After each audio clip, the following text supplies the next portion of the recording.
grant us a vision of our country, fair as it might be, a country of righteousness, where none shall wrong his neighbor, a country of plenty, where evil and poverty shall be done away with, a country of brotherhood, where all success shall be founded on service, and honor shall be given to the deserving, a country of peace, where government shall rest on the will of the people, and the love for the common good. Bless the effort of those who struggle to make this vision a living reality. Inspire and strengthen our people that they may give time, thought, and sacrifice to speed the day of the coming beauty of Ghana and Africa. Amen.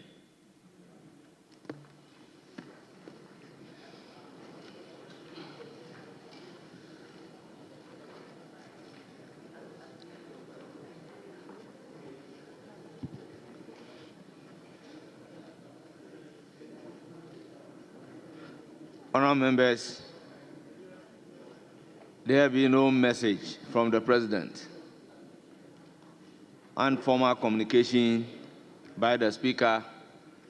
Can we proceed to take item numbered 5, correction of votes and proceedings and official reports? Honourable members, vote and proceedings of Tuesday, 18th February 2025 for correction. Honourable members, page 1.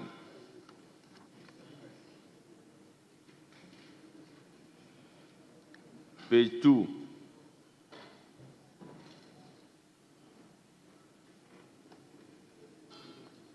Page 3. Page 4. Page 5.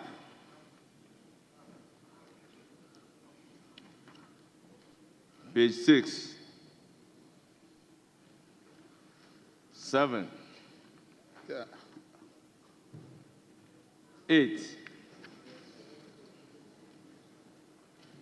Yes, Honorable Frank Afriye.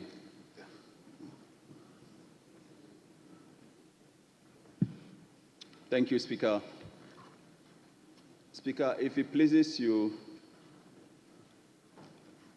permit me to seek your guidance at this, page 8, item 8, understatement.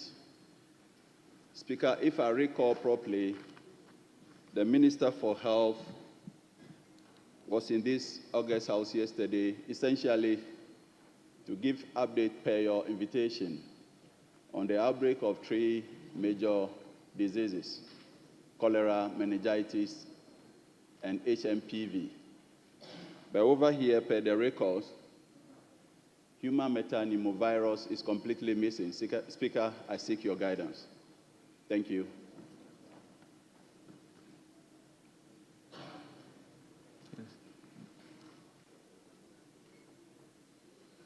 Table office, take note.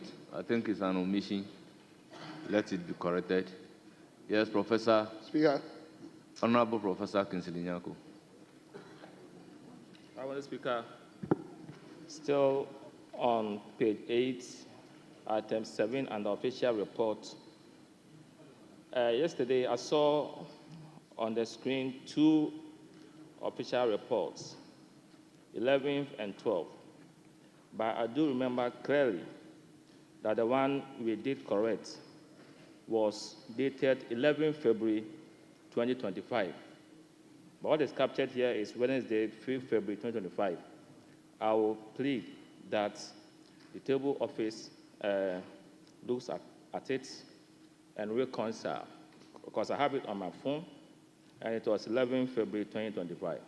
So they have to check and I think what was taken was 5th February, and today we are going to take 6th February. What was taken We yesterday was 11 February. I have it here. Very well, we can reconcile. Yesterday, I remember I did correct. We can reconcile the record. It was 11. Sorry? We took only one. There were 2, but we took only the 11th. The 12th was not done. Thank you, Mr. We can reconcile. Yes, Honorable Member. Honorable Speaker, may I refer you to page 7? Taking me back to page 7? Yeah. Honorable Bright Asamoah Brefo, Member of Parliament for Babiani and Yasobekwai. I was in the chamber yesterday, but for mysterious reason, I find my name on the list of members who were absent yesterday. Table office, please take note. Yes, Honorable Member. Thank you, Mr. Speaker. Speaker, humbly permit me to take you to page 8, statements. I am seeking your guidance on verification. Honorable Minister responsible for health, Mr. Kwabena Minta Akando. Mr. Speaker, I think he's a member of Parliament, and the designation and the constituency should also be captured. I don't know if it's right to, because when you look at other members of Parliament who made statements, their constituencies have been captured, but that of Honorable Kwabena Minta Akando, his constituency was not captured. But he was here in a designated capacity. Not as a member of Parliament, but as a minister responsible for health. I agree, Mr. Speaker. That is the capacity in which he briefed the House. I agree, but so virtually there is nothing. Okay, Mr. Speaker, by your kind guidance. Very well, very well, very well. Any further correction? Page 9.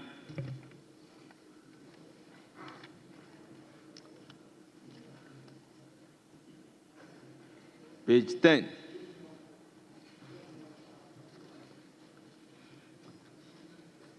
Honourable members, any correction?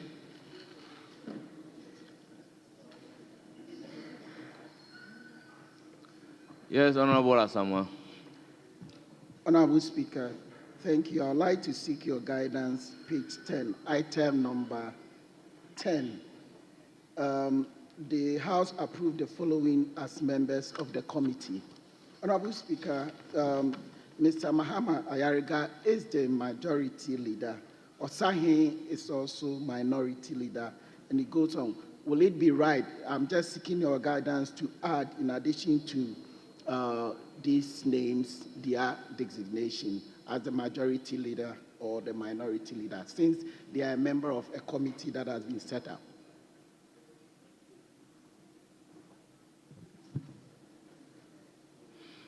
Then, by your suggestion, Mr. George Kweku Ricket Hagan is a deputy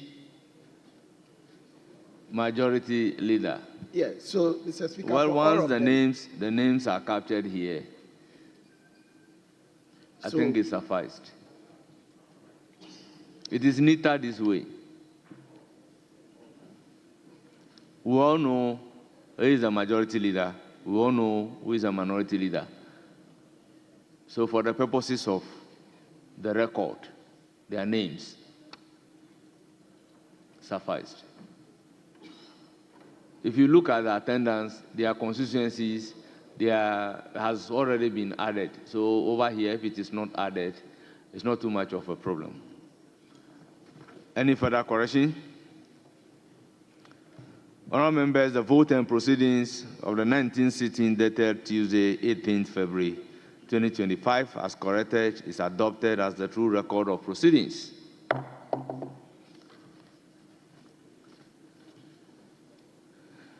Honourable members, the official report of Thursday, 6 February 2025. Any corrections? Yes? Honorable Speaker, Professor Kingsley Nyako, yes.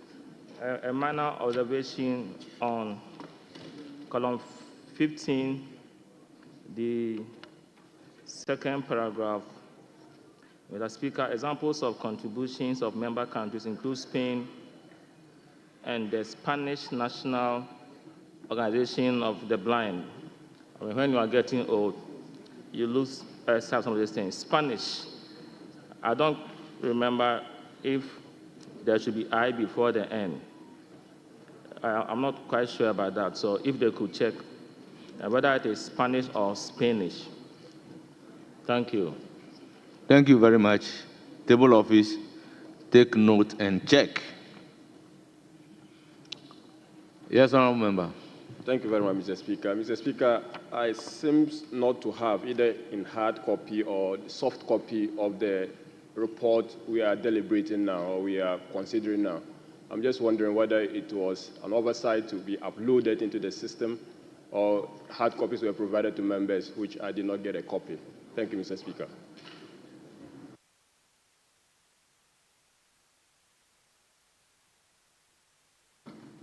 Please recheck.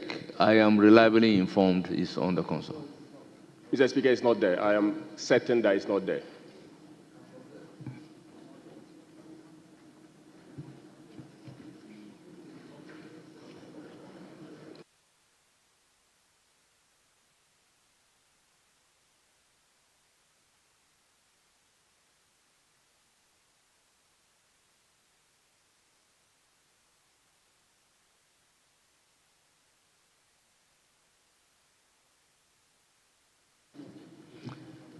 Is it the case that all of you are not having the official report?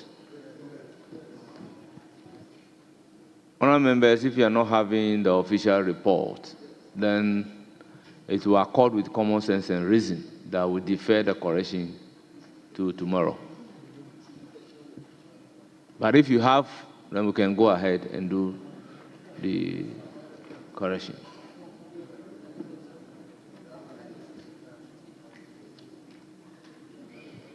Or the overwhelming majority of the members are having it?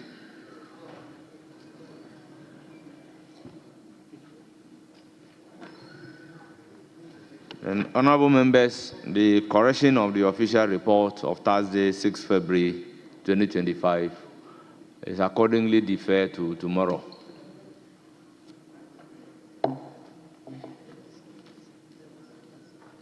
Yeah, those who are having it tomorrow, please bring it so that they can make hard copies for those who are not having it. Thank you very much.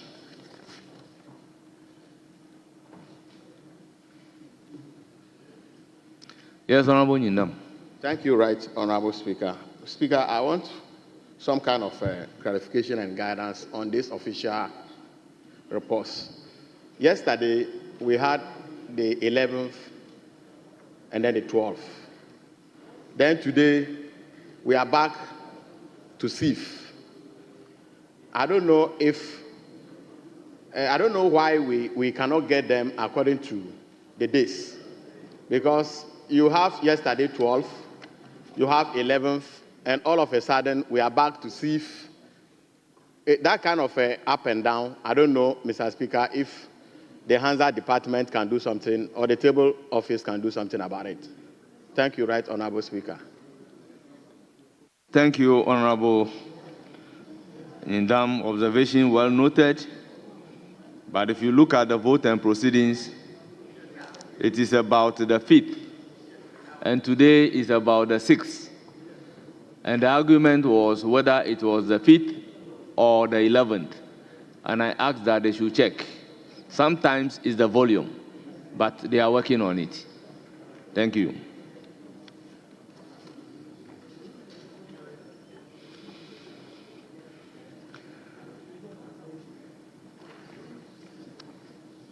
Honorable members, let me use the opportunity to acknowledge pupils from Azuri's International School, led by Emmanuel Adolf Loga, a teacher, and they are from Tema West constituency. They are 52 in number. My dear pupils, you are welcome. Have a fruitful visit to Parliament of the Republic of Ghana.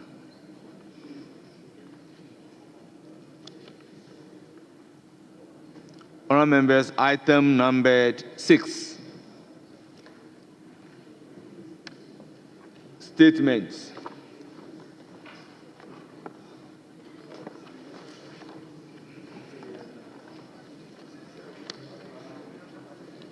Honourable members, we have received statement from the Member of Parliament from Afajato South, Honourable Frank Afriye, on the urgent attention required to address water supply challenges across Ghana. Honourable member, you have the floor.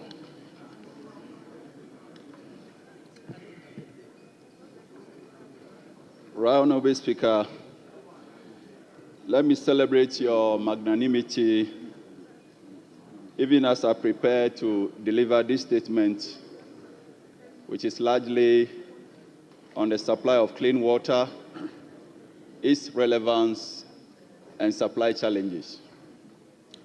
Mr. Speaker, let me thank you for this highly prized space to stand before this esteemed House to address a critical and urgent issue that transcends the Afajato South constituency where I represent, resonating deeply across the entire nation. Our beloved Ghana is on the precipice of a water crisis that, according to research from the Water Resources Commission, is anticipated to culminate in severe water stress by 2025 if urgent and decisive actions are not taken. This was reported in the May 4, 2022 edition of the Daily Graphic and other media outlets.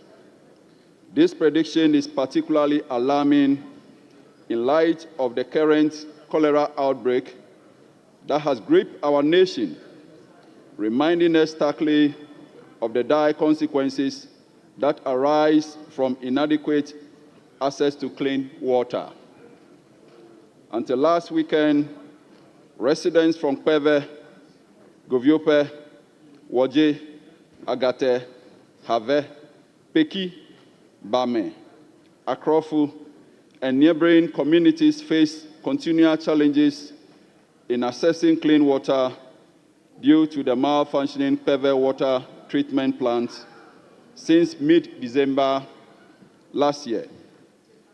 However, this is merely a microcosm of a much larger national issue that threatens the health, safety, and livelihood of countless Ghanaians. The statistics reveal an unsettling reality. 1 in 5 persons in our nation lacks adequate drinking water.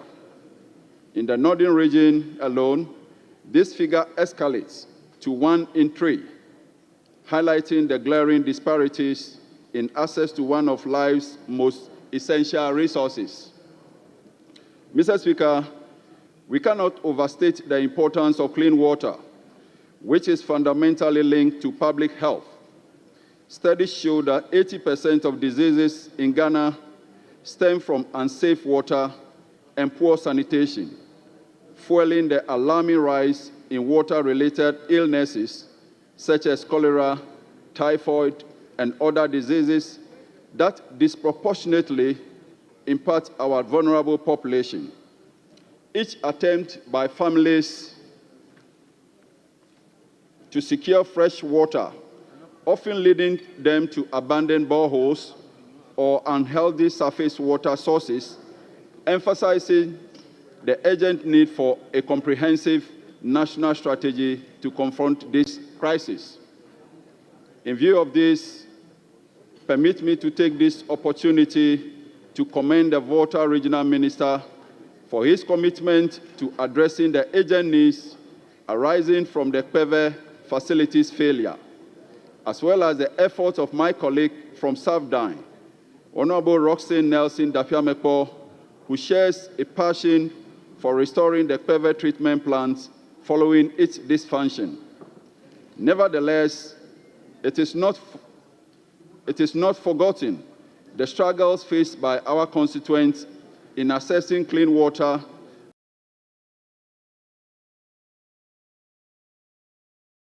our response and ensure a cohesive approach to restoring and improving our water treatment infrastructure. Additionally, the looming threat of illegal mining activities pose a grave resources and the integrity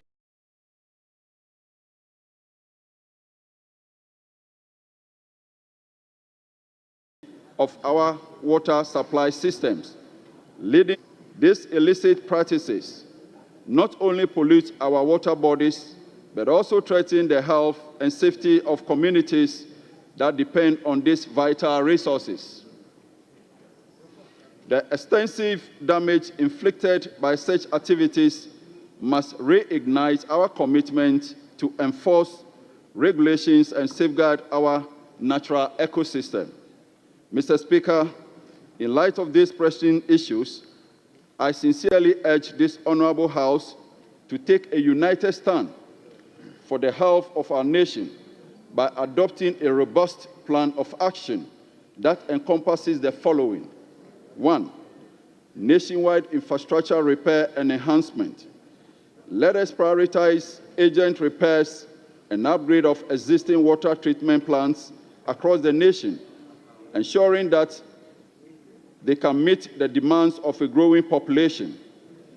Additionally, we should expand our distribution networks to guarantee the communities to have access to clean and safe drinking water. 2, development of a sustainable water management strategy. We must collaborate with the Ghana Water Company Limited and relevant stakeholders to create a comprehensive water resource management plan that prioritizes conservation, efficient use of resources, and the implementation of best practices for water extraction and treatment. 3, strengthening regulatory framework against illegal mining. We need to take immediate action to combat illegal mining activities that threaten our water resources.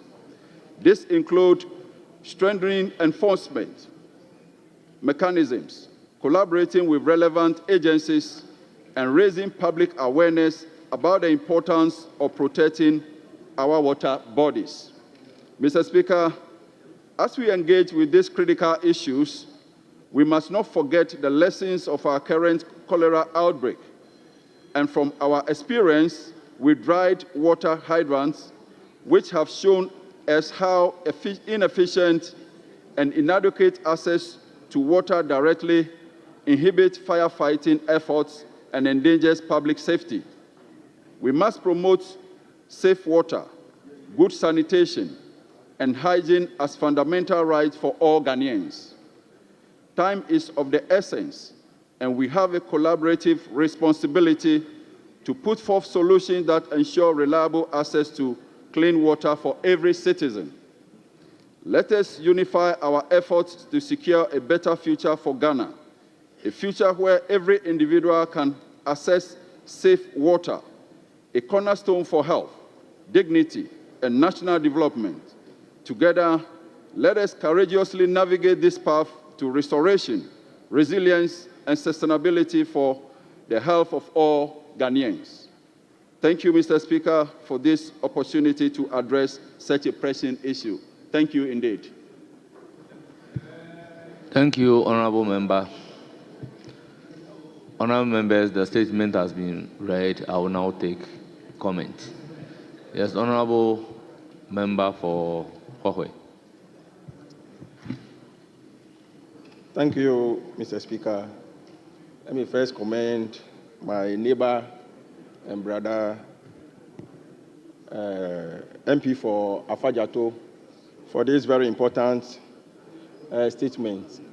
Water challenge, water not flowing through our taps is a problem that every constituency, that confronts every constituency. And then he being my neighbor, I would say the problem he faced in his constituency, my own is more than his.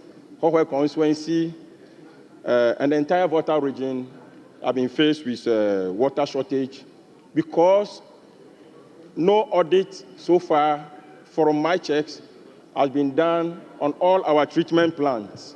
You come to Hwahwe, our treatment plant was built over 20 years ago, and no replacement has been done to the machines. The old machines are still being used, and the number of people that were there before the treatment plant was built, the number has increased, and it's the same treatment plant that is being used to supply water to the people in that very constituency, my constituency, Hwahwe.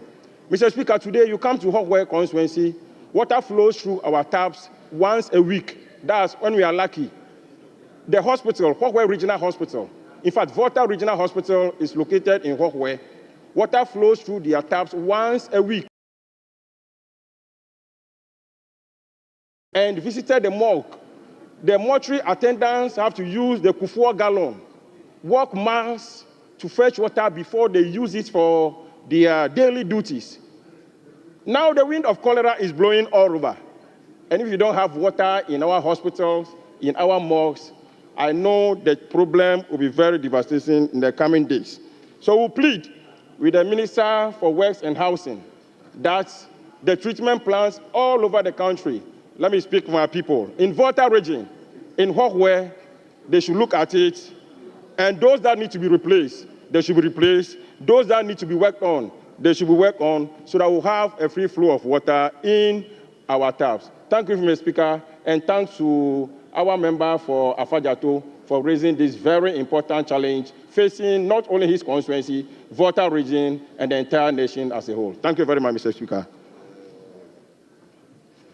Thank you. Yes, Honorable Member.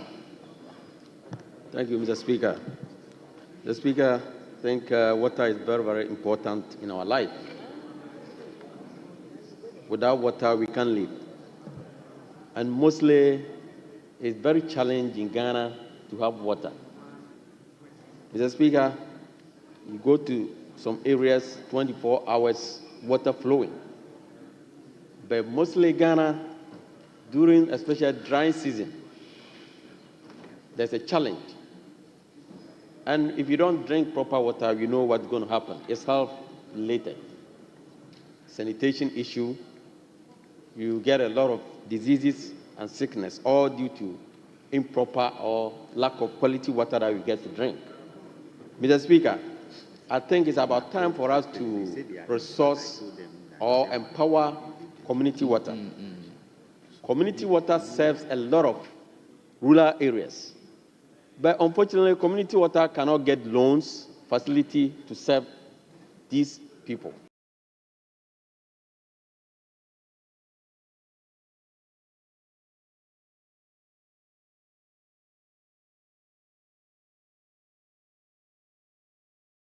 Loan. Community water basically lies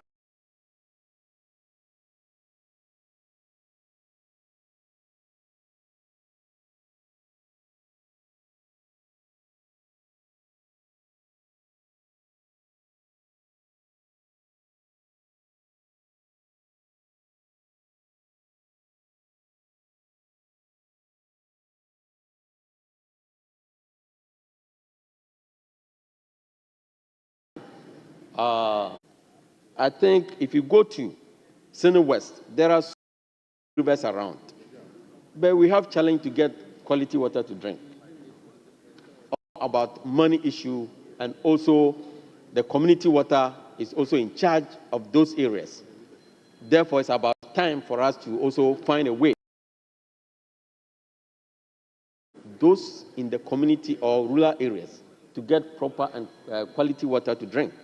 Mr. Speaker, with these few words, I think it's about time for us to improve. Mr. Speaker, if you check, Mr. Speaker, if you check,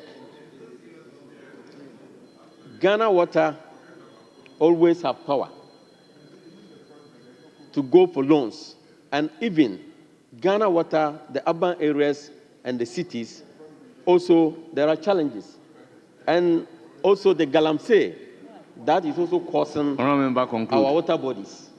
It's affecting us for the community water and the Ghana Water to treat the plants for us to get quality water to drink. Mr. Speaker, with this, thank you very much for giving me the opportunity. Thank you. Thank you, Honorable Chumesi Yampofo. Yes, Honorable Member for Safton. Thank you, Mr. Speaker, for the opportunity to contribute to the statement made by my respected colleague, Frank Efriye.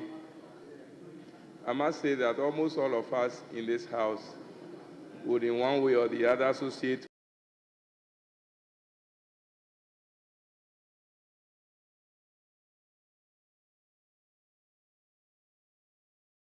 is that particularly for those of us from constituencies that lie along the Volta River, from which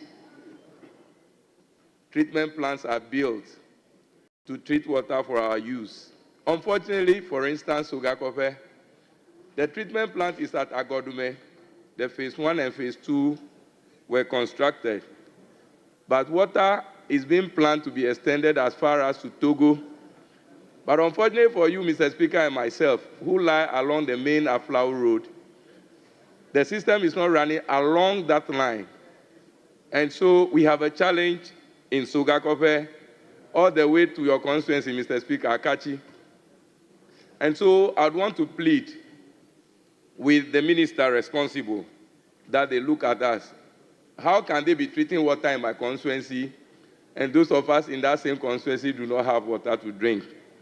There's also another challenge between merging the system between the community water and also the Ghana Water Company systems.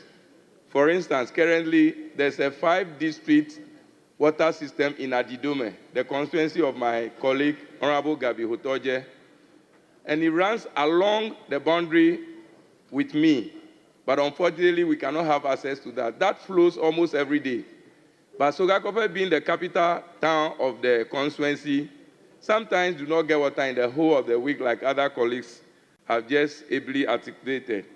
And so I have tried as much as possible to get these 2 units to merge and to get the water through that of the community water to run through the Ghana Water Company. But there's always a problem with how to merge the systems and allow it to run. I cannot sit without talking about the challenge I've had in my community, Potame. For over 10 years, Honorable Jerry Ahmed knows so well about this. He was the CEO of CODA, and I had to call him on several occasions to get the system running for us. I'll be very, very happy if whoever is taking over him will take a cue from wherever he's left off to ensure that in no time, my people in Potame get potable water to drink. With these few words, Mr. Speaker, I want to thank you so much for the opportunity to say that very soon we want to ensure that the people at Dendo, Sasekope, Avovi, Galekope, and Agokpo get connected to the community water system to serve them with potable water. I thank you so much for the opportunity. Thank you. Leadership, minority leadership. Mr. Speaker, I'm not the minority. I said leadership. And, I would want to cede to Honorable Member for Impriso. Yes, Honorable Member from Impriso. Thank you very much, Mr. Speaker. Mr. Speaker, I want to commend my colleague Member of Parliament from Afajato for bringing to bear issues that affect community water. Mr. Speaker, water, they say, is life. And so if we have communities in our dear country who are being deprived of potable water, I think it's important that as a state, we highlight these concerns and find solutions to same. Mr. Speaker, I served on the Works and Housing Committee of Ghana's Parliament, and one of the major concerns that on our usual rounds we found out was that human activities continues to destroy most of our water bodies. In fact, encroachment along the Wager Dam is seriously affecting the provision of potable drinking water, even in the main capital, Accra. There's been several interventions by Ghana Water to support institutions in providing clean water to communities that even Ghana Water do not get to. And these efforts are worthy of commendation. But, Mr. Speaker, I wish to bring to the attention of this country that it seems Galamsey is on the rise. Mr. Speaker, now people are engaged in Galamsey with impunity. People are mining as if we do not even have a country running. Nobody seems to be talking about it. And it's important that, please, we are talking about Ghana Water. Honourable members, order. Mr. Speaker, it's important that as a country, we redirect our attention, just like what happened prior to the 2024 general election, to issues of mining and how it affects our water bodies.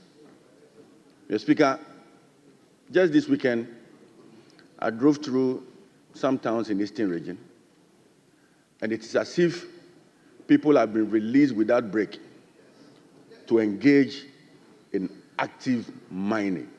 In fact, mining along river bodies. And I am happy that this House approved ministers for environment. Now we have ministers responsible for climate change. We have ministers responsible for sanitation. And I'm praying, lands and natural resources, I'm praying that they put their acts together I'm praying that they put their acts together, because the very actions, the very things that we saw prior to the 2024 election has tripled. Now Galamsey is everywhere. In fact, yesterday... Honorable member, be guided by Order 93.5. Mr. Speaker, Mr. Speaker, I'm not too sure I'm generating a debate on this subject. Mr. Speaker, yesterday, a prominent farmer in my constituency called me. In fact, I asked him to take pictures of what was going on, and he said he's afraid. People are now mining along river bodies. And it's a challenge. It's a challenge. Please, I have not blamed the government. Honorable member from Praiso, responsible for this. I recognize the majority leader. Mr. Speaker, our standing orders are very clear. When statements are made, you may comment, but avoid generating debate. When we asked you to produce evidence, you said a farmer from your community called you. How can a farmer's call to you be evidence? How do we even know that a farmer called you? How do we know? And if a farmer called you, how is that evidence that there has been a 3 times increase in mining activities in your constituency? So please, there's a genuine problem of water shortage around the country. The budget is coming. MPs are encouraged to make statements about the challenges of access to water in their community and call for it to be captured in the budget so that greater allocations can be made to Community Water and Sanitation Agency. I mean, this is the direction in which, as a House, we should be going. But to start talking about how mining has increased 3-fold within 1 month, how is that even possible? Mining can increase 3-fold in 1 month. How is that possible? So please, I plead with you that don't generate debate. Honorable Majority Leader, you are right. I even admonished the member from Praiso that he should be guided by Order 93.5. Please conclude. Thank you, Mr. Speaker. Mr. Speaker, thank you for your guidance, and I want to thank my respected Majority Leader for his admonishment. I seek not to generate debate in this matter. I'm only highlighting a serious issue that is affecting the quality of water in our country. And I'm only saying and praying that the Ministry for Environment, the Ministry for Lands and Natural Resources, the Ministry for Sanitation, in the coming budget, should be given some allocations to fight issues of mining, because they are on the rise and they are affecting our river bodies. Mr. Speaker, this is all I seek to do. And I'm extremely sorry if it turns out that I want to generate debate. But I think that it's important for me to bring to bear the issues that are currently going on in our country. This is all I sought to do, and I really would want to thank you. I pray that in the 2025 budget, the Minister for Finance helps my brother, Minister for Environment, with more allocation. Thank you very much, Mr. Speaker, for allowing me to contribute to this wonderful statement from the Member of Parliament for Fajato. Thank you very much, Majority Leader. Majority Leader. Majority Leader.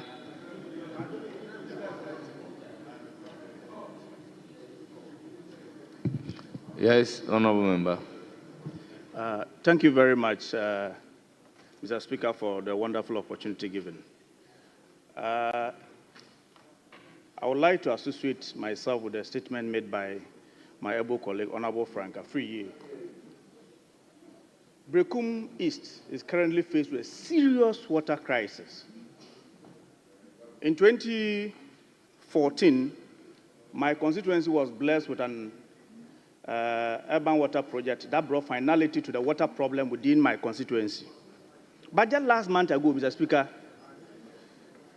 these scrap dealers and thieves have gone to, but they have stolen 14 pumps out of the 21 borehole pumps that supports the water system within the constituency.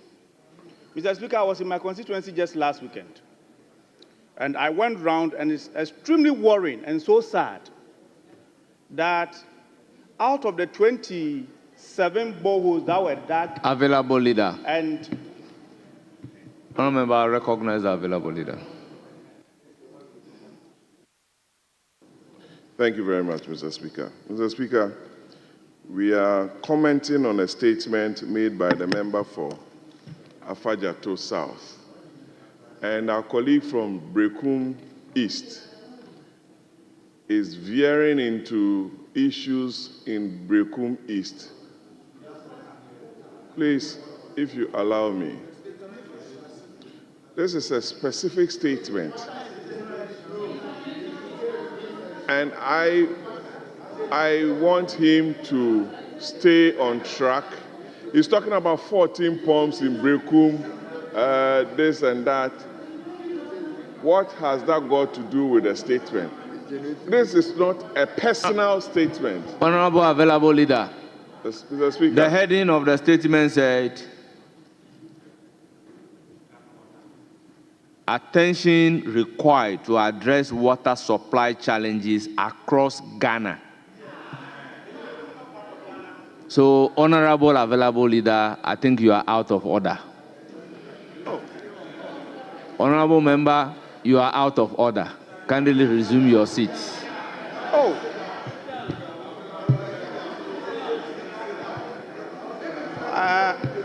thank you, Honourable Mr. member. Speaker.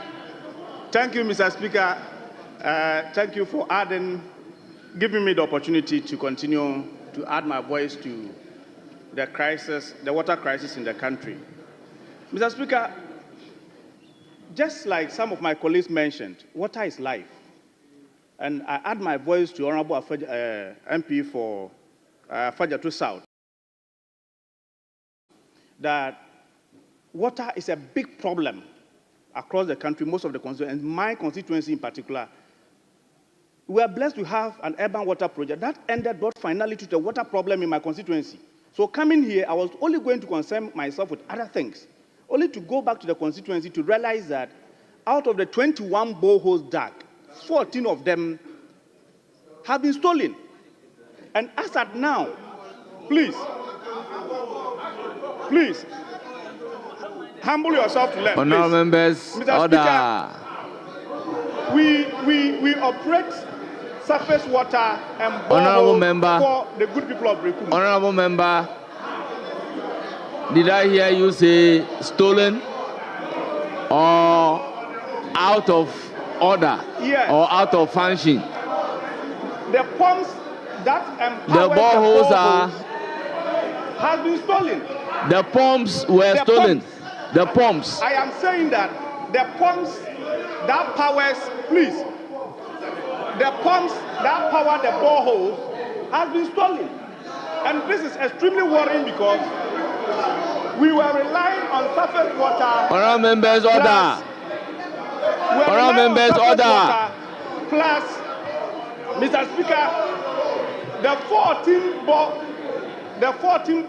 the pumps that have been stolen, were augmenting supply of water to my constituents, and this was blessed by Professor Mills and John Dramani Mahama under the ESWA administration during our first tenure.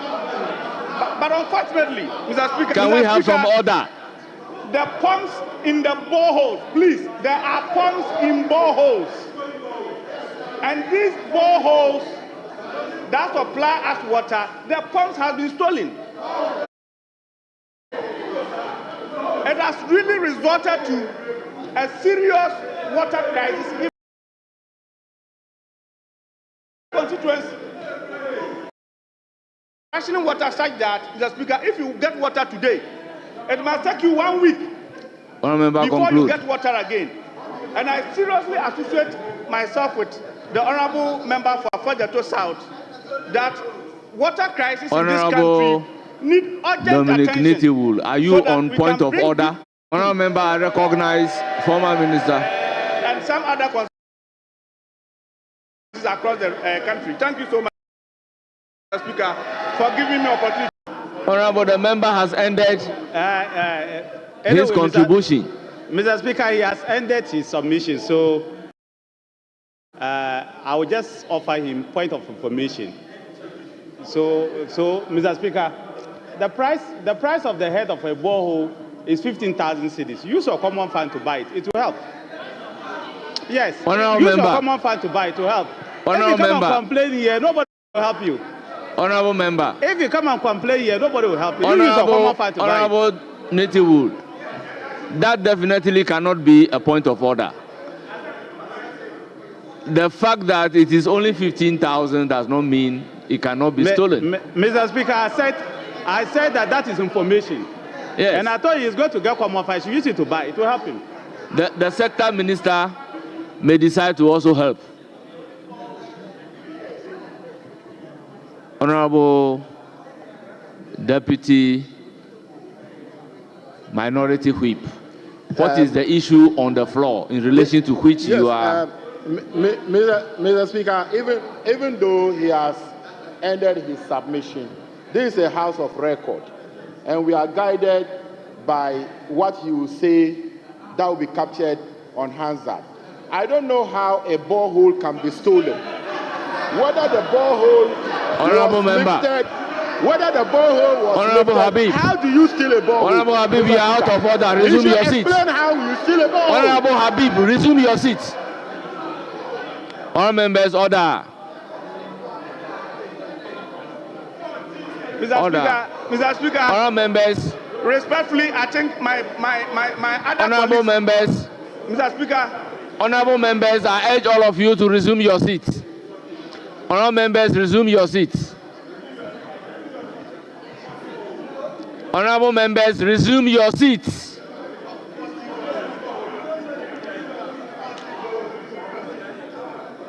Honorable members, we've come to the end of that statement. We move to another statement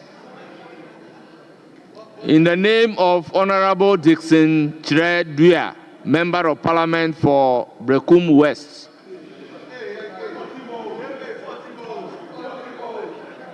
On football-related violence in Kotoko, in the Kotoko versus Nsuantreman FC match. Honorable Member, you have the floor. Honorable Member for Brekum West.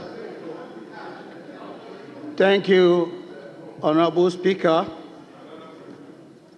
I make this statement as a result of the rising acts of vandalisms, acts of hooliganisms at our various game centers, and specifically in relation to the 19th week Premier League match played on the 2nd of February 2025, which resulted in the brutal stabbing of a Kotoko fan, Nana Yahule. Mr. Speaker, football is a sport that unites us as a people. It is a game of passion. It brings joy to millions of people across our nation. However, when that passion is tainted by violence, it ceases to be the beautiful game we all love. The events that unfolded before, during, and after that Premier League game, but a stain on the integrity of Ghanaian football and on our national character. Honorable Speaker, the tragic loss of life is not an isolated case, but a part of worrying trend of violence in our sports. About 24 years ago, Mr. Speaker, as a young sports journalist myself, working at the Radio Windy Bay, I was in Accra Sports Stadium on that fateful day on the 9th of May 2001 to cover Kumasi Asante Kotoko Accra House of Folk Premier League game match. On that fateful day, Ghana recorded the most tragic event in its history when 127 lives were lost as a result of football violence. Mr. Speaker, in the wake of this national calamity, the then President of the Republic, His Excellency John Ajekum Kufuor, constituted a commission of inquiry, that's CI 34, to investigate the matter and make appropriate recommendations. Mr. Speaker, notwithstanding the far-reaching recommendations made to forestall future occurrences, football violence continues to plague the nation. Mr. Speaker, for example, Ghana were left dumbfounded when one of its topmost female referees, Teresa Bremensu, who was officiating in the 2019 Women Special Competition between prisons and Ampindakwa ladies, was beaten to pulp by the fans for what they claimed she failing to add extra time after the 90 minutes elapsed. Again in 2020, Mr. Speaker, we are aware of a Kotoko fan, Augustine Opon, who was shot in the eye when violence broke in the game against Kumasi Asante Kotoko and Brikum Chelsea. Also, just 2 years ago, my very good friend Edwin Aka, the general manager of Samatex FC, and other officials and players of Samatex FC were brutally assaulted in a Division 1 League match in Daboase in the game against Sky FC. Honorable Speaker, despite all the education, reminders, sensitizations, sanctions aimed at eradicating hooliganism, the act continues to be part of Ghanaian game with many casualties frequently recorded. Mr. Speaker, the situation calls for parliamentarians have roles to play, government, agencies, clubs, and supporters. There is an urgent need for us to work collectively to eradicate such barbaric acts from our game. Mr. Speaker, I'm very happy to note that our new indefatigable Sports and Recreation Minister, Honorable Kofi Adams, has already swung into action. In his first day in office, he made the official future occurrences of such barbaric incidents in our stadia. I'm very confident with Honorable Kofi Adams, this canker will be dealt with once and for all. Mr. Speaker, I'm also aware of the high-profile meeting between the Inspector General of Police and the stakeholders of our game, which produced 33 action points for implementation to curb hooliganism in our stadia. Furthermore, Mr. Speaker, I urge Ghana Football Association and the National Sports Authority to put in place stringent measures and security and safety measures to prevent such occurrences in future. These include enhanced security at stadiums, strict enforcement of disciplinary actions against violent conduct, and also intensified public education on sportsmanship. Mr. Speaker, in our beautiful game of football, there are only 3 results. Either you win, you lose, or you draw. A good sportsman will accept whatever result that comes their way. Honorable Speaker, at this grieving moment, permit me to extend my heartfelt and deepest condolences to the family of the deceased. No family should endure such a pain of a football match.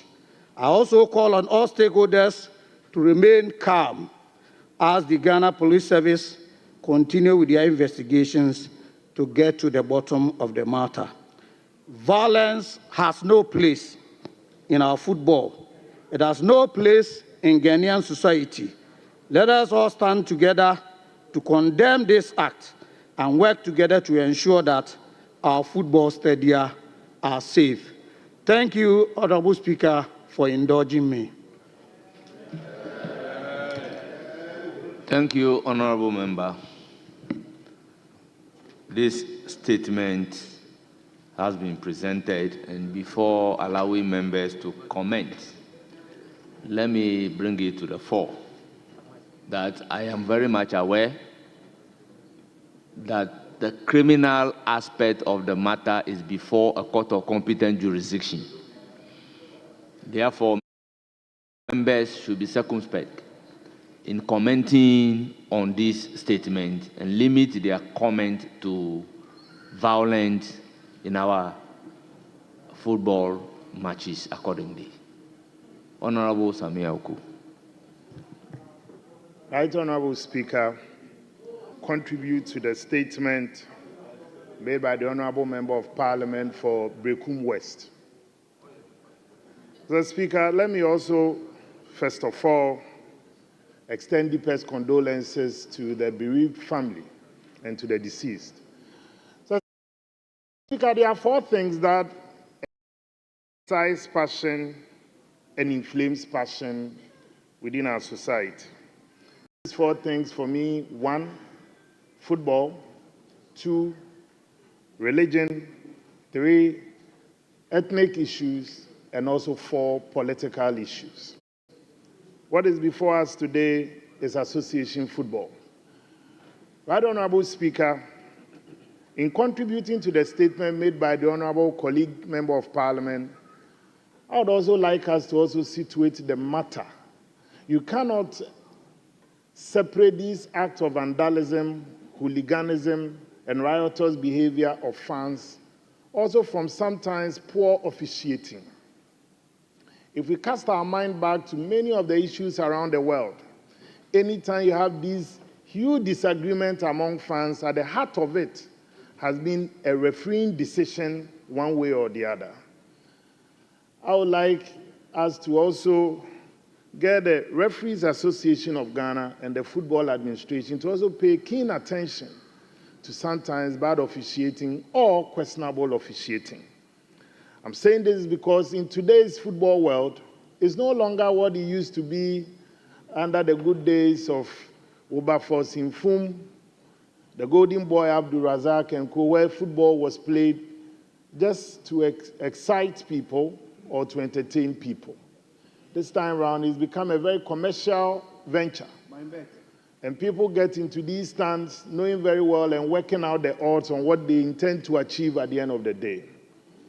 I believe these acts of hooliganism are despicable, and it is about time that we don't just pay lip service to these matters when they are raised, but also get the law enforcement agencies to also enforce the laws. One of the main issues that for me continue to also agitate my mind has to do with the issue of citing drinking spots and beer bars around these stadia and sports facilities. One, you cannot enter the stadium with alcohol, but the people just take it before entering. So they enter, and by the time that they reach that peak, that is when the match is also at this height. So one, we also have to be clear on the modalities and the guidelines and what we can also have around the various sporting facilities. Today we have a colleague down that I'm an unrepentant fan of Kumasi Asante Kotoko. But I also believe that in helping protect lives within the various precincts of our sports facilities, we have to look at the very things that are cited around it. Yes, you can have food joints, but the siting of sometimes some of these drinking bars is also a disturbance. Number 2 has to do with also enhanced security within the stadium. In the various stands, apart from having people who are wearing security badges and uniforms, you can also have plainclothes security. And that is what many of these countries are using within their stadium. So, Mr. Speaker, football is the passion of the nation. Wherever you even have even small teams playing within our communities, you can see that tension is always high. How much more when it has to do with league standings and the position of these teams on the various league tables. So whilst I commend my colleague, I would like, Mr. Speaker, with your kind direction, get the sports minister to also pay keen attention, one, to the issue of security, issues of officiating and refereeing, and third issue has to do with the siting of these drinking bars around the various stadiums. Thank you, Mr. Speaker. Thank you. Thank you very much, Honorable Sami Aku. Honorable member, let me give the opportunity to the lady. Thank you so much, Mr. Speaker. I would like to contribute on the statement made by the Honorable Member for Brekum West and on the situation of an unfortunate situation that happened in Nsuatre with the match between the Kotoko and Nsuatreman.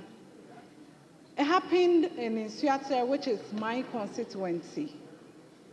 I would like to extend my condolence to the entire family of the deceased. Mr. Speaker, on this note, we need to be very much careful and put in better and proper measures when there is match like this, because we have different supporters with different views and excitement. People come out and communicate or express their excitement in a different way. And so, with this unfortunate situation happening in my constituency, which I believe it shouldn't happen in any constituency, the entire sports ministries and heads or owners and management of football clubs should take this serious and make sure that these things do not happen again. And on that note, Mr. Speaker, I believe that we should have a risk assessment before any match takes place, because we need to make sure that the park or wherever they are having these football games are well kept. We have CCTV cameras in case of emergency. We have proper security personnel. Even in addition of these military personnel can be added to it. Mr. Speaker, I believe that if much concentration and monitorization is put in place and we monitor the situation well, I don't believe that these things would happen. When this issue happened in my constituency, it called a lot of emergency, because if you look at where the ambulance service is in Nsuatre, they went far. We couldn't even get an ambulance at this particular situation. And it's rather unfortunate that my good brother, my father, the former MP for Sunyane West, and it's something we shouldn't really I was really worried because he's a senior colleague of mine, and I share with him at this particular situation, and I wish him well, because it can happen to anybody. And I pray that if measures are kept well and put in place, all these matters will reduce. Mr. Speaker, I would come to the point of our medical aid. We need to make sure we have first aid in situations and places like this, so that measures can be taken as early as possible. Because looking at the supporter of Kotoko, it means that if they had first aid available, we could have found a way to save him as early as possible. Again, Mr. Speaker, I would like to plead with the entire security and medical professionals, as I earlier on made, to have an emergency plan with a sports team in case there's such situation happens, so that we'll be able to help save lives and educate our fans in matters and how they should be jubilating when issues happen. And even the terrain, that supporters need to, if they are ticketing that we're supposed to give to them, and monitor the number so they will not have a stampede at the park or the stadium, I think it will go a long way to help us. Thank you for the opportunity given to me, Mr. Speaker. Thank you, honorable members. I'll give the floor to Honorable Professor Kingsley Nyarko. Honorable Speaker, I'm extremely grateful to you for the opportunity accorded me to make a brief comment on this sad statement made by our honorable brother. Mr. Speaker, it is so sad and painful for a life, a precious soul, to be lost when that person was enjoying the sport of football. Mr. Speaker, football is supposed to unite us. It's a source of enjoyment for most of us. And if you go to watch a game of football, you expect that your team wins. It beats my imagination why somebody, in their attempt to watch the beautiful game of football, should lose their life through violence. The Speaker, violence should not be allowed to fester in our society. We must understand that as human beings, we cannot all belong to the same group or association. We cannot.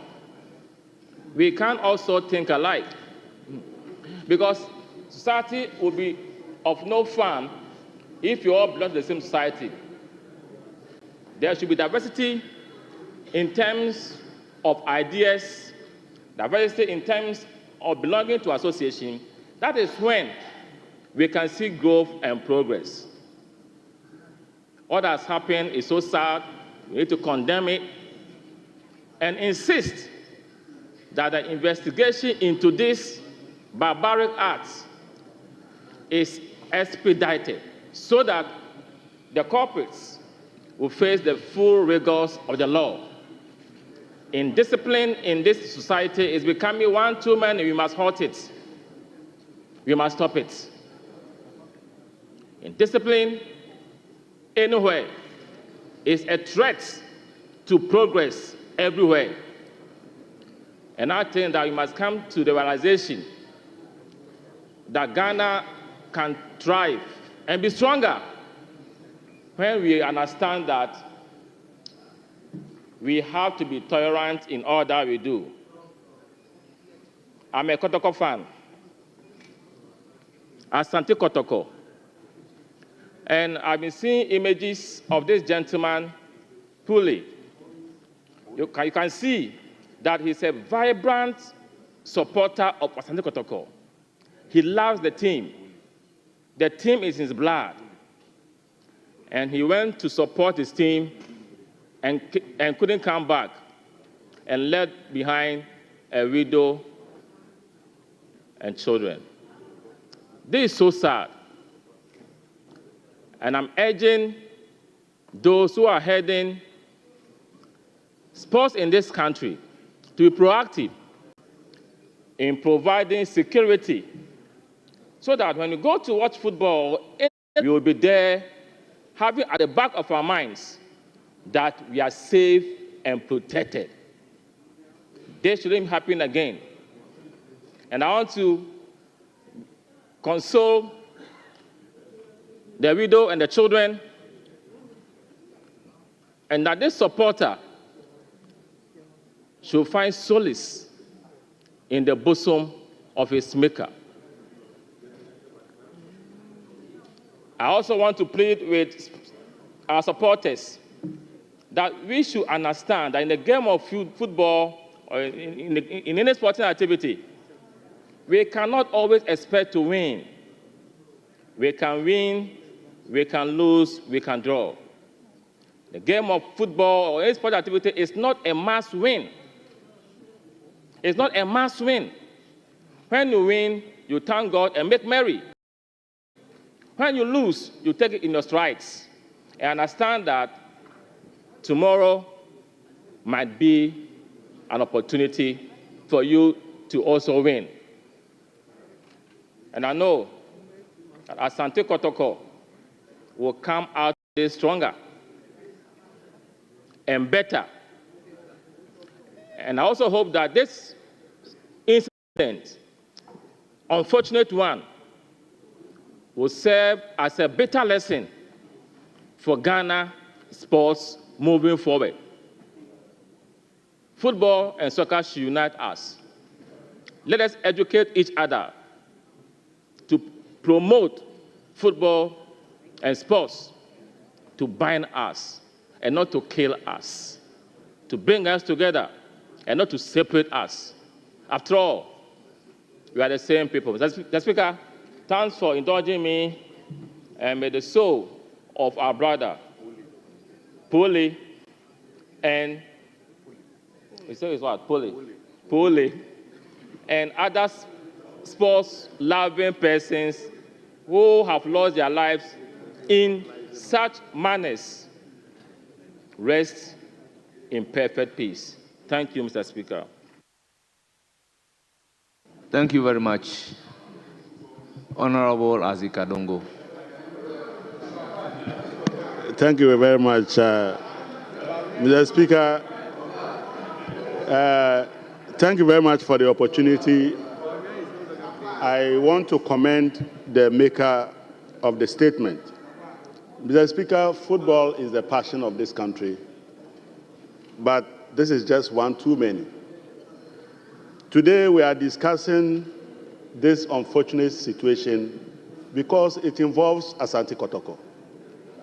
But there have been series of such events in our country where supporters think that when they disagree, they must take the law into their hands. And this should bring finality to such incidents in our football. Nobody should die following your passion. I understand the man left behind 6 children. This is a very, very difficult situation for his family. And, Mr. Speaker, I think that we need to take football a lot more serious. The rules of football is not just the rules on the field. Mr. Speaker, what are the protocols for making a football field fit for purpose? Not everywhere is fit for purpose. What we are playing football on are what we call parks. They don't qualify to hold soccer matches. We must take the licensing of stadia very, very important so that we tick all the boxes to ensure that when people go to a stadium or go to a football field, that football field is fit for purpose. So we must begin to license our football fields. And when we begin to do, you realize that many places such as Infantryman will not qualify to host football matches, let alone for us to die the way we are dying. Mr. Speaker, I was very sad to hear my colleague mention that they were struggling to get very simple first aid. You don't have ambulances. You have no business playing football in such a field. That is a death trap. But we go there and nothing happens, so we think that is a football field. No. What was the police situation at the football field? Where were the police? What was the requirement of security that was supposed to be upheld in the stadium? In this particular instance, the information we have is that this young man had been threatened prior to the match, and that the security agencies should have known that what happened to the young man could happen, because he is accused of having made comments that did not go down well with the other club ahead of the match, and he was threatened. And yet we allowed the football match to happen without security to protect this young man. So, Mr. Speaker, I would like to call on you to direct the Ministry of Sports to take this matter very seriously. And that if the GFA cannot follow rigorous protocols for licensing our football stadia, we should not be playing football as a country. Because football is a serious business and it's about life. And whether you like it or not, some people are going to be dissatisfied and may take the law into their hands. Whether you like it or not, if you do not license stadia, you are going to have football fields that will play on that don't even have ambulances.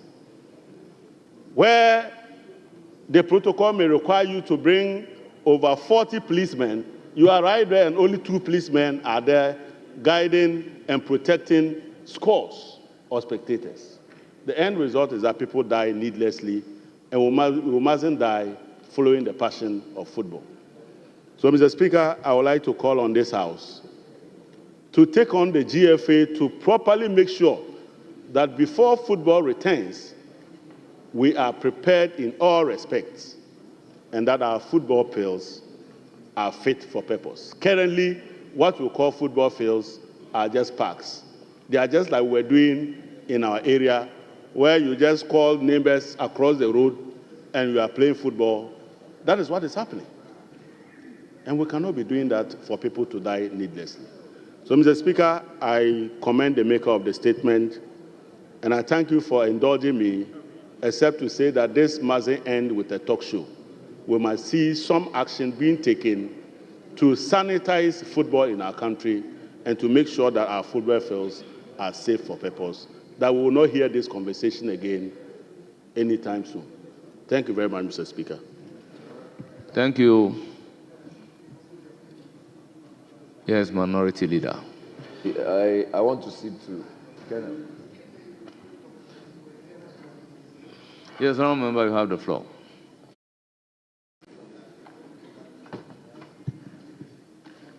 Thank you, Right Honourable Speaker, for the opportunity given to me to make a contribution towards the statement made by my brother, Honourable Member for Brekum West.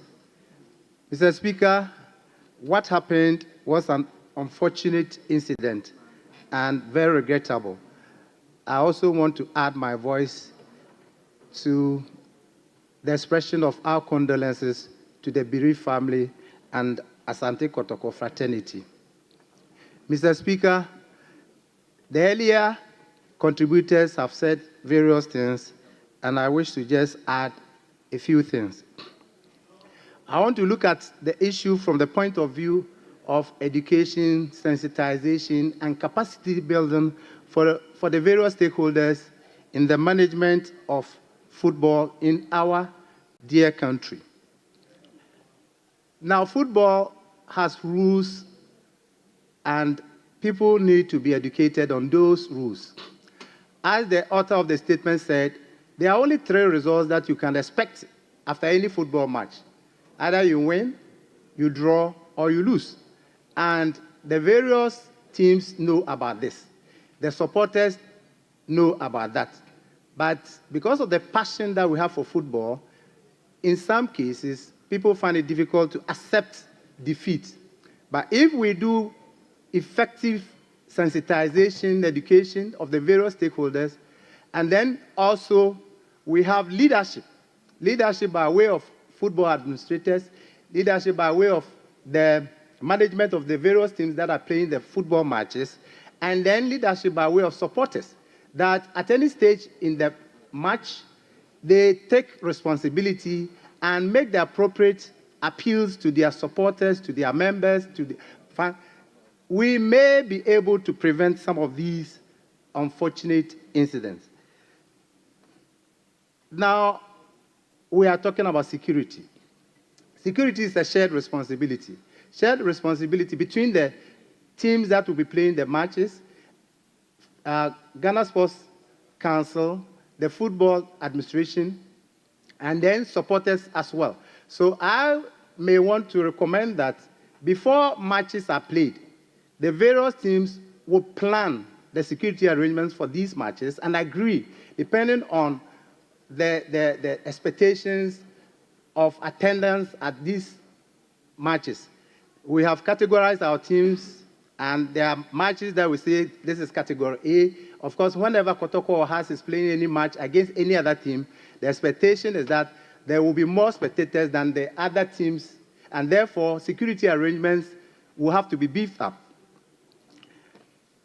Now, I also think to emphasize on capacity building. We need to train and continue to train our referees.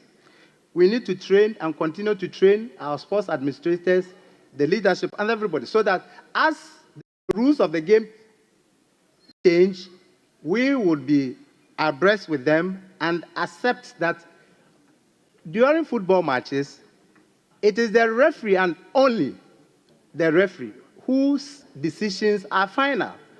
The referee is a human being, is fallible, and may make mistakes. But once he takes a decision, whether it goes in your favor or against you, you have no option but to accept it. And when that happens, that's why we want leaders to take responsibility. You appeal to your team, your players, your supporters, that once the decision has been taken by the referee, unless through an appeal or something, you cannot change that decision. And so we need to do that continuous training and capacity building for the various stakeholders in football administration. Once again, I also want to make a recommendation on the need to have well-resourced medical teams at the various stadiums when we are playing football matches. Depending on the categorization of a particular match, the appropriate well-resourced medical team should be available so that in the event that unfortunate incidents of the type that happened at Initiatre occur, we may have professionals with the appropriate resources to deal with the matter so that we may do our best by way of first aid before we are able to convey the victims or casualties to the appropriate medical facilities. On that note, I wish to say that I highly commend the author of the statement. I know he is a football administrator, and he really knows and understands sports in general. And he would help the various stakeholders in finding solutions to this unfortunate incident and make appropriate recommendations. Mr. Speaker, I also want to thank you for the opportunity given to me to make this little contribution towards the unfortunate incident that happened in my region and also happened in the constituency of my sister at the other side. Thank you, Mr. Speaker. Majority Leader. Thank you very much, Mr. Speaker. Mr. Speaker, I think that as a parliament, we should at all times condemn all forms of violence at our stadia during football matches. Colleagues have already indicated strongly that these matches are for pleasure, they are for entertainment, and they are to bring us together. They shouldn't end with people losing lives, limb, and property being damaged. That is not the objective. Indeed, Mr. Speaker, we should appreciate that sports, beyond just being entertainment, has become a big economy, a major economy, mostly to the GDPs of some countries. In Ghana here, weekends, when you see the number of people who are trooping home to watch the European League, the Spanish League, and all these foreign leagues, it is amazing. And when you sit with business people and they have conversations about leisure, and the number who fly to Europe fly to the United Kingdom just to go and watch a match and come back. And these matches become the meeting places where major deals are concluded. It will amaze you. And if you see the extent to which the media is developing in those countries, and sports and the coverage of sports has become a major source of revenue for those countries, then you will know that it is not a place where we go and throw stones at each other. It is not a place where we go intending that at the end of the match we will beat the referee. It is not a place where we go planning that when we finish, we will scatter the place if our team do not win. It is a place where, as a district, as a region, you must plan for it, because the people who would travel there, the transport sector will benefit. When they get to the place, those who will be selling food and other items, the women in your district, in your region, will benefit. The hotels who will host them, you will benefit. And so the regional security councils, the municipal and district security councils must accept these as major important events that they must plan for and make sure that no match results in violence in their municipality. And even encourage those matches to be taking place so you can earn more, and then also you can entertain your people and then keep them happy. Indeed, Mr. Speaker, if you observed earlier on, I was sitting with the Minister for Sports. He was hoping to be here to comment on this statement because I had given him some indication, but he has to run back to his ministry to defend his budget because the Minister for Finance is putting together his budget. And so in our discussions, he's indicated that as part of the 24-hour economy strategy, sports is going to be a major cornerstone as part of the 24-hour economy. Mr. Speaker, the Minister for Youth, the Minister for Sports has a major agenda to revive sports, to revive football from the district to the regional level and at the national level. Mr. Speaker, the Minister is already holding meetings with the media to see how we can project sports. Indeed, he has revealed to me that he is looking to negotiate for super sports and others to begin to cover our local leagues.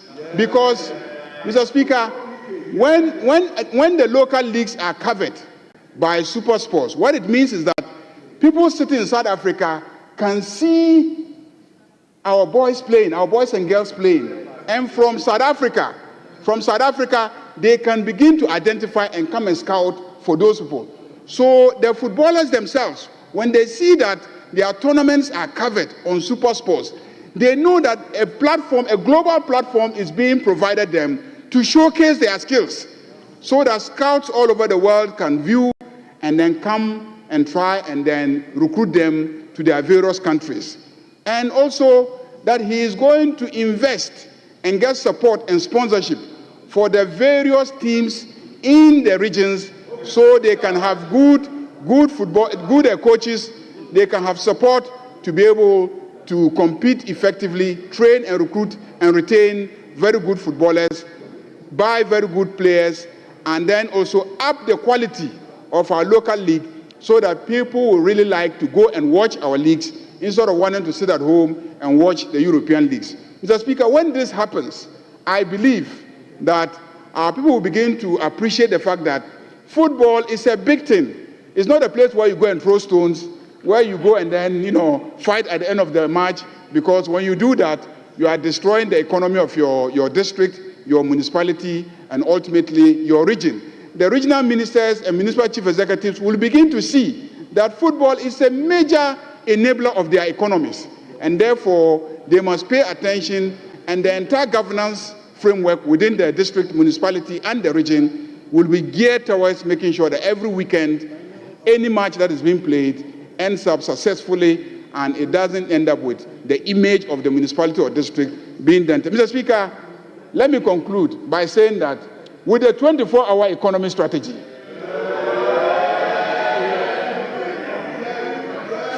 Football is going to be a major enabler of the 24-hour economy. And very soon we will see it. Very soon, our local league will replace the European leagues. Thank you very much, Mr. Speaker.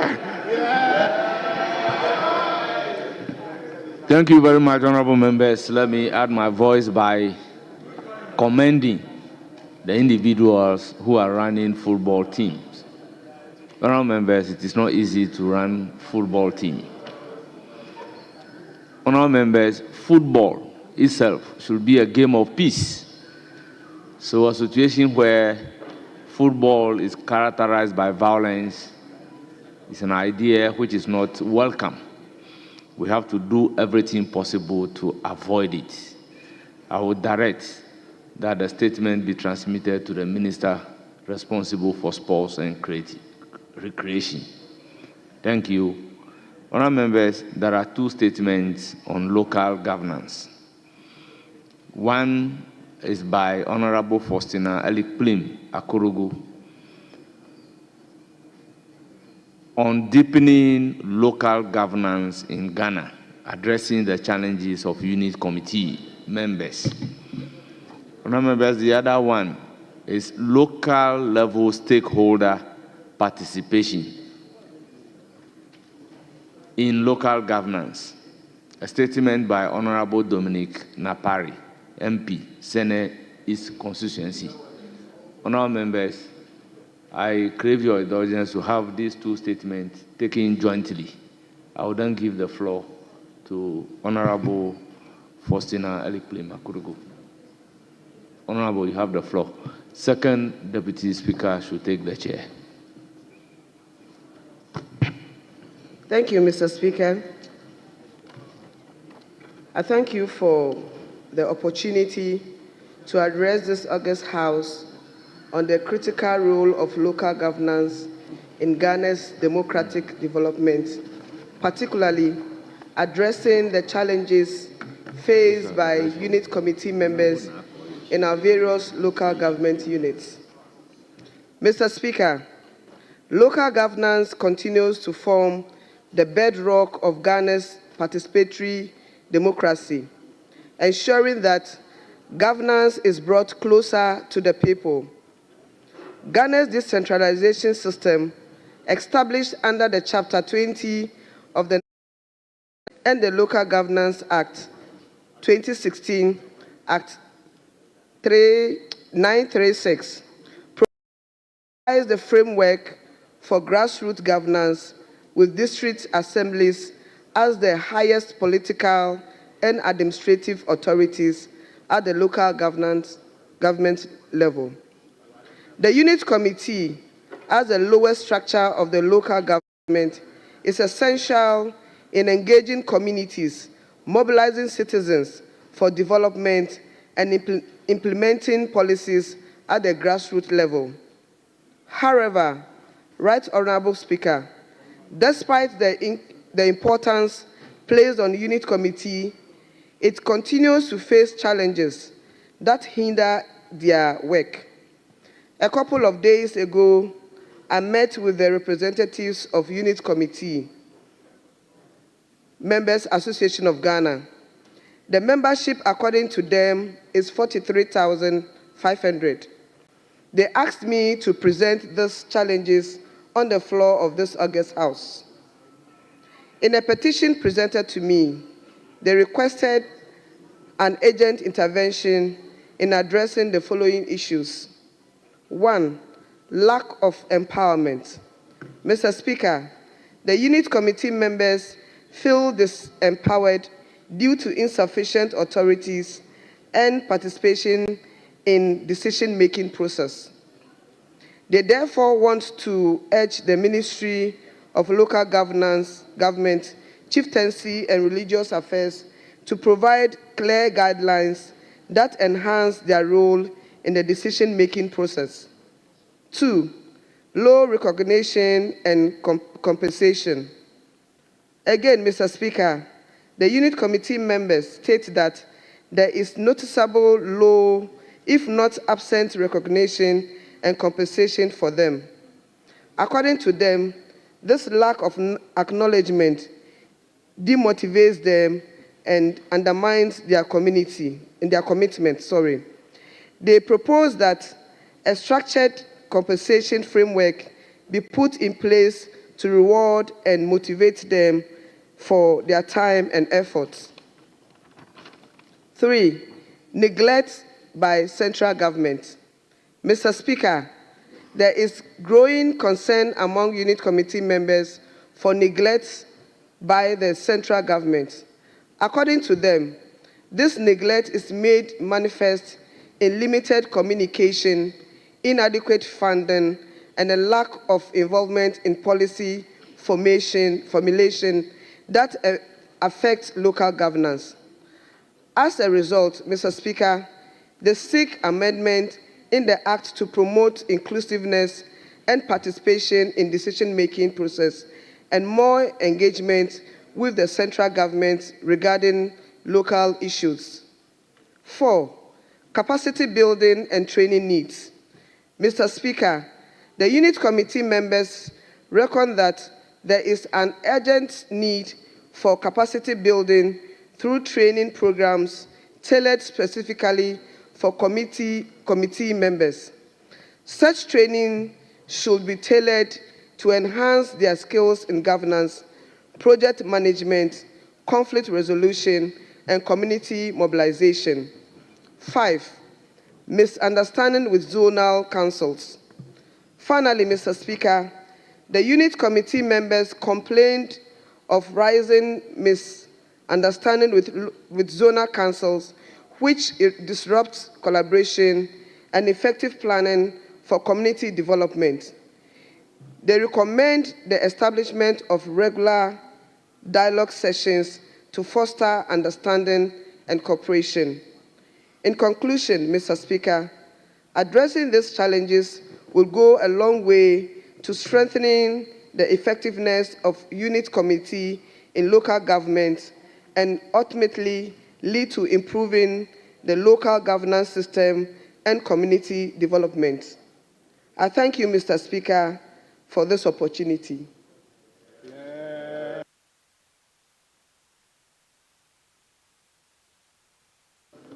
Very well.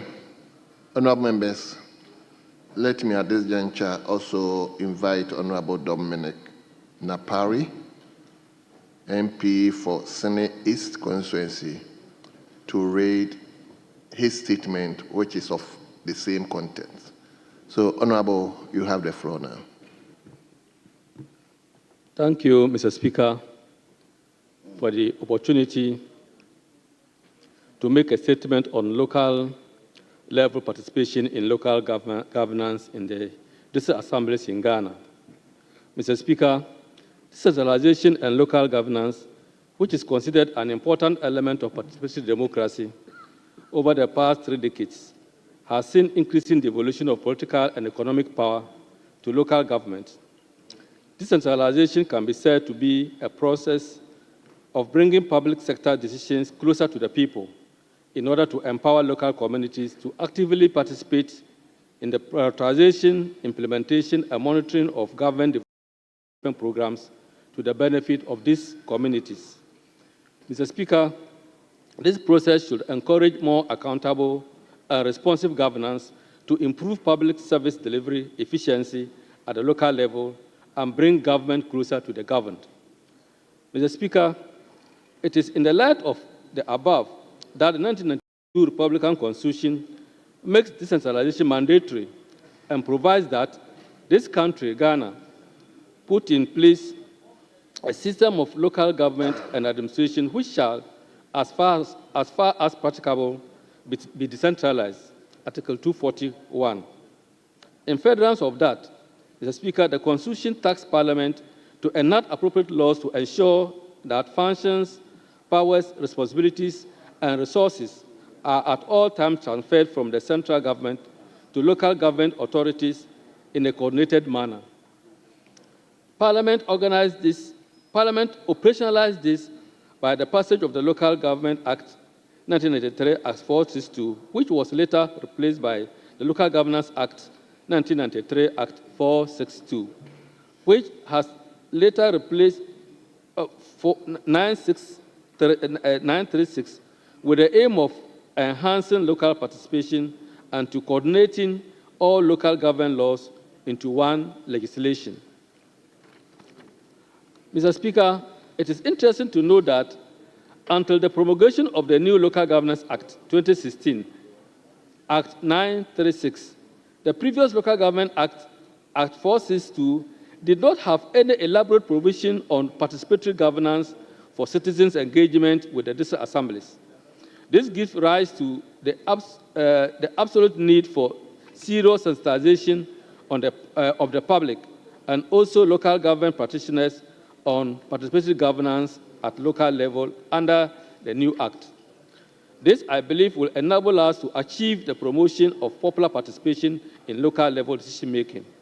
Mr. Speaker, the crux of the matter is that if decentralization and local governance is for participation and ownership by the local level stakeholders, to what extent do these stakeholders, who have stakes and roles to play, as enshrined in the Local Governance Act 2016, are aware of and play these roles and responsibilities? Mr. Speaker, the Act in sections 40 to 48 has given elaborate and extensive opportunity and guidelines to local level stakeholders to effectively participate and provide oversight to ensure efficient service delivery. But unfortunately, this is not the case to a large extent. The Act 936 under section 234 defines district level stakeholders to include chiefs, traditional authorities, opinion leaders, community leaders, and civil society organizations. And civil society organizations is defined in the same section to include community-based organizations, faith-based organizations, that's religious bodies, non-governmental organizations, professional bodies, vocational associations, or similar organizations. Mr. Speaker, the above is fortified in the constitutional indication for rulers to be identified for ordinary people in local government in Ghana as given in Chapter 20, Article 242 of the Constitution, where it says as follows: to ensure the accountability of local government authorities, people in particular local government areas shall, as far as practicable, be afforded opportunity to participate effectively in their governance. In operationalizing this, the Local Governance Act provides for the assembly member to consult with their electorate before and after meetings of the assembly. The question is, how far is this carried through? Again, Mr. Speaker, the provisions of participatory revocation of the mandate of an assembly member who has lost the confidence of his people, those on decentralized participatory planning and budgeting, and the section that requires that chiefs and traditional authorities must be consulted in the process of the president's appointing the 30% to district assemblies, give effect to participatory local governance at the assemblies. Mr. Speaker, Section 41 and 42 of the Act provides the procedure to enable a resident and other local level stakeholders to participate in activities of the district assembly and its substructures and identify the modalities and platforms for participation. In particular, the two sections provide for the participation of local people in the enactment of bylaws and draft fee-fixing resolutions by the district assembly. Mr. Speaker, citizens' participation in the preparation of district assemblies bylaws and fee-fixing resolutions is very important in increasing internally generated funds for local development at assemblies. But unfortunately, Mr. Speaker, there's very limited involvement of stakeholders in this direction by district assemblies, as noticed by your Committee on Local Government in its previous reports to the plenary. The extensive involvement of stakeholders in the determination of how much rate, fees, and fines they will be paying during fifth season formulation stage will reduce the Assembly's cost of sensitization and education on citizens' tax obligations. I think this will also reduce the usual confrontations between taxpayers and the revenue collectors and increase revenue generation for local development at the district assemblies. Mr. Speaker, information and technology-based platforms are among the many platforms specified in Section 42 of the Act for stakeholder participation and also include town hall meetings, budget preparation and validation fora, notice board announcement on jobs, appointments, procurement awards, and other important announcements of public interest. Section 43 and 44 of the Act provides for the general public to make petitions to the District Assembly on issues of concern.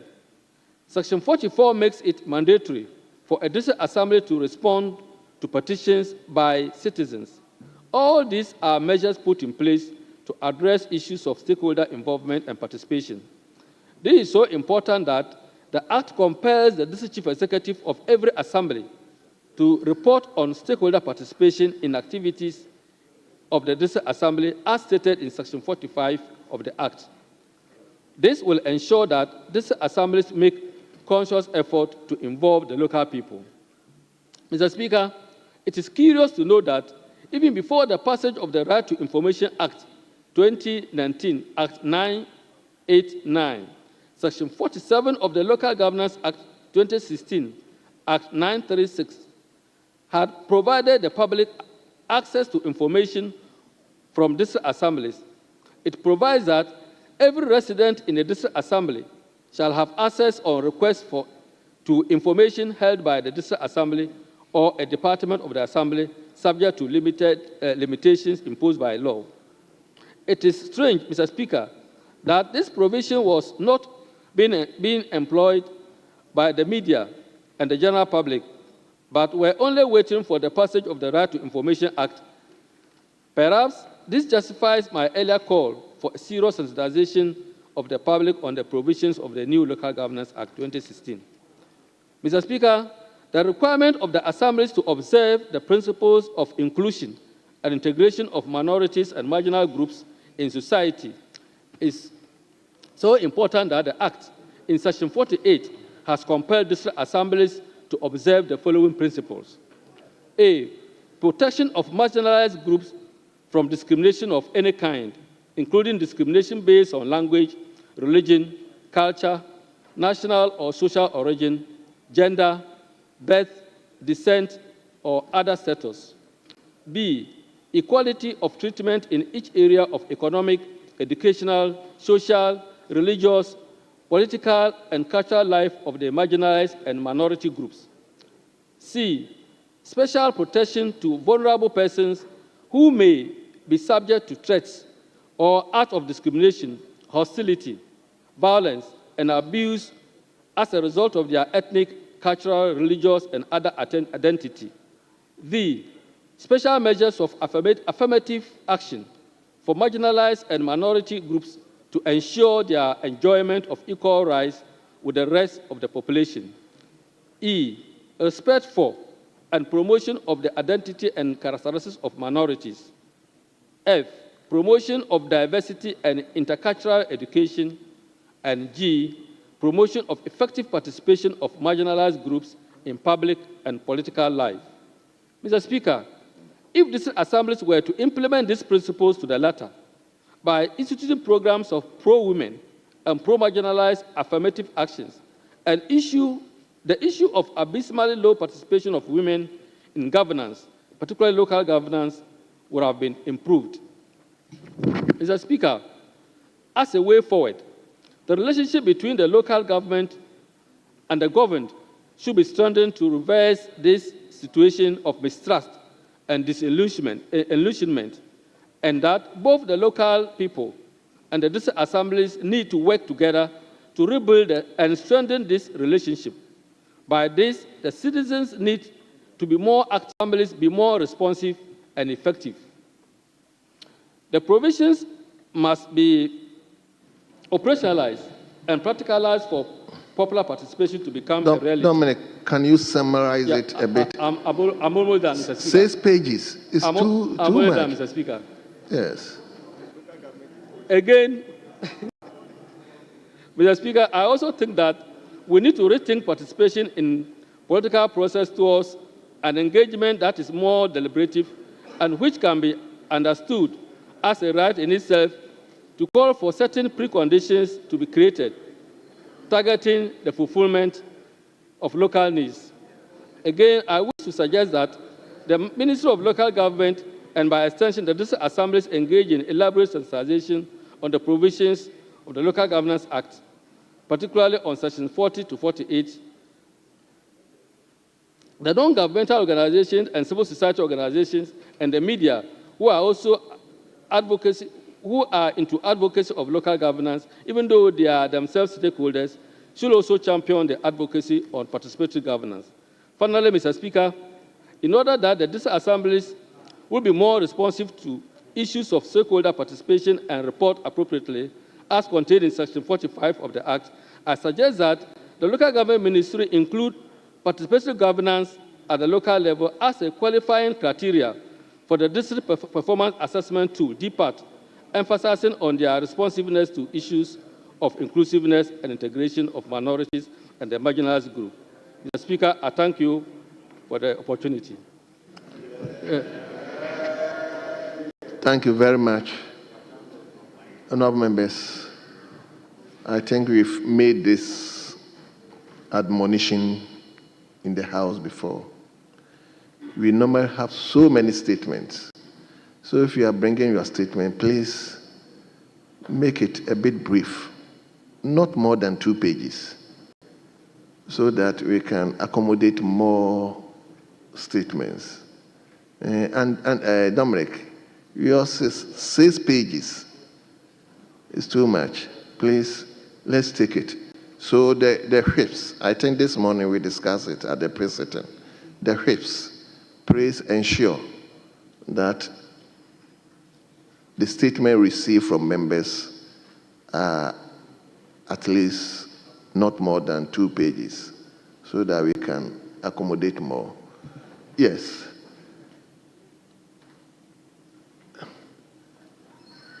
Let me start from here. I'll come back to you. Yes. Thank you, Honorable Mr. Speaker, for the opportunity to add my voice to the statement. 2 statements on the floor. Mr. Speaker, let me commend the 2 honorable members who made the statement. Actually, when you look at the organogram of the local government structure in this country, Mr. Speaker, you realize that the unit committee members are the units which is at the down 10 of the, Mr. Speaker, the organogram. Mr. Speaker, you start from the Ministry of Local Government, Chieftaincy and Religious Affairs. You come to the Regional Coordinating Council, being led by the regional ministers, the Metropolitan, Municipal, and District Assemblies, being led by the chief executives. Now you come to the assembly members, the zonal council, and finally, the unit committee members. Mr. Speaker, when you look at the organogram, the unit committee members are the people who are not motivated in any way by the structure, by the organogram, which I think that we need to do more about this. They work assiduously at the various units that they find themselves. But meanwhile, they are not being motivated. And even adding to the assembly members, how can an assembly member travel about 30 kilometers to the district capital, have a meeting, and be given 150 Ghana cedis as sitting allowance without even TNT? Some of you don't get it at all.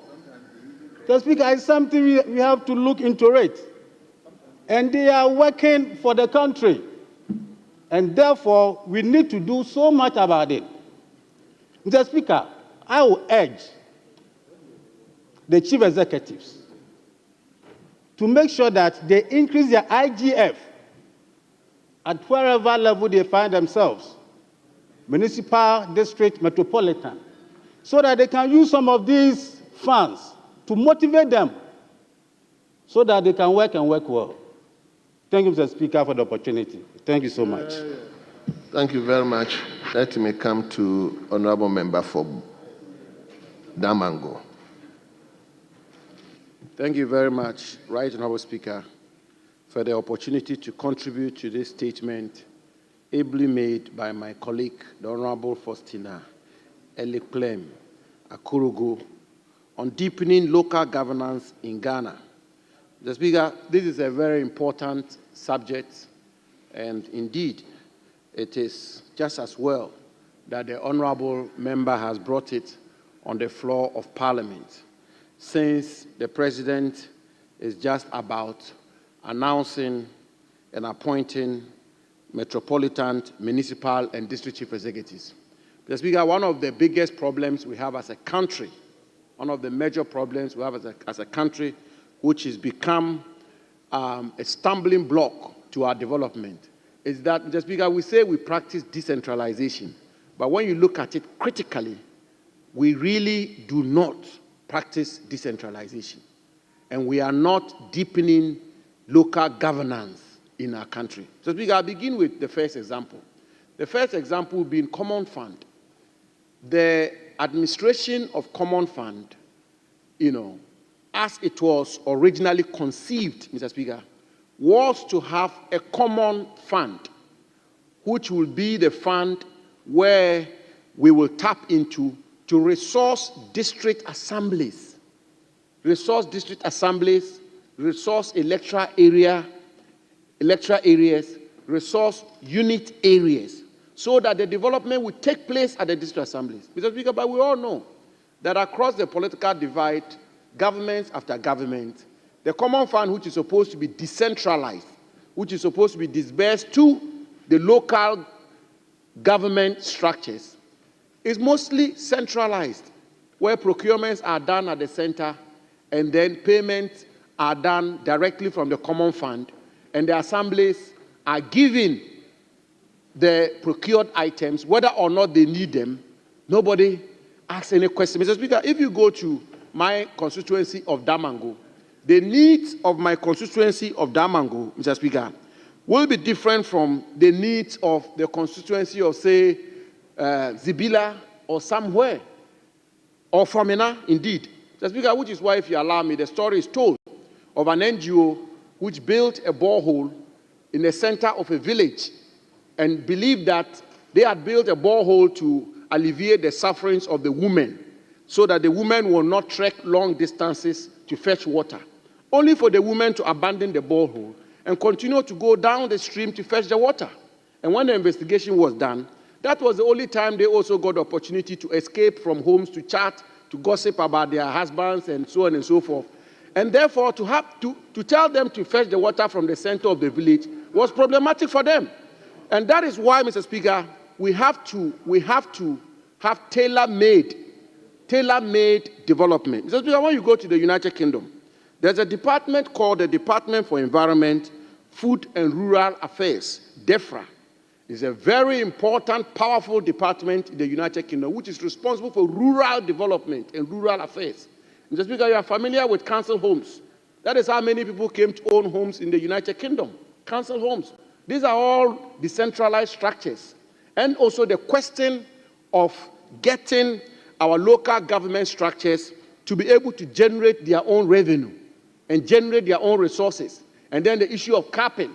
When the assemblies engage in internally generated funds, then we have capping formulas and so on and so on. So, Mr. Speaker, it's a very important subject. I'm not too sure we can do justice to this particular subject on one occasion. But I want to conclude, Mr. Speaker, to say that at the very least, let us make the effort to decentralize healthcare, decentralize education, decentralize agriculture, I dare say, Mr. Speaker, even roads, in terms of not so much in terms of not the expenditure, but in terms of the prioritization of the roads, the assemblies must maintenance.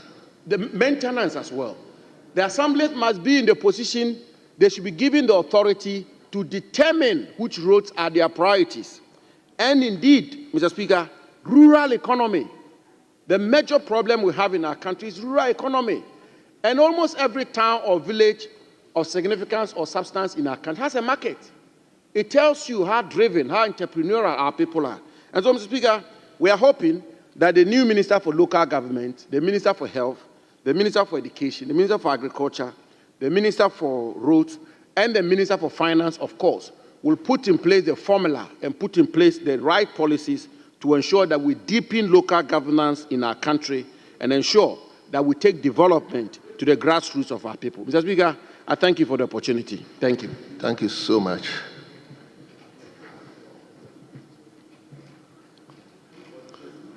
Yeah. Let me go to Honorable Sanja Nanja. Mr. Speaker, thank you very much for the opportunity to contribute to these two statements that are ably made by other members. Mr. Speaker, citizen participation in general is a good way of making government, public sector policies, laws, and regulations acceptable to the citizens. It also makes the public sector services effective and efficient. But, Mr. Speaker, unfortunately, Mr. Speaker, the main objective of Ghana's decentralization was to enhance citizen participation in governance.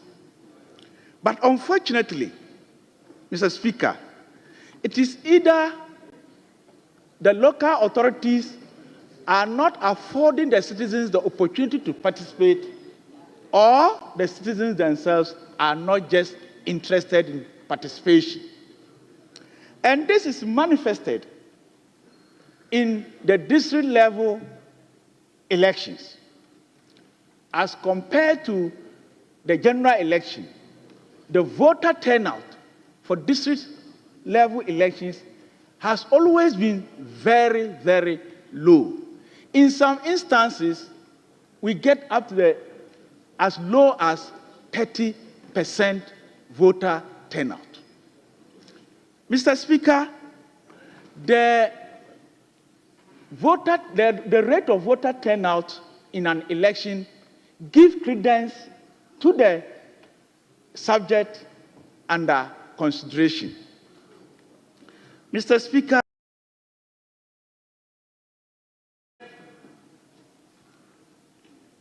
the citizens sometimes don't have interest in participation. The unit committee, the district level elections, for instance, sometimes apart from the assembly members, the 5 members, unit committee members, some electoral areas are not even able to fill 5 members for the elections because people are not interested in it. And the lower structures also are not given the capacity to function. The percentage, the assemblies I know are supposed to cede some percentages to the percentages of their revenue to the lower structures, the substructures. These percentages are not ceded to them. And how do we expect them to function? During fee fixing resolution, for instance, you invite citizens to come and participate. And the number of people you get leaves much to be desired. People don't come. They are not just interested. And the assemblies, the local authorities The local authorities also take advantage of the non-interest of the citizens and do their own thing. So, Mr. Speaker, I think we have to sensitize the people. We have to do more publicity, especially during the elections time, the district level elections. The publicity is normally very low. On this note, Mr. Speaker, I wish to thank you for the opportunity to comment on the statement. Yes. Let me now go to Honourable Member. Now that I've gotten to know your intention, I wouldn't call you. You wouldn't catch my eye. Yes, Honourable Member for Afwano.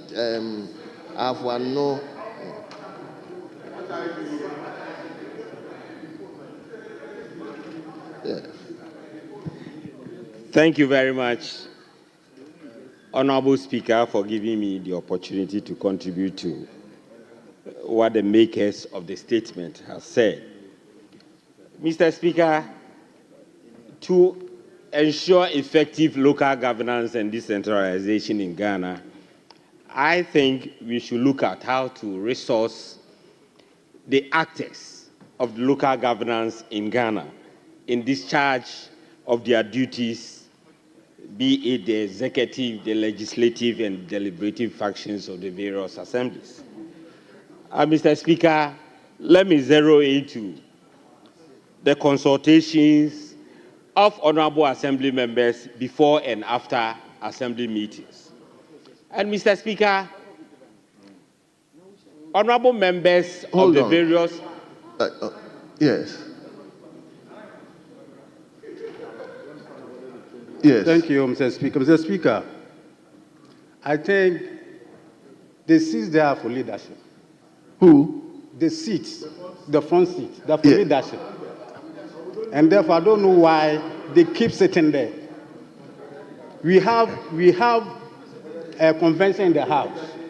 What convention? If they have changed leadership, they should tell us. What convention? That we shouldn't come and sit at the leadership seat, within the leadership seat. Were you in the House yesterday? Yes. Mr. Speaker, were you in the House yesterday? Mr. Speaker, I suffered the same thing. I suffered the same thing. Honourable member, the mere fact you suffered... The same, Mr. Speaker, the same seat made me to leave the seat I was occupying into my seat. Thank you. Thank you. But as we speak, there's nobody on the front seat. All the people sitting are leaders. But, Honourable Member, yesterday I think we delved into this. Your issue came up, and the first Deputy Speaker ruled. But yesterday, I think we expatiated further that the front seat are reserved for leaders. Members can come and occupy when there's nobody. So we normally term them as available leaders. But please, allow me to explain. But when there's a leader, it doesn't mean that nobody can come and discuss a matter with the leader. So I saw Honorable Adelaide coming to the front seat. He came to confer, he came to either take information, and that one is allowed. But coming to sit there permanently, that is what we can raise an issue. I think yesterday we delved into this matter. So, Honorable Afo, your issue has been dealt with, and I think we don't need to revisit this issue again. Yes, Leader. Mr. Speaker, thank you very much, and thank you for the explanation. Yesterday, I heard the first Deputy Speaker rule on this matter. But I know how he was treated was unfair to him. That's why Honorable Nyindam yesterday raised the issue again for better explanation. Because like you said, leaders may occupy the front bench, but a member may walk in to have a discussion with them. But the minority side raised the issue, and the first Deputy Speaker sacked the honorable member from the front bench. It wasn't a present situation. That's why he's still in pain, and then he wants to bring the matter up. So I think this explanation will settle him And then going forward, let members understand that they can still walk to the front bench, have their discussion, and walk back to their seat. So this is the explanation we wanted to get. So that when there's a clarity, members will feel free, and then they can also reach out to their leaders. But leaders are here to work for the backbench. So if there's a denial, then we are not here to serve them. Perfectly right. So thank you very much. Mr. Speaker, let me thank you so much, and let me thank my leader too. Mr. Speaker, on that note, then I will need apology from the front bench. Oh, why? From the unqualified apology from the Honorable Afo, this Mr. thing Speaker, is over. You see, to render unqualified apology for what they did to me the last time. Me personally, I wasn't happy personally about what was done to you, but it's over. Please, we learn from these things as we move on. So please, it's over. We don't need to demand or request for an apology. Yes, leader. Mr. Speaker, I understand very much my friend's pain, but Mr. Speaker, you also agree with me that it was a comment that was made by my chief whip, and the Speaker then made the decision. The Speaker was the one who made the decision. Yes. It was not my chief whip. And I still understand his pain and why he wants to retaliate. But we are brothers. Don't retaliate, please. Let's move forward. It's for God and country. I love you and you love me. Let's move on. Thank you very much for loving me. Thank you, honorable members. Yes, Honorable Ajimai. Yeah, thank you, Mr. Speaker. As I was saying, that to ensure an effective local government and decentralization system in the country, the nation ought to look at how to finance the key actors of local government and decentralization in Ghana, especially the unit committee members and honorable assembly members. Mr. Speaker, I want to zero in to the maker's statement on the consultation before and after assembly meeting by the honorable assembly members. Mr. Speaker, successive governments have been providing motorbikes for honorable assembly members to go around their normal duties. But, Mr. Speaker, sometimes the motorbikes will come at a time when honorable assembly members will be exiting, and that do not help. For instance, an assembly member of Maban in Ahafuano, how does he go around to visit his people at Kobeda and Kwafukrom before he goes to the assembly meeting to deliberate on the issues concerning their plight? So I will want to take this opportunity to appeal to the honorable local government minister and the local government ministry itself to make sure they expedite action on providing motorbikes to the honorable assembly members. And I believe that will help. Then looking at the relationship and other things between the traditional authorities and the unit committee members. I'm happy today the Ministry of Chieftaincy has been merged with Ministry of Local Government. So the minister should take note of that and then take action on that. Mr. Speaker, in conclusion, the last election, that's the 2024 election, both political parties, the major political parties, the NDC and MPP, in their manifestos, promise honorable assembly members that when they come, they will see how the ministry can allocate some funds to honorable assembly members to aid in their work. Today, the NDC is in power. So I want to appeal to the NDC government to make sure they look at the regular distribution of common funds and how some portion will be given to the honorable assembly members to aid in their work as promised in the manifesto. With this, I thank you, Mr. Speaker. Thank you very much. I understand you are the president of the assembly members, eh? Former president of NALAC. NALAC? Yes. Oh, okay. Thank you. I can now understand why you are speaking for them. Yes, let me go to Honorable Andrew Sola. Finally, Right Honourable Speaker, I appreciate you for the opportunity to comment on the statements delivered by these two honourable members. The Honorable Lady, I happen to be residing in her constituency. I thank her for accommodating me in her constituency. Mr. Speaker, the District Assembly concept is a very good concept. It's a concept that is supposed to bring development to the rural people. Mr. Speaker, I have often told my assembly members that if we have a very strong assembly system, the work of the member of parliament will be very limited, because the assembly members and the unit committee members, for that matter, they live with the people day in, day out. And so they know the people better than the members of parliament. And they know the needs of the people better than the members of parliament. Like the Honorable Eleklin said, what I think we have to do to empower them is to resource them.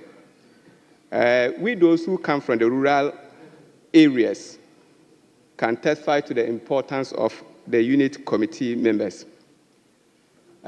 In my constituency, for instance, we have electoral areas that are very scattered. There are some of the electoral areas that have as many as 20 communities making up the electoral area. And so making it very difficult for the assembly member alone to function.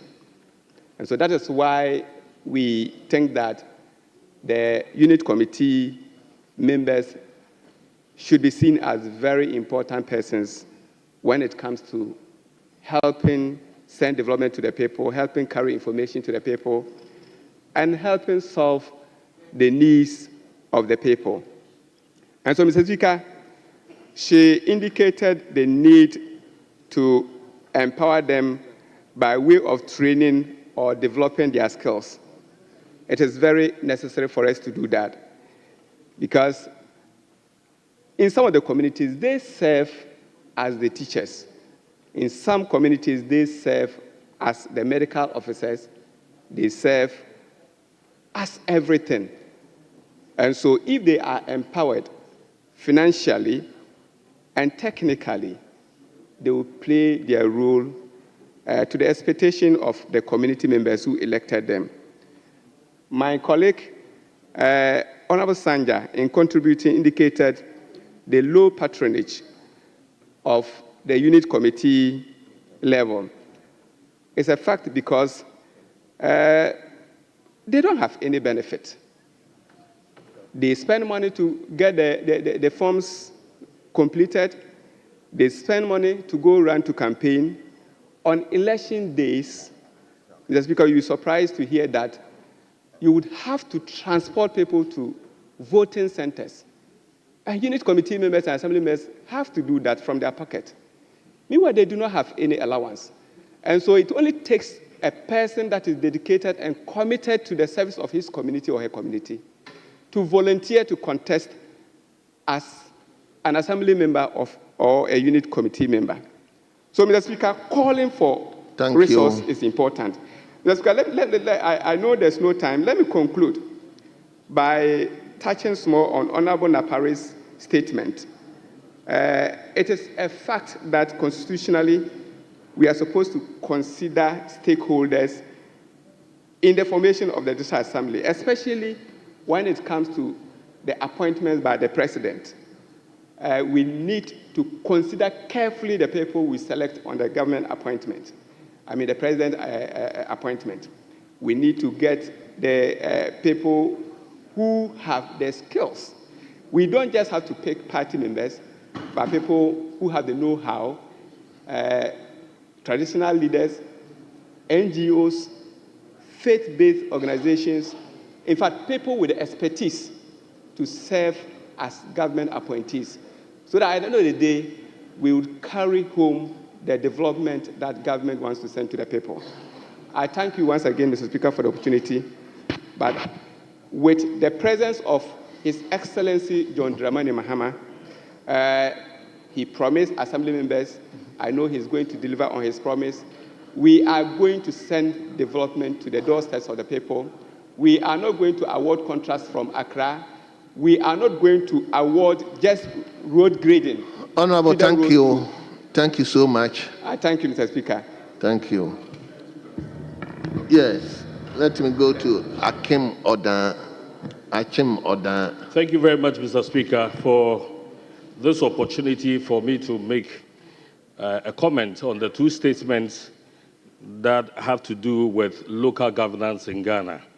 Indeed, the member for Domi Kwabenya would have to put herself together and form an association of MPs who reside in her constituency. Because I just heard the honorable member saying she lives there, and we have quite a couple of people who also live in Domi Kwabenya, so that at least we can have development coming in our area. So, Speaker, I'm excited to take a bite on this all-important topic, local governance. So, Speaker upon Speaker, Speaker after Speaker, to this statement have all talked about the fact that we need to empower our local governance system. If you look at the structure of our local governance, it is only the assembly member and the MMDCs that you see. You don't have the unit committee and the other structures performing, and it's because they don't have empowerment. How do we talk about empowerment without looking at financial capacity or a system that would allow them to have access to finance? I want to crave your indulgence, Mr. Speaker, to share an experience. In my constituency, the usage of common fund was a major campaign issue during our primaries. And so I promised my constituents that in order for them to have full access to the use of common fund, I was going to disburse the common fund to the 18 electoral areas in my constituency. When I got elected, every common fund that is released, yes, it was disbursed to the 18 electoral areas. We had the various electoral areas led by our assembly members opening electoral area accounts. And these monies were disbursed from the district assembly directly into that account. It made it easier for me to account for the common fund for every quarter. Even though I do not have any major project standing in my name, for every electoral area you go, there is something that they can point to that attests to the fact that this is what the MP's common fund has been used for. I think it becomes easier for you to account for the common fund because it's one major area that as a member of parliament, if you are not careful, they will definitely use it to campaign against you. No, I'm not concluding. You have to learn from my experience. And so, Mr. Speaker, it is the reason during the campaign of Dr. Mahmoud Bawumia, he promised that portions of the common fund were going to go to the electoral area. We did not vote for him.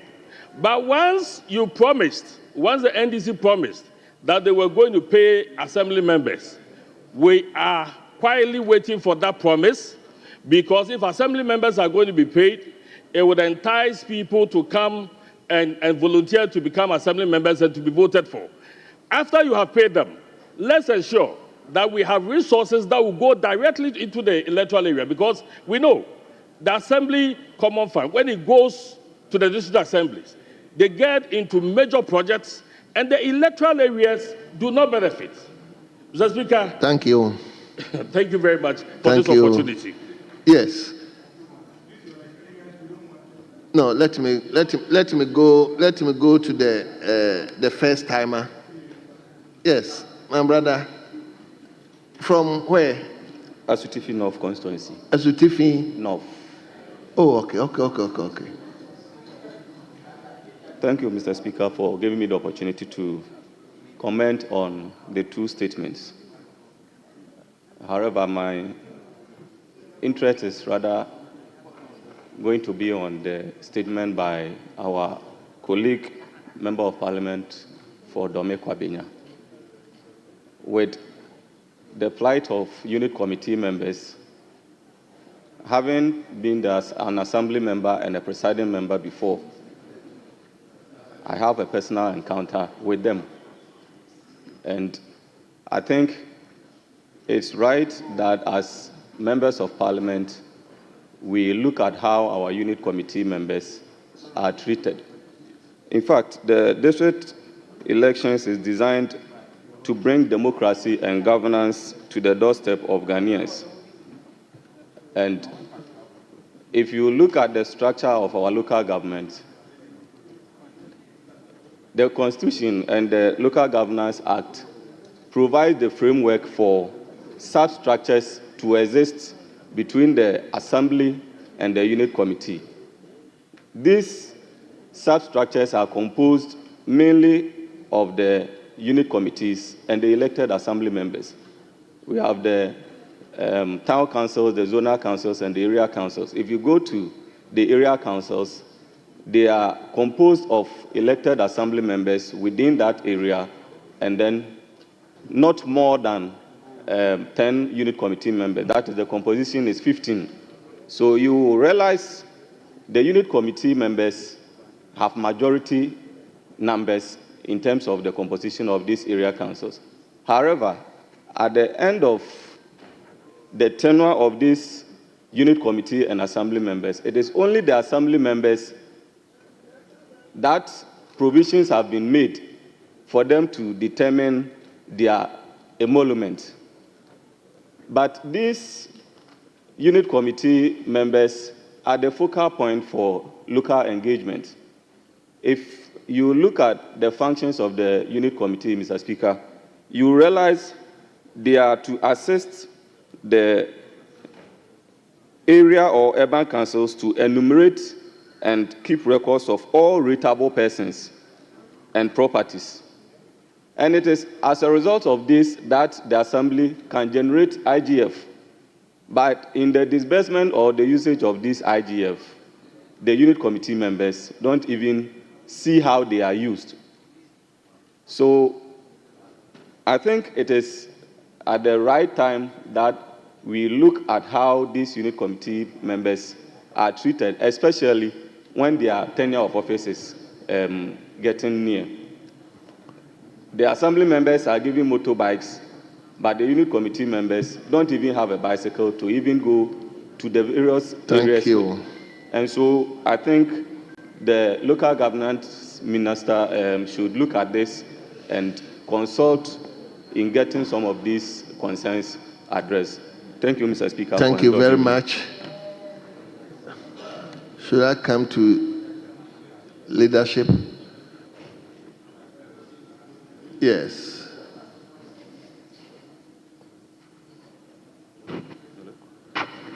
But honourable members, be brief. Oh, thank you, Mr. Speaker. Mr. Speaker, do I have the floor? Thank you, Mr. Speaker. Thank you, Mr. Speaker, for the opportunity to contribute to this two novel statements made by our colleagues. Mr. Speaker, we listening to our colleagues and the makers of these two statements, Mr. Speaker, it all boils down to inadequate funding for our assemblies, the MMDAs.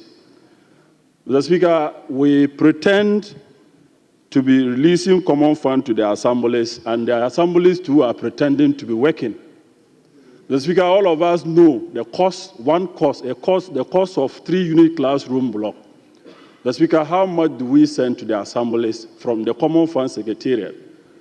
So all I want to say is that we are pretending to be supporting or making payments to the assemblies by way of common fund.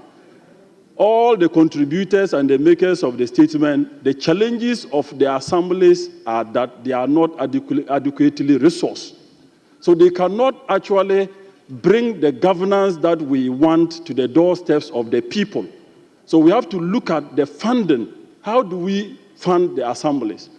I'm talking as a former district chief executive, Mr. Speaker. There were times you sit in the assembly for 3 months, you can't even get money to buy fuel to run the DCE vehicle, let alone to send your staff to go for monitoring.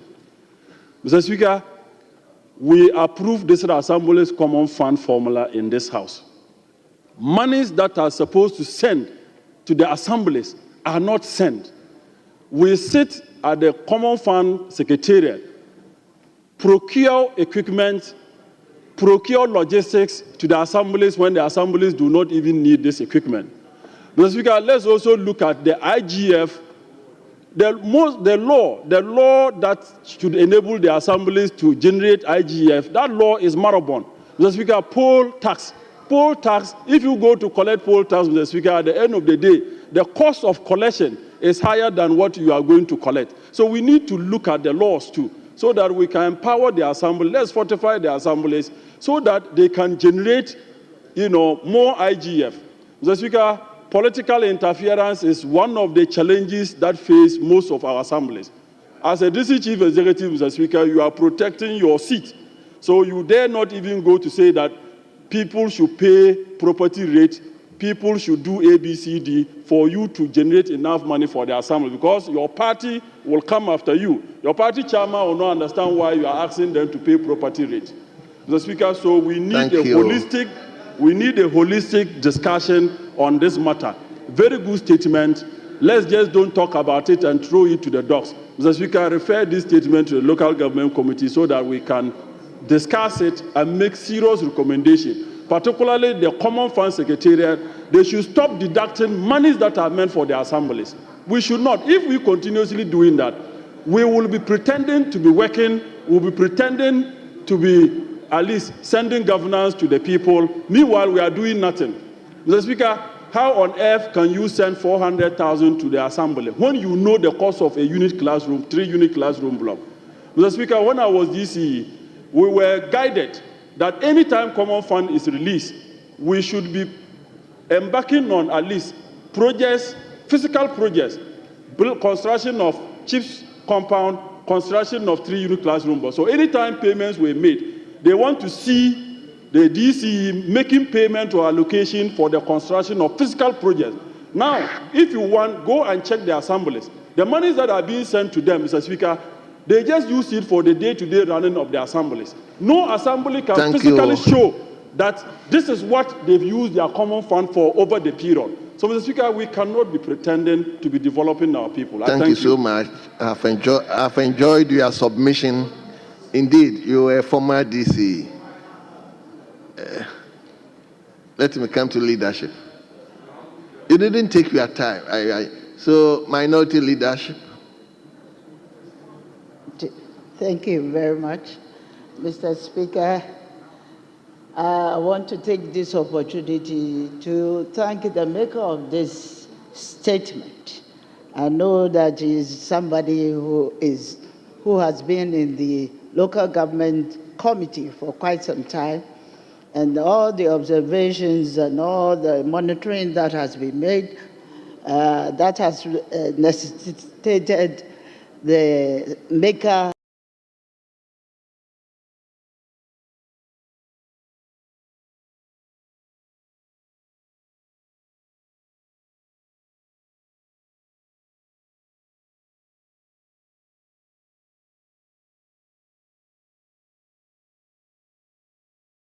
necessitated the maker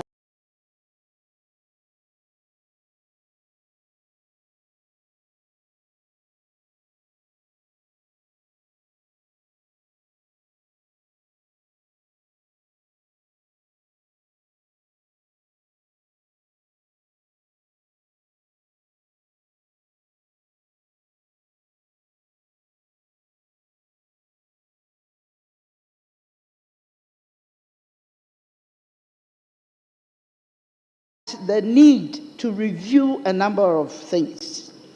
Mr. Speaker, a number of countries have paid a benchmark visit to Ghana to learn of our local government systems.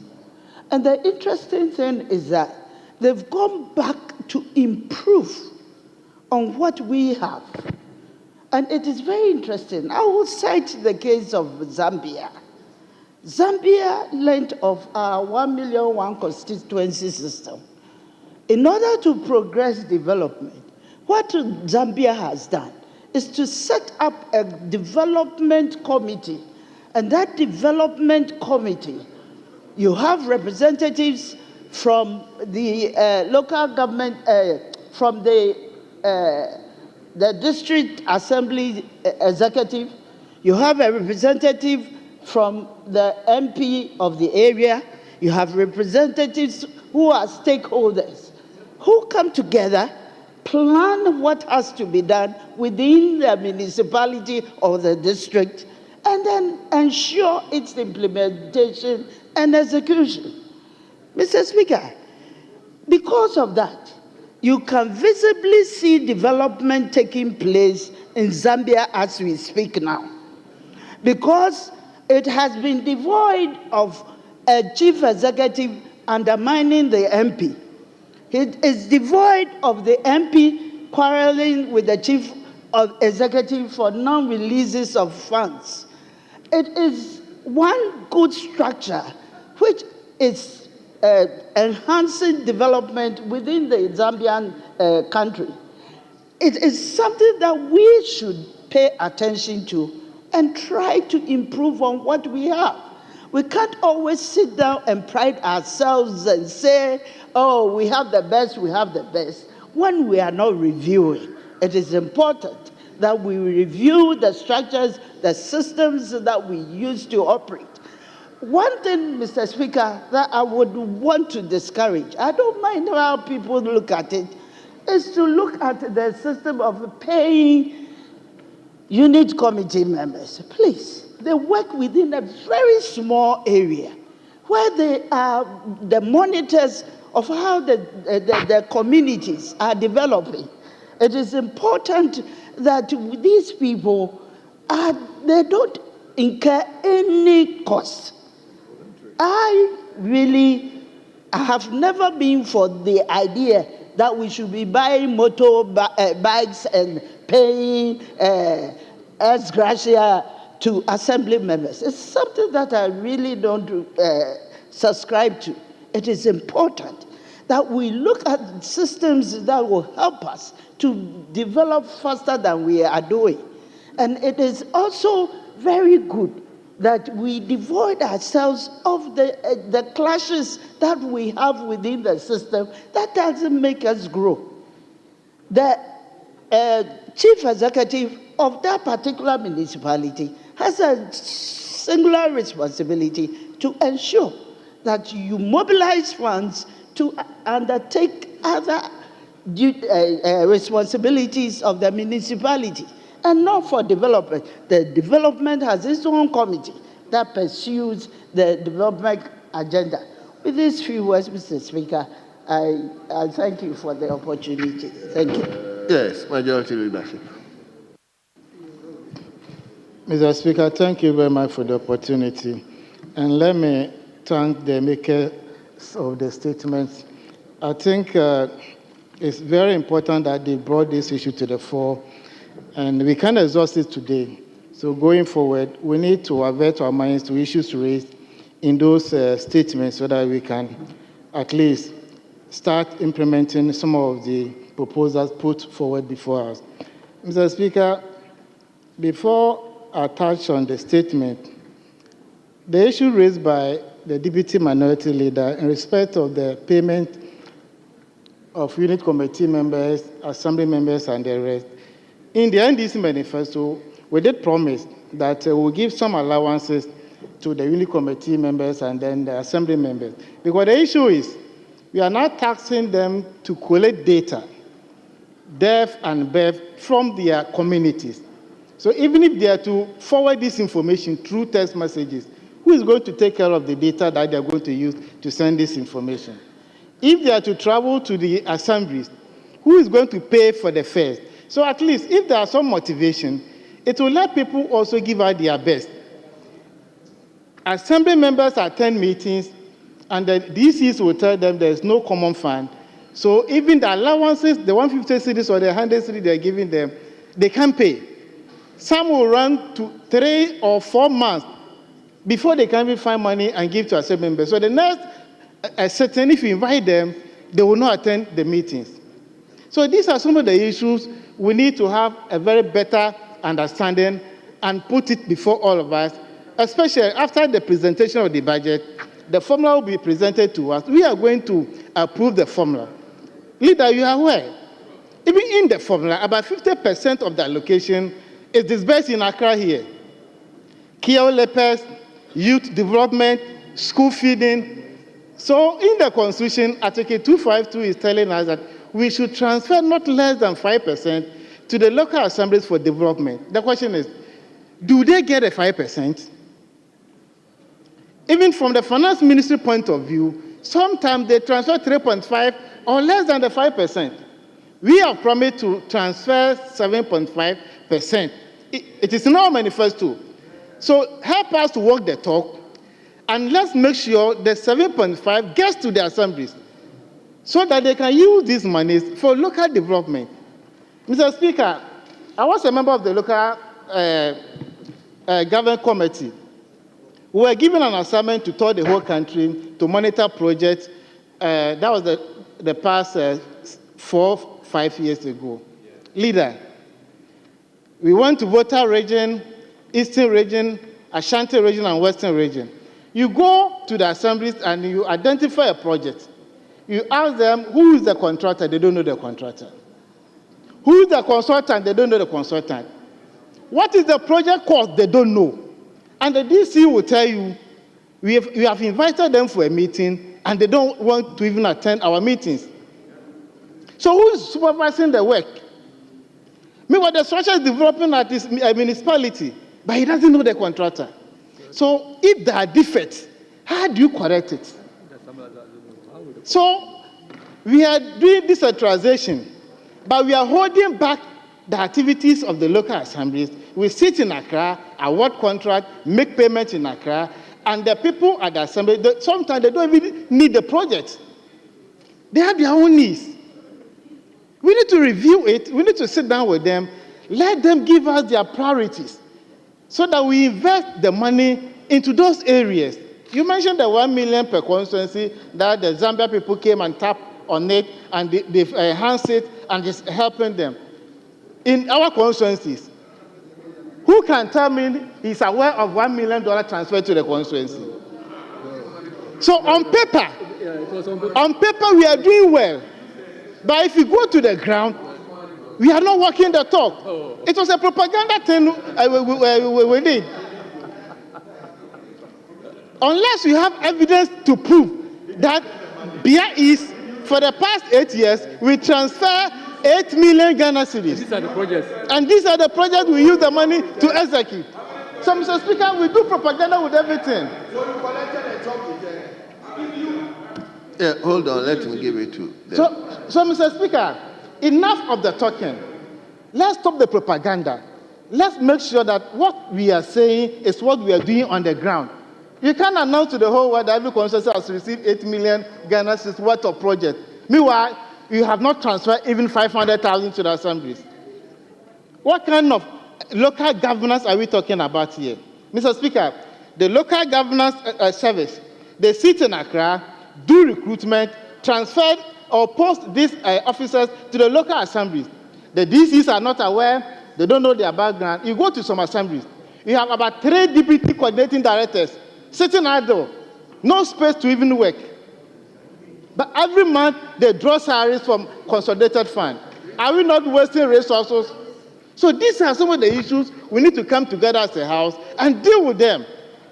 If not, if you do all the computation, you come to a conclusion that 5.3 billion Ghana cedis is transferred to the local assemblies for, let's say, 2024. What is the impact? Check from 2023, 2024. Common fund is still owing the assemblies, including members of parliament here. Our project fund has not been paid. The year has ended. A new government is in place now. They are going to put together a new formula for approval. What about the arrears? But on paper, it is written, oh, we've transferred this money to the assemblies for development. Where is the money? Where is the project? So you see projects springing up at various communities. Contractors have abandoned site because of non-payment of certificates. So these are some of the issues we need to avert our minds to so that we come together as a house and deal with them. But 7.5% will be released in this 2025 budget because we've signed a social contract with the people. We've promised the people and we will deliver. Mr. Speaker, with these few words, I thank you very much for the opportunity.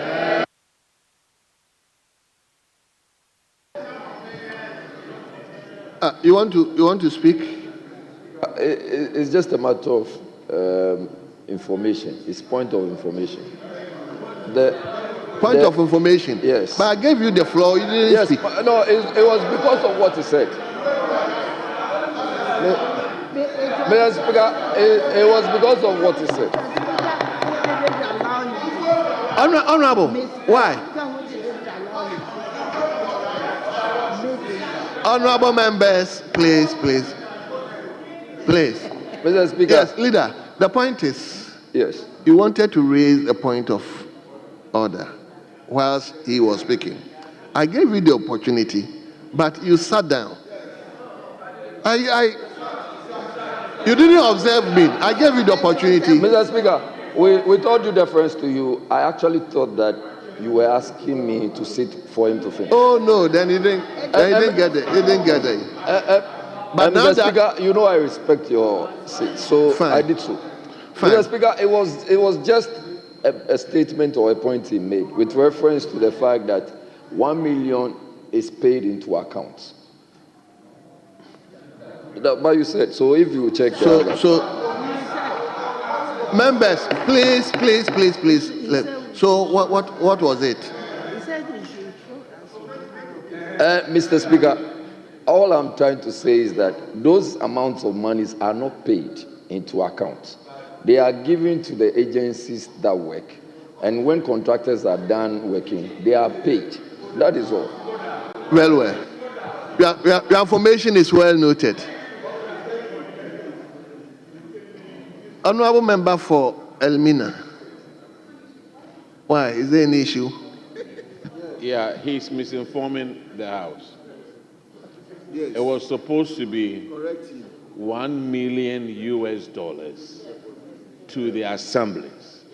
I was in Cape Coast when the former vice president came over there and told us over there that those assemblies should run to Accra and that the money was there. And if you don't go and collect the money, they will spend it in Accra. Yes, you lied. Thank you. That's what he said. Thank you. So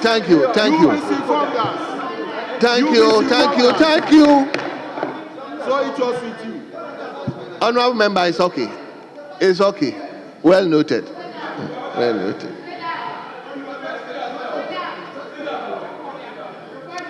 Mr. Speaker, the Vice President is not here to read your statement. To speak for himself.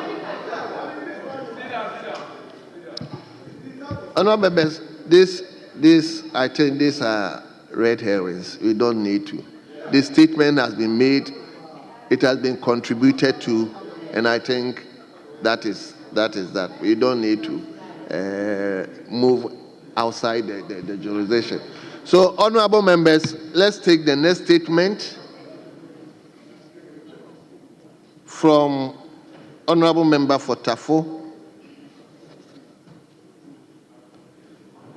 Honorable Vincent Safwa is going to talk.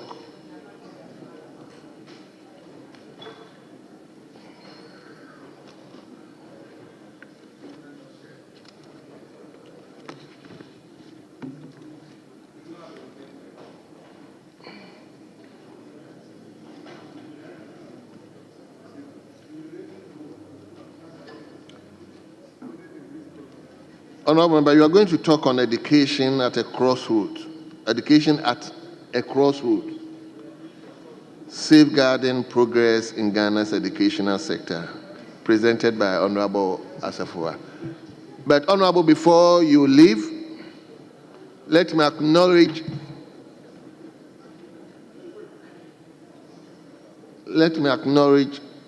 our children from Amasaman. They are Visila International School.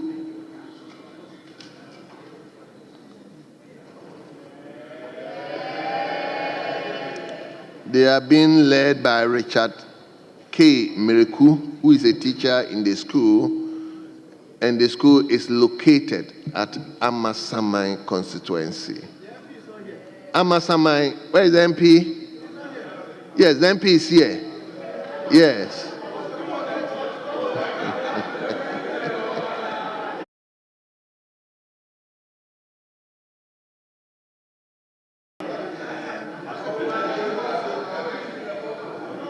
Honorable members, honorable members,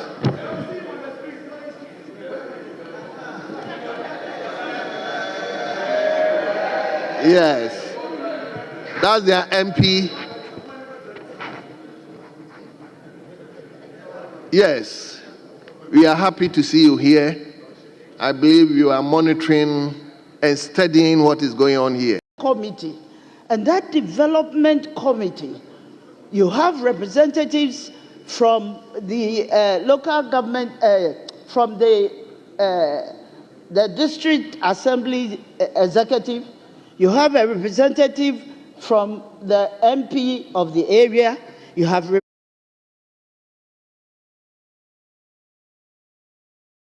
representatives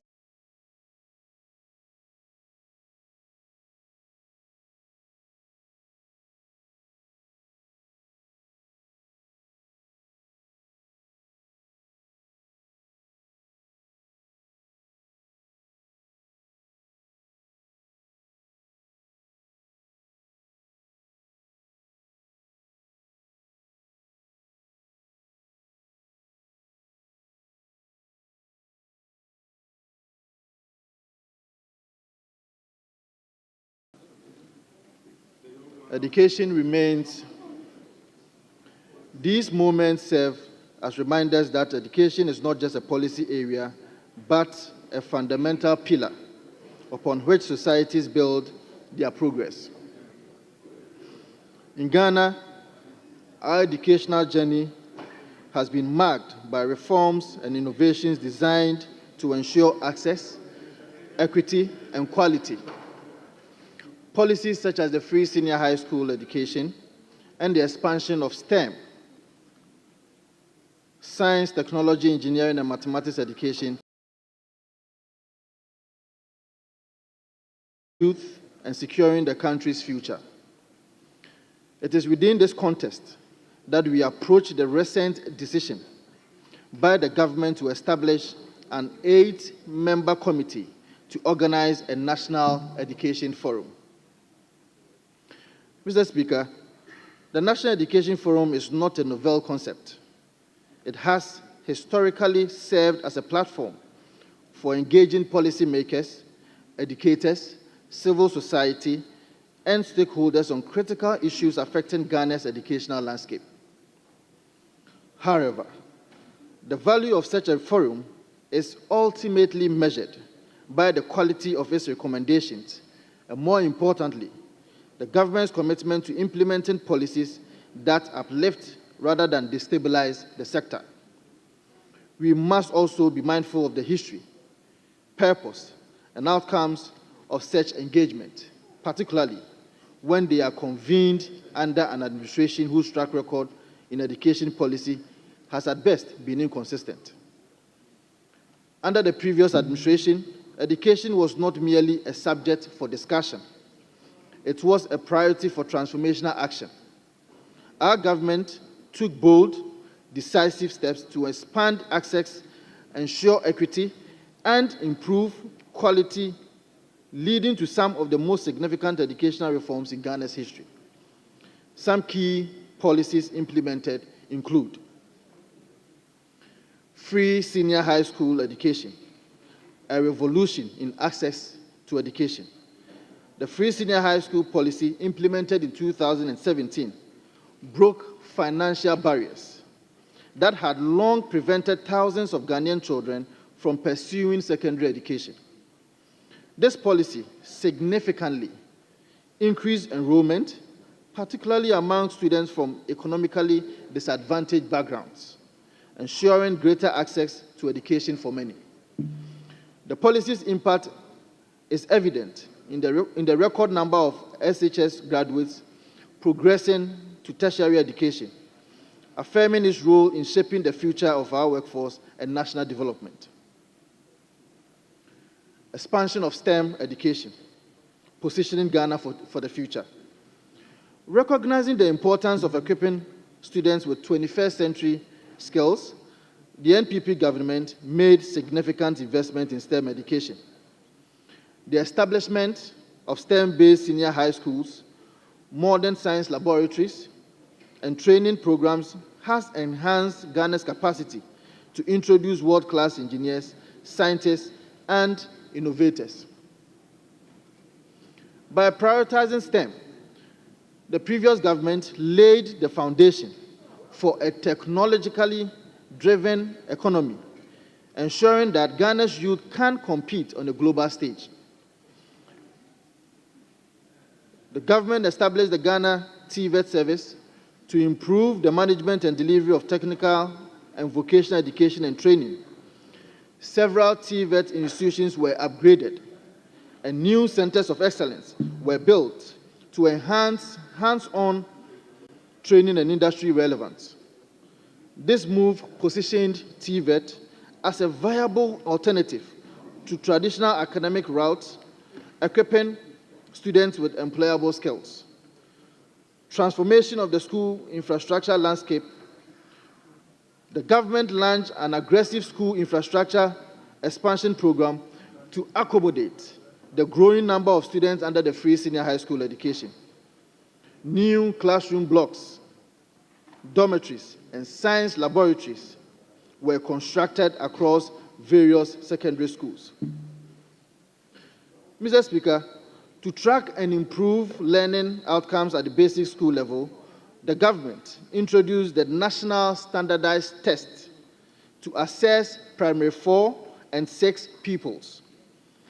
The policy ensures early intervention for struggling students and provides data-driven solutions for improving literacy and numeracy. Mr. Speaker, the government must unequivocally assure the people of Ghana that this initiative is not a smokescreen for reversing or diluting these landmark policies. Let it not be said that a certain government came to tinker with the free senior high school policy under the guise of review, leading to cost sharing that undermines accessibility. Reduce investment in STEM education, which would slow Ghana's progress in technology and innovation. Weaken TVET reforms, reversing the strides made in equipping the youth with employable skills. Mr. Speaker, education is not a partisan experiment.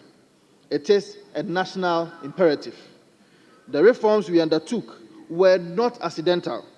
They were deliberate, strategic, and backed by evidence of their necessity and success. Any government that seeks to build upon these reforms must do so with commitment to expand and improve, not regress and erode. We, on this side of the House, Mr. Speaker, will vigilantly monitor the proceedings and outcomes of this forum. We will hold this government accountable for any decision that threatens our future, especially the future of our students, teachers, and the broader education sector. The people of Ghana will not forgive any administration that seeks to roll back policies that have lifted millions out of educational disadvantage. With these remarks, Mr. Speaker, I welcome the committee and encourage them to work with transparency, foresight, and a firm commitment to national progress. However, let it be known that any attempt to use this forum as a backdoor to undo the transformative educational policies of the NPP will be met with firm resistance. Thank you so much, Mr. Speaker, for the opportunity granted me.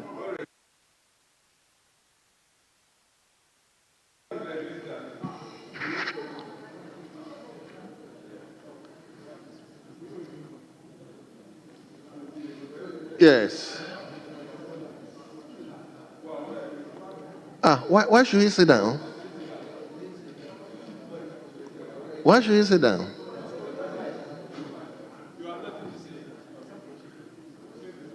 Yes. Thank you very much, Right Honourable Speaker. Right Honourable Speaker, I rise on Order 64.1, fortified by Article 102 of the 1992 Constitution. Mr. Speaker, and I read the Article 102. A quorum of Parliament, apart from the person presiding, shall be 1/3 of all members of Parliament. Mr. Speaker, if you look at the members in the House, we are not up to 1/3 of the number required to carry on with business of the day. So I want to plead with you so that we can adjourn the House till tomorrow. Thank you very much.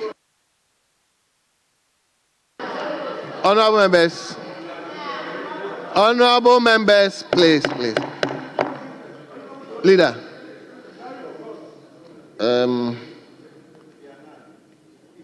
our brother has raised column. I'll ask table to ring the bell. Whilst he's ringing the bell, I will invite Minister for Lands and Natural Resources to read his statement.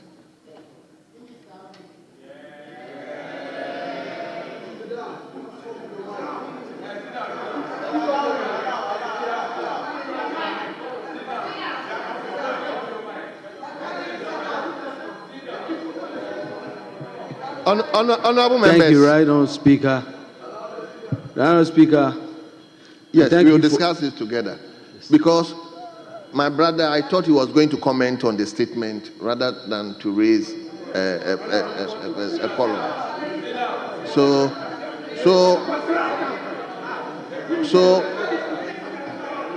the rules of this House does not allow this.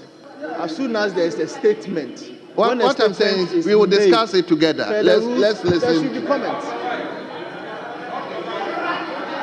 The rules of this House does not allow that. The standing orders does not allow that. When there has been a statement, Mr. Speaker, respectfully, there should be comments that is coming from members. I'm saying I'll give you time to discuss it. Thank you, Right Honourable Speaker. Honourable Mahama, I'll give you time to make your contribution. Let's listen to him. Thank you. I'll give you time to make a contribution. Yes. Thank you, Right Honourable Speaker. Here to give a statement on Ghana's forest reserve, the state of Ghana's forest reserves and water bodies. Right Honourable Speaker, thank you for the opportunity to address this August House on the pressing issues facing our nation, particularly the devastating scourge of illegal mining, commonly known as Galamsey, and its catastrophic effects on our precious forests and water bodies. I stand before you today not only to provide an update on their situation, but also to outline the solutions you have identified and the expedited actions we are taking to address this national emergency. I'm also here, Honourable Speaker, to solicit the unwavering support of this House and honourable colleagues to join me in this fight. This is not a battle for one individual, but a collective struggle that demands unified efforts to achieve meaningful and lasting solution. Honourable Speaker, Ghana boasts of a total land area of approximately 23.8 million hectares. Of this, about 3.6 million hectares, which is 15% of our total land area, are designated as either forest reserve or wildlife protection areas managed by the Forestry Commission. These include 288 forest reserves and 21 protected areas scattered across the country. As we know, our forests and wildlife resources have long been major contributors to Ghana's economic development. They provide formal and informal employment, sustainable livelihood, offer rich biodiversity for ecotourism, and generate foreign exchange through timber exports.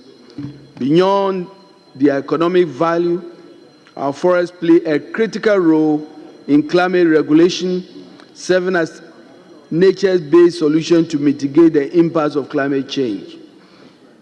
So, Speaker, despite the numerous benefits we derive from the forest and our increasing knowledge about the importance of forests to our ecosystem and well-being, Ghana's forests continue to be under serious threat of deforestation and forest degradation due to factors known to all of us. Ghana is currently faced with an unprecedented threat to our forest resources and water bodies due largely to illegal small-scale mining activities. This situation has assumed crisis proportions with dire national security and public health consequences that require immediate attention. Honourable Speaker, it will interest you to note that out of the 288 forest reserves that I have mentioned, a whopping 44 of these forest reserves are under serious attack by illegal miners, and an estimated area of over 5,000 hectares has been devastated. And to put it particularly, about 7,000 standard football fields is what I'm talking about that has been devastated. 7,500 football fields gone. This is mostly occurring in these specific areas. One in the Ashanti region, the Bakwai, in Kawiya, in the western region, Takwa, Dabuasi, and in the western north, Bibiani, Enche, and Juaboso, especially. Mr. Speaker, the approach adopted by illegal mining gangs is quite alarming and frightening. They are heavily armed with sophisticated weapons and very violent with large numbers of excavators, making it extremely difficult for forest guards and the rapid response team to control them, since they have no sophisticated weapons to control them. Over 9 out of the 44 forest reserves, and Mr. Speaker, this is very important, over 9 out of the 44 forest reserves have been completely taken over by these illegal mining thugs with impunity. And the Forestry Commission no longer have access to these forest reserves. This situation is dire and must be condemned by all citizens of Ghana.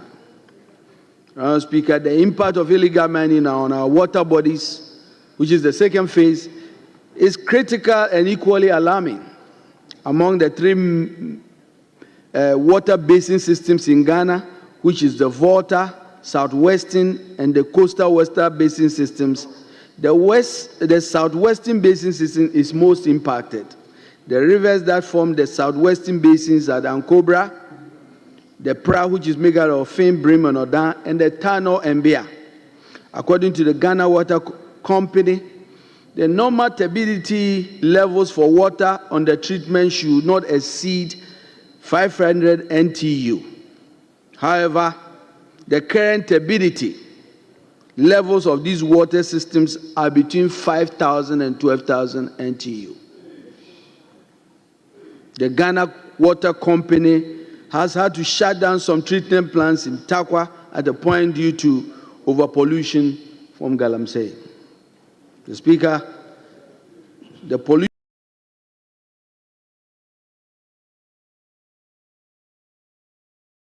contaminated with toxic hydrocarbons and used recklessly by these illegal miners.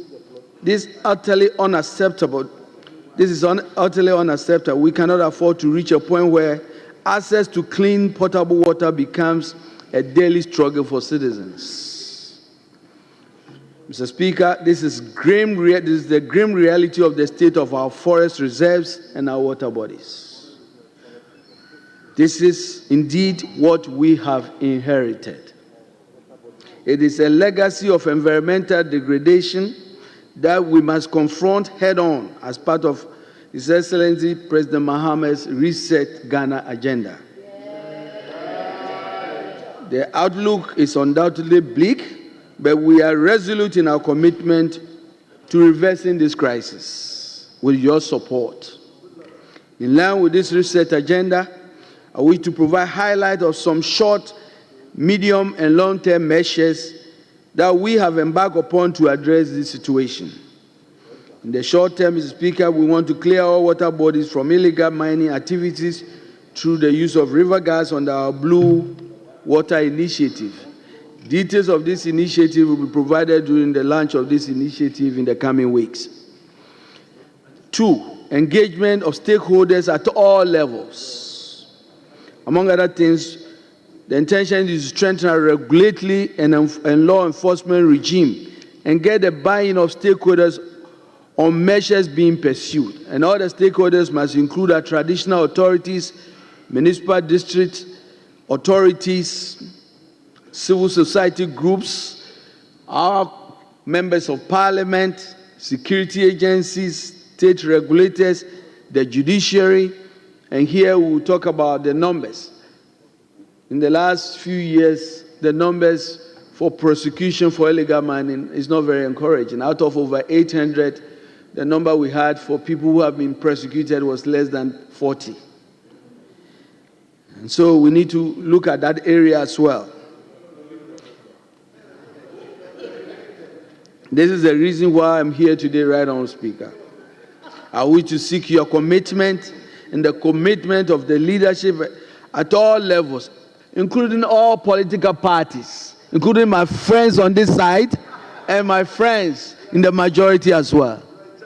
We have to collectively fight this. The Speaker, another short-term measure is that I inaugurated a working group of experts on Wednesday, the 12th of February 2025, to undertake a review of the mining sector and licensing regime and recommend immediate radical reform to sanitize illegal mining activities within our forests and our water bodies. And our committee is expected to submit its report by the end of the month. Mr. Speaker, we are also collaborating with the Ministry of Environment, Science and Technology and actively discussing modalities for revoking LI 2462 to establish a more responsible legal framework for small-scale mining in ecologically sensitive areas. Mr. Speaker, our short to medium-term approach is to roll out the government's Tree for Life reforestation initiative. This ambitious initiative aims to restore degraded landscapes by transforming areas ravaged by illegal mining and other drivers of deforestation into ecologically functional landscapes. We intend to promote sustainable forest management, conservation, and reforestation to combat diversity loss, water pollution, climate change, and environmental degradation, threats that now pose an existential threat to our very existence. We recognize that many young people turn to illegal mining due to lack of sustainable employment opportunities. As part of our long-term strategy, we are also exploring a lot of other alternative, sustainable livelihoods to reduce dependence on galamsey and other illegal mining activities. Mr. Speaker, I conclude with a heartfelt appeal to all of you, our colleague members of Parliament, Ghanaians, to join in this fight against galamsey. Let us unite to support the measure outlined today. We owe it to ourselves, our children, our future generations to safeguard our environment and secure a sustainable future for our beloved nation. The time to act is now. Together, we can and must prevail. I thank you. Thank you very much. Honorable members, I'll invite, you'll come to this topic, but I will invite Honorable Mahama to make his earlier comment on the first statement, then we will shift to this one. So, Honorable Mahama. Yeah, Mr. Speaker, thank you very much. I rose on my feet substantially on two major issues to seek direction from the Speaker on the matter that you had to rule on. You had given direction that we should discuss the statement made by my honorable colleague, honorable member for Old Tafo. and a member raised an issue with quorum. Substantially, it puts the issue on hold, and you gave direction according to Order 64-4, where you said the bill will have to be ranked, discussion will go for 10 minutes, and then a head count done by the clerk at the table, and then we will determine whether quorum has been formed. Without risk of, Mr. Speaker, I don't want to risk a discussion that will not be captured as part of the official proceedings of the Honourable House. Member, I've given you the floor. I want you to comment on that statement. Oh, honourable members, please. Why? Oh. Mr. Speaker, I would comment on that, but I feel like it's procedurally right to bring that to your attention. Honourable Mahama, if you don't have comment, please, then I will give the opportunity to somebody else. I have a question. I have a comment, Mr. Speaker. Have? I have a comment, Mr. Speaker. So comment on it. Leave the rest of the process, the procedure to the chair. You comment. I've given you the. Thank you very much, Mr. Speaker, for that direction, but I was just trying to help guide the chair. Mr. Speaker, the maker of the statement brought to fore issue about education and education at the crossroads. He highlighted some of the teething issues regarding Ghana's educational system. He also brought to our attention some of the sterling, most innovative and cut-edging educational initiatives that were initiated by the former president, Nana Addo Dankwa Akufo-Addo. But the most important in that statement to me, and that should engage our minds, is his comment on the flagship program of the previous government. That is the free senior education program. Mr. Speaker, I have had the opportunity of writing some papers on education. And I remember when I was doing my second degree, I wrote about gender inequalities in primary school enrollment and the factors that probably would necessitate or, if you like, determine whether a person will enroll a female or a male student in school. Mr. Speaker, one of the findings was the financial status of the parents. And Free Senior High School basically took away this burden and made education accessible to every Ghanaian, irrespective of where you were born, irrespective of the financial status of your parents. And I think that this program will have to be safeguarded. It is in tandem with the Constitution of the Republic that education should be progressively free. And then any attempt by any government to introduce any impediment to access to education by way of parents paying, i.e., would not be in furtherance of the Constitution of the Republic of the country. Mr. Speaker, there are recent talks about parents having to pay for some part of parent-teachers association dues. There are recent talks about engagement with institutions to ensure that education is actually being contributed to by parents. Mr. Speaker, I think as a House, the Free Senior High School legislation could not be passed by this House in the previous Parliament. Thank you. We will have to pass this Parliament. This Parliament will have to pass it, ring-fence funding sources for education, and make sure that it is accessible for everyone. Thank you, Mr. Speaker. Thank you very much. I'll take the last statement, last comment. I'm saying I'll take the last comment. So I'll either give it to the former minister or...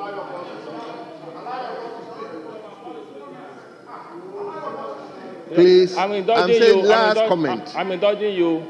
Indulge the two of us. With respect to your office, Mr. Speaker. Please. We all know that the statement that has been read are very important statement that we need to discuss. But our own colleague raised column, so the 10 minutes I have to make sure that, please, I'm going by my own time. I'm going by my own time. So let me hear you. Mr. Speaker, you are a nice man. Thank you for the opportunity you've given to me. My honorable friend, Vincent Eko Asafua, has made a profound statement, and I commend him for the statement he's made. Mr. Speaker, education is the core of societal development and progress. Between 2010 and 2020, Mr. Speaker, the SY NDC administration introduced an education strategic plan that spanned between 2010 and 2020. When the NPP took over, we also had a strategic plan by reviewing what the NDC had put in place because it was ending in the year 2020. We also came up with a plan that spanned the period between 2018 and 2030. And because, the Speaker, this document is there, I was expecting the current government to at least examine this document and see the positives, the strengths, and where there are weaknesses, then they can revise those weaknesses so that we move forward. For me, that is how we need to proceed as a country. We don't have to reinvent the wheel. The Speaker, if you look at the document we have right now, that was overseen by Dr. Matabuku Pempe and Dr. Ose Yao Aduchum. It is a comprehensive plan. In the year 2017, we did what we call the education sector analysis based on some of these documents. And we came out with gaps in those existing documents, and we had some suggestions moving forward. That is why we were able to introduce the free technical education intervention. The point I'm making is that through the gaps, we realized that technical education was a way that we need to pursue. Thank you. And we've done that. Had a free education and all that. But as we speak, this government is having a stakeholder engagement in the Volta region. Thank you. And the idea, Mr. Speaker, please give me a second to just conclude. And the idea is to come up with a new paradigm. But I'm saying that what is there is enough. Thank you. What we have right now is enough to help this country to move so forward. Much. They can't reinvent Thank the wheel. You so much, they should Honorable follow the innovative Dr. interventions that the MPP government put in place. Thank you so much. My good friend Hannah Dusu, that I respect so much. Please respect me. I'm your friend. I'm your friend. Mr. Speaker, I know how Hannah Dusu, the new education minister, Honorable will do members, right. please, don't do that. Allow me in, please. Allow me in, please. Mr. Yes, Speaker, Honorable, conclude my for point me. is that the current education minister, I know him. I know that he is capable and will do right. But I would just advise him as a very good friend to look at the innovative interventions that we roll out and just add on to it. Thank you. And that will benefit this country Thank and you. our children. Thank you so much. I hope initially you said you wouldn't contribute. Yes, I want to finish that one, then I come to. Yes, Honorable Minister. You wouldn't catch my eye again. Mr. Speaker, thank you for the opportunity. I want to commend the statement by my colleague, Honorable Vincent Assefu of Old Tafu, for commenting on what is going on in Ghana at this time in terms of the committee looking at the future of education in our nation. Mr. Speaker, developing a country requires a certain kind of education regime. Other nations have done it, and Ghana can do the same. It's not by accident that China set a goal of producing 50,000 engineers, moved it up from 50,000 to 200,000, and now they have 800,000 engineers coming out of their colleges and universities every year. The purpose of education is so critical. It's not just education. Education must be a system that moves us from point A to B in terms of socioeconomic transformation.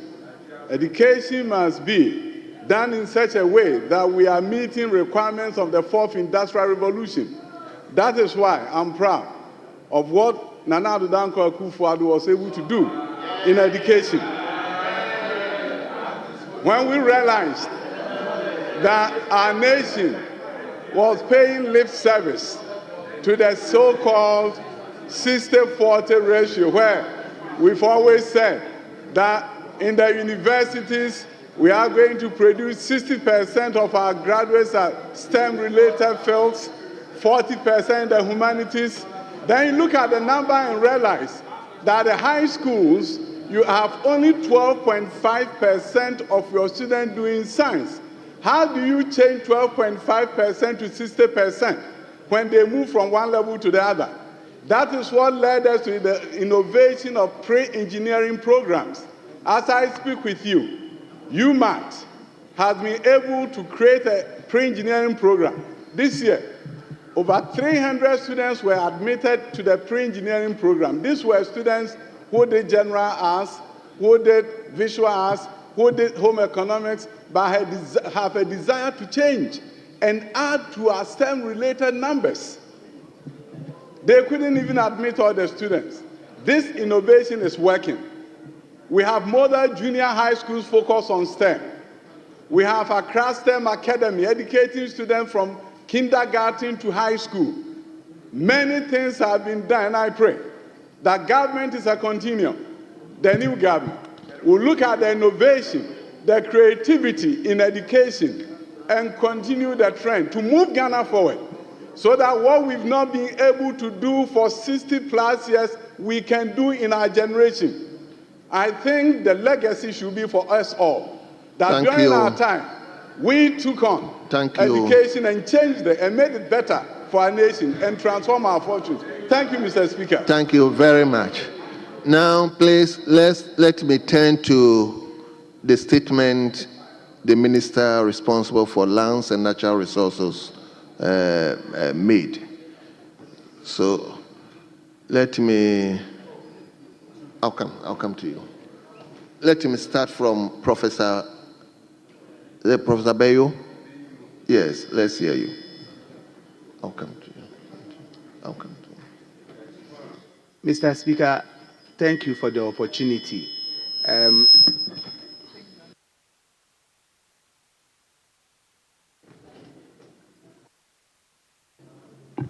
Mr. Speaker, thank you for the opportunity. I wanted to correct something for the purpose of the Hansard. Are you commenting or...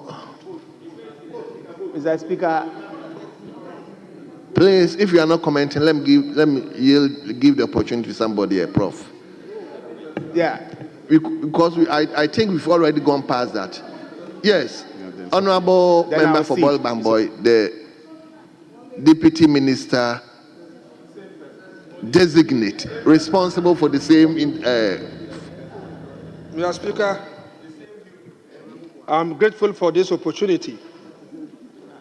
Mr. Speaker, let me thank the Honorable Minister of Lands and Natural Resources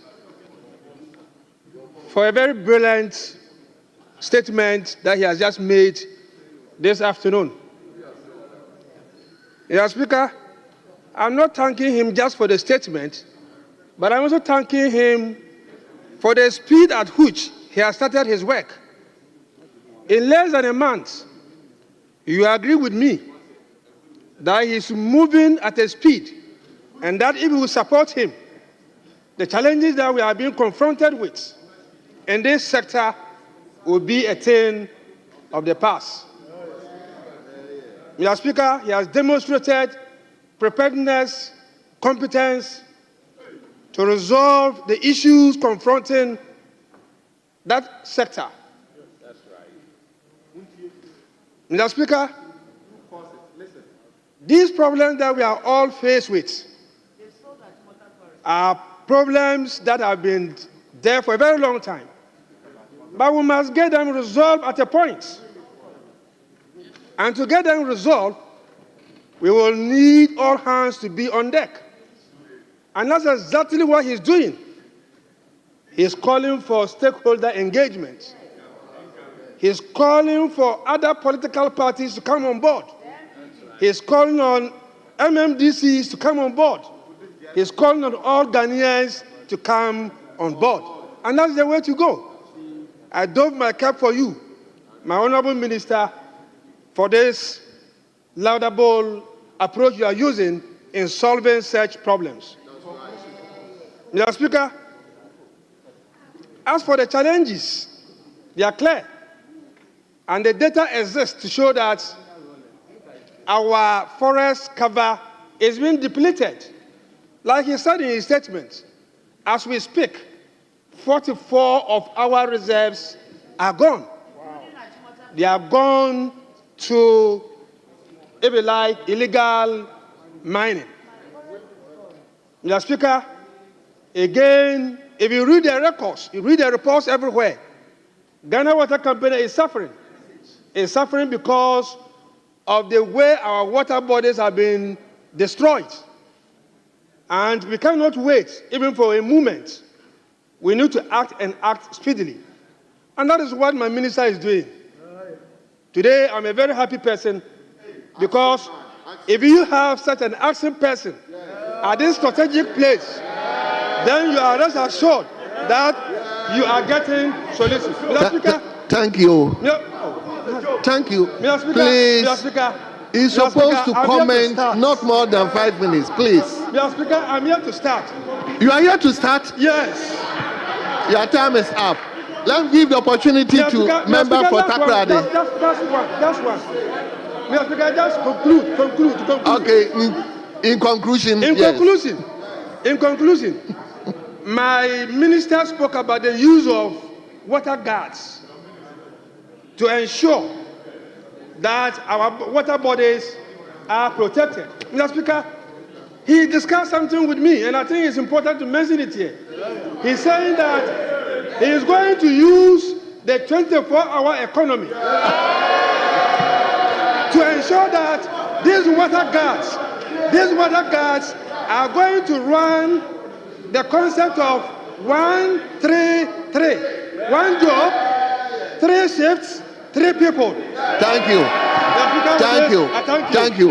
Thank you. Yes. Let me come to honorable member for Takrady. Thank you, Mr. Speaker, for this opportunity. I also thank the minister for coming to this House to solicit the support of Parliament for this fight. Mr. Speaker, this fight is not an easy fight. He knows it. In his own constituency, he knows it. That's a very big fight. And when you start fighting them, I still remember when President Mahama was in power and the Frimpong Boateng report came, they said the president, who was the custodian of all the gold in this country, had a Galamsey site. They also started touting that the president, Nanado, is involved in Galamsey. The minister for lands, same. And then my good self. Mr. Speaker, the reason why I'm saying this fight, Mr. Speaker, honorable member, please. I want us to be guided. Honorable members, please. No, resume your seat. Mr. Speaker, Mr. Speaker. Honorable, resume your seat.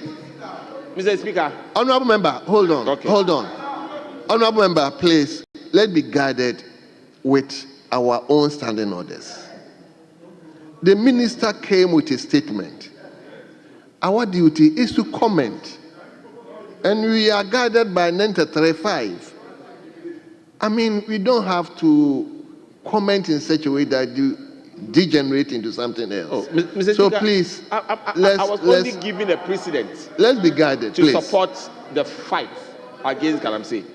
Mr. Speaker, I still remember I was in the region when the chairman for the Journalists Against Galamsey sent a message to the Minister for Lands, and it was passed on to me to go and fight a Galamsey site on the river in Impoho.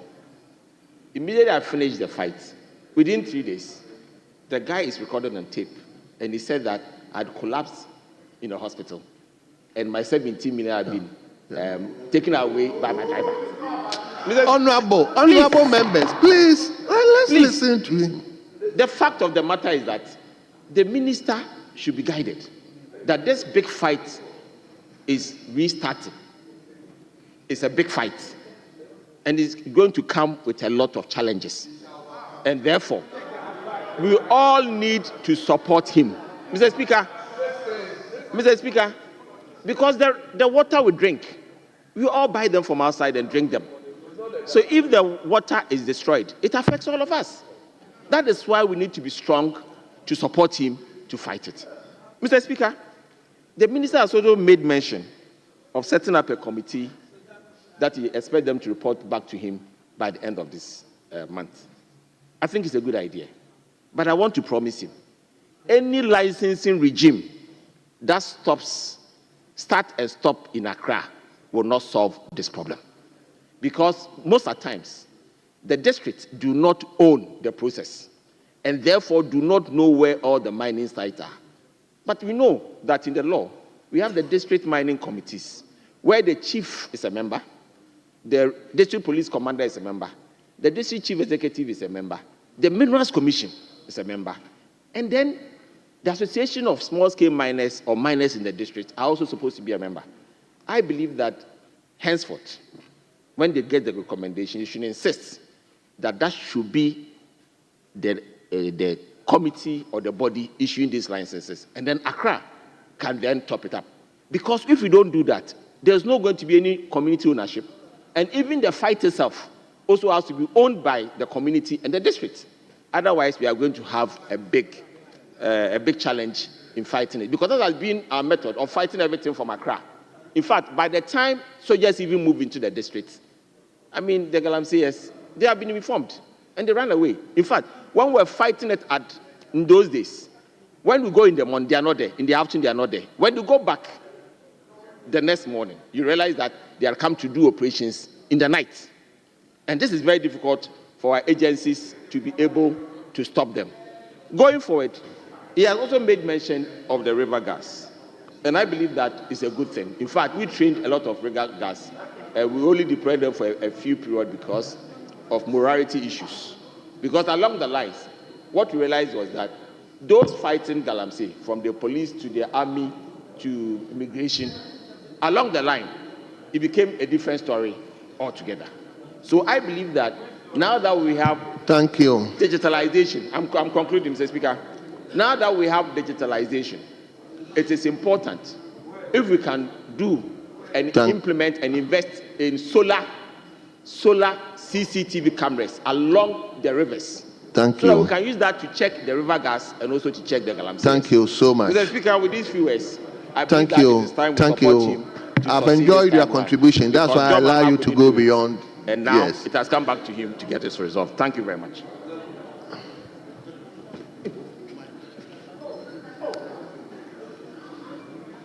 Yes.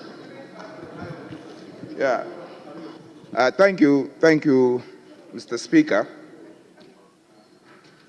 I thank you for the opportunity. I realize that so many people were competing for your eye, so I'm thankful that you caught me. Indeed, I just want to make a short comment, and I'm guided by Order 93.4 that I shouldn't go beyond 5 minutes. And I'm also guided by the fact that I am actually making a contribution to the education part of what was presented.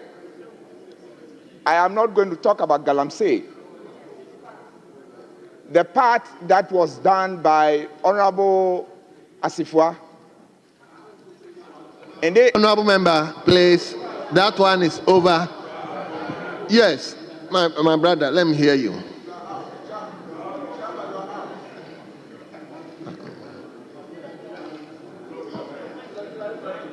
Yes. Thank you, Mr. Speaker. The hour is now, and the time is now. It's been decades when Ghana had been making efforts to eradicate illegal miners from our water bodies and our forests. But what is the action? Our actions always stay in the armchair. We speak it like poets. But when it comes to the action, we are divided in how to curb this menace. We started even commenting on this beautiful statement by going politically. How then will a divided house be able to train its children? Mr. Speaker, my little advice to us all, including myself, is that until we become one and frown upon the activity itself, we cannot curb it, because it is us who are admitting the very people there. The youth we see there are the people who are unemployed because they don't have a job. They would find every means, and you are not able to restrict them from going there. If we start making conscious efforts to pull out the youth from those sites by giving them something to do, I can give you a typical example. The youth you see in the trenches there, muddying the waters, most of them might have come from Afram Plains North. Because they have the experience of the waters, and because they have nothing to do in their constituencies, and nothing is going on well with them, they end up trying to look for quick monies. The machines that dig the hole do not muddy the waters like the young ones who go inside to turn it over again. I urge us all, both all the ministries, youth, sports, agric, lands, to come together, environment, and withdraw the youth from the sites. Then we can know the masters who put the youth there. That is only when we can stop Galamsey from our side. Thank you, Mr. Speaker. Thank you very much. Let me come to Okankwe Central. Thank you very much, Mr. Speaker.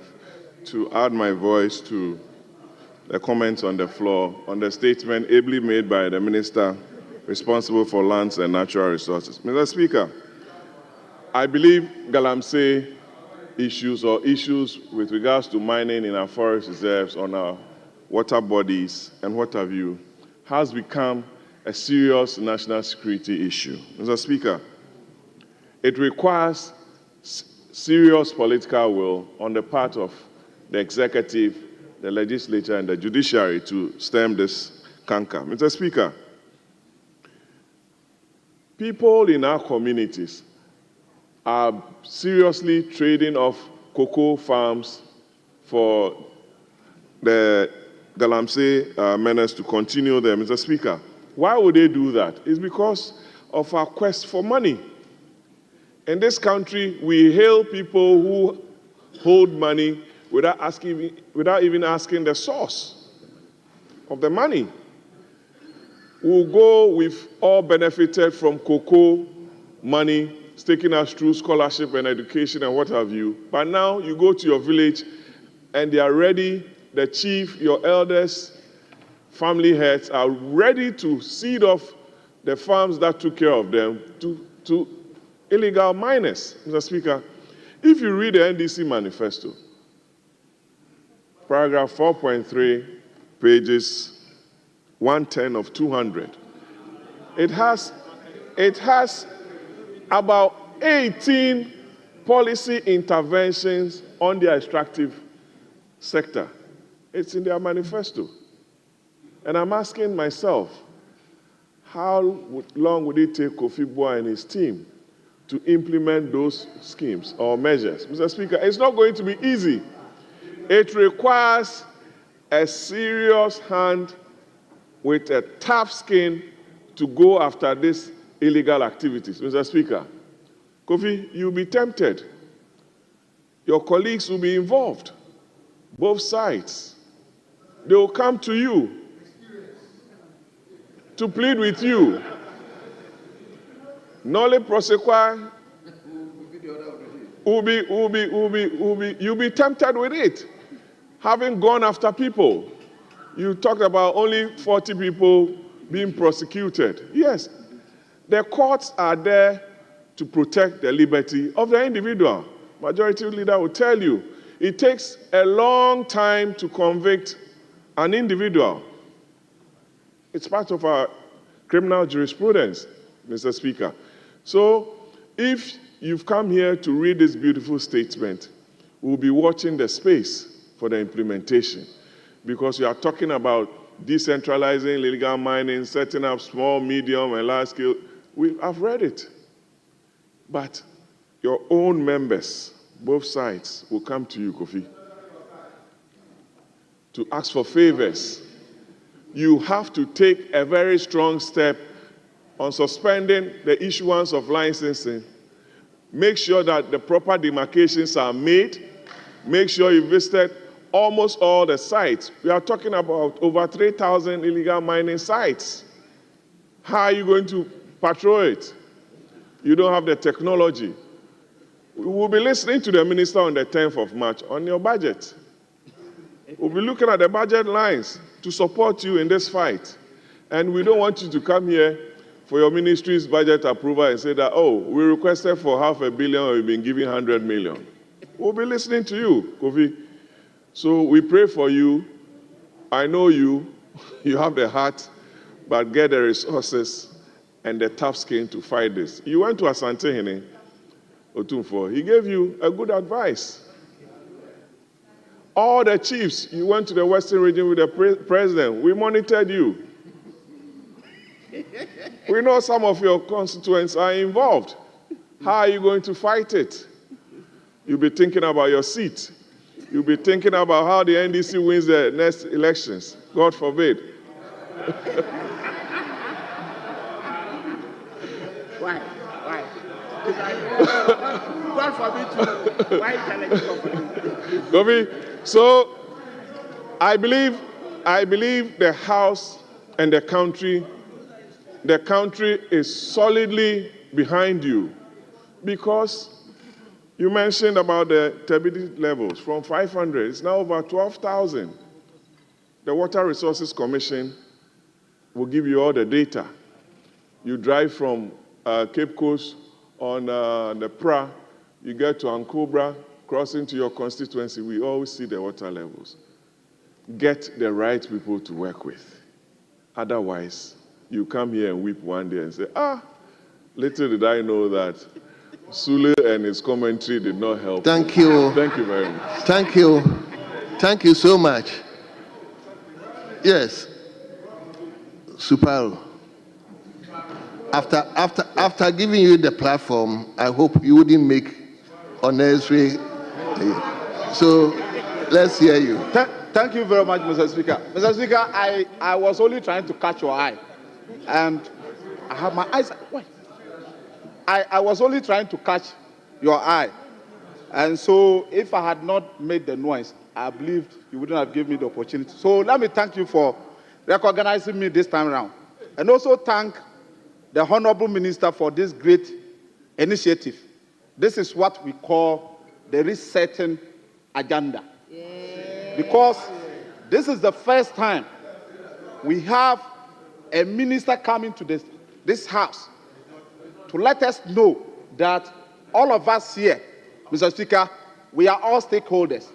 And it is time for us to come together to dialogue, to find a lasting solution to the challenges that we are confronted with as far as our forest reserves, the mining sector is concerned, Mr. Speaker.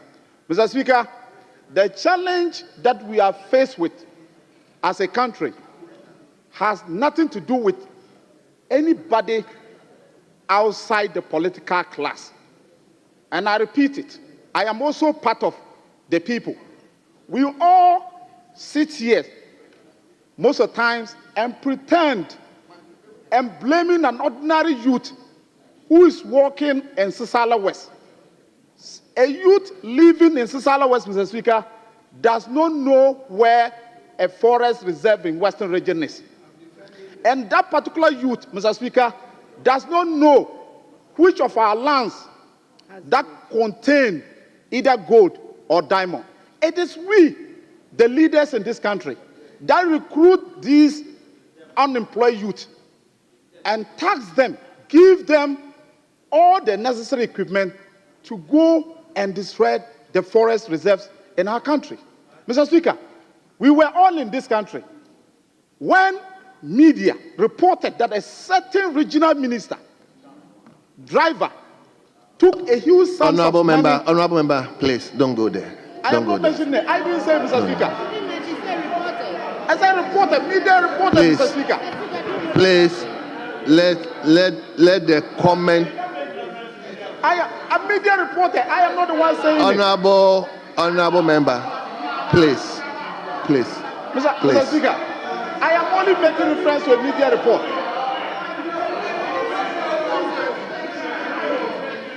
Okay, conclude. Thank you very much. Thank you very much, Mr. Speaker. We were all in this country when the media reported that a certain regional minister, huge sums of money, millions of cedis, now former regional minister, the driver took the money and absconded. And we were told that those monies were proceeds of illegal monies. Galamsey, Mr. Speaker. Mr. Speaker, but when we give opportunities to ourselves to come out with the, solutions, we dance around the issues and rather try to blame innocent youth who are looking for employment. Mr. Speaker, I would want to thank the minister for bringing out this issue. Thank you. This time around, engaging all stakeholders, including the members of Parliament, our chiefs, the district chief executives, so that we all come together and see this as a national issue and address it as such. Thank you very much. In conclusion, Mr. Speaker, I'm just concluding. In conclusion, Mr. Speaker, I want to call on you and our political class, including the new patriotic parties, 88 members of Parliament.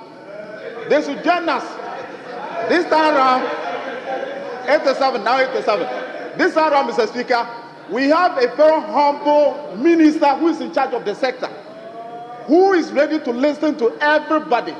His doors are very open, Mr. Speaker. Honourable members, please. To listen to the solution that we will propose to him. So together, we can all address this matter. Thank you very much once again, Mr. Speaker, for the opportunity. We keep on saying that let's make our comment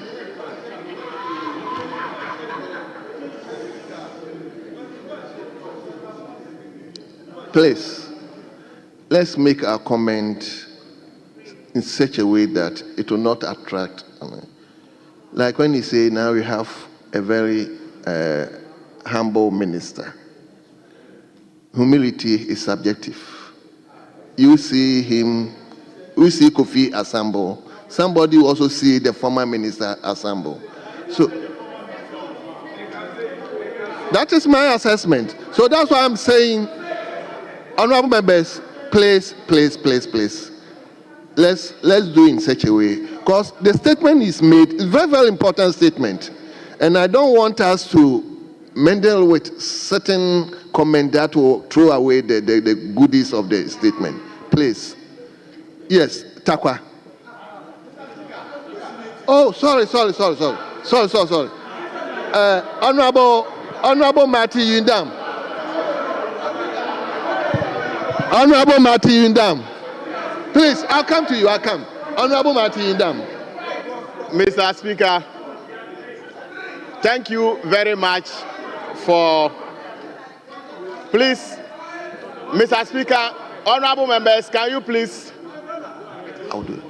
So, thank you, right, Honorable Suhini, I'll give you the opportunity, please. I'll give you the opportunity to speak. You give me the. Yes, Honorable Yundam. Thank you, right, Honorable Speaker, for the opportunity to also contribute to the statement made by the Minister. Mr. Speaker, we all agree that Galamsey is an enemy to all of us. It's an enemy to this country. And for that matter, if we are condemning it, we must all come together as a country, as a nation, to condemn it. Mr. Speaker, people have lost their lives to Galamsey. Cocoa farms have gone because of Galamsey. Mr. Speaker, water bodies that people use to survive on as they are drinking water. Today, if you go to most of these Galamsey areas, Mr. Speaker, all the beautiful rivers are all gone. And for that matter, Galamsey is an enemy to all of us. So in fighting Galamsey, we need to collectively do it. Mr. Speaker, the Ghana Water Company has always complained that if we don't take time, if we don't manage this Galamsey seriously, we will end up importing water into this country. And for that matter, it tells you how dangerous, how inhuman this particular act is. So if we are fighting it, politics should be taken away.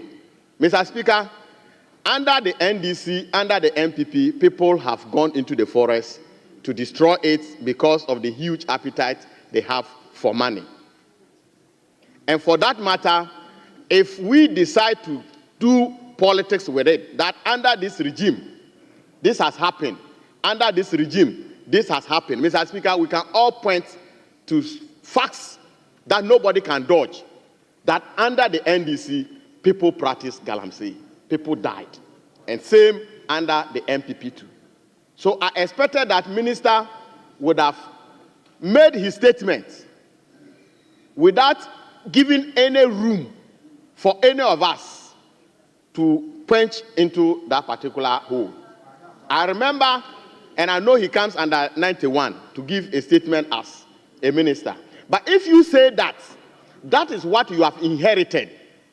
Mr. Speaker, I know very well, and there are media reports out there that after the December 7th elections, people have gone to take over Galamsey sites. And Mr. Speaker, among us here, they have even banned somebody from coming to his constituency because he's involved in Galamsey. I want to find out from Minister whether that is also part of his inheritance.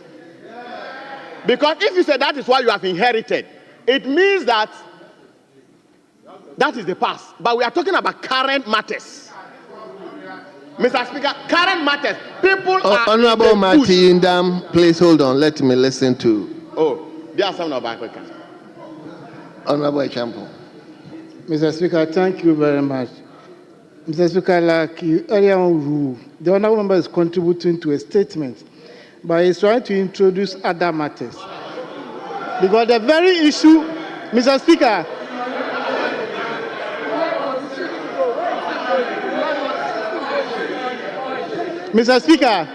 the very issue he raised, the journalist who did the story, just last 3 days, has come out to apologize to the honorable member and has retracted that statement. So you can't repeat same here. Do you understand? The journalist who aired that story has come out to apologize to the honorable member. So please withdraw that statement, because whoever made that statement has apologized. I did not hear what anybody said. I didn't hear what he said. No, I didn't hear that. I heard him say this. I heard Honorable Yundam mention. I an honorable member's name. I didn't hear that. We don't have any mind in the dark. Honorable Richard Champong. So, Mr. Speaker, that statement should not stand in our records. Honorable Richard Champong, when Sapalo was speaking, was making reference to a minister. I tried to hold that, but you said reference can be made, it's allowed. So I don't think this is this one. Personally, I also read from the papers. But Mr. Speaker, there's a report going around that the journalist himself came out and apologized to the honorable member in question. So that statement can never be repeated here. Honorable Richard Champong, because he said the statement was unfounded. My attention was not drawn to that. My attention was not drawn to that.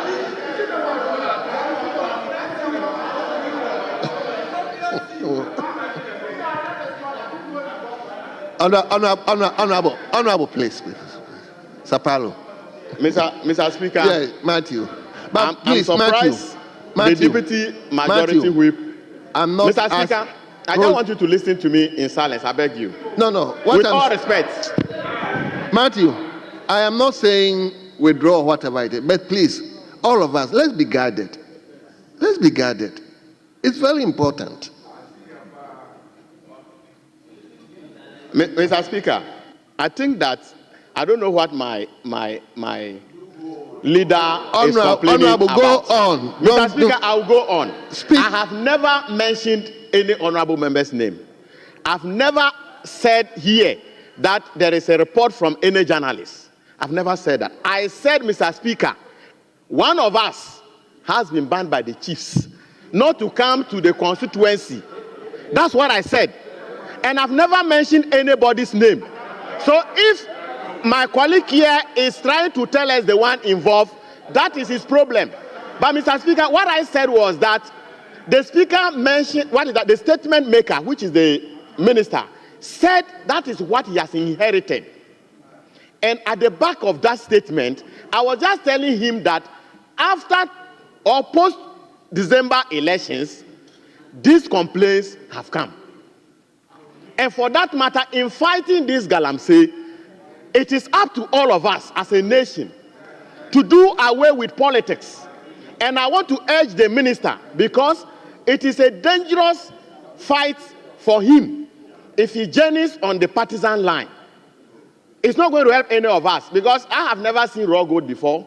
I am not from that area. I don't even intend to go into this venture because it kills all of us. So I want to urge the minister to see each and every one of us here as team players, so that in dealing with this canker, we can all achieve it, get good water, get back our cocoa, get back our lands, so that tomorrow we can all celebrate as a nation. Thank you, Right Honorable Speaker, for your opportunity. Thank you very much. Please,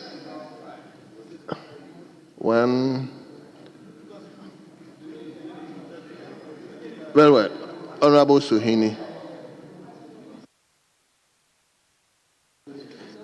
Thank you very much, Right Honorable Speaker, for the opportunity to contribute to the statement ably made by the Honorable Minister for Lands and Natural Resources on the state of Ghana's forest reserves and water bodies. Mr. Speaker, indeed, this is a very important statement, and it couldn't have come at a better time. Mr. Speaker, we live in a country where only in 2019, we're told that about 60% of our forest cover was going due to illegal mining. Mr. Speaker, at one point in time, Global Watch put our rate of devastation at 1.13% a year. Mr. Speaker, we are also in a country where we are told by managers of our water resources that if care is not taken, very soon we are going to have to import water for potable use. Mr. Speaker, that is dangerous, and that is risky, and that should be worrying to every patriotic Ghanaian.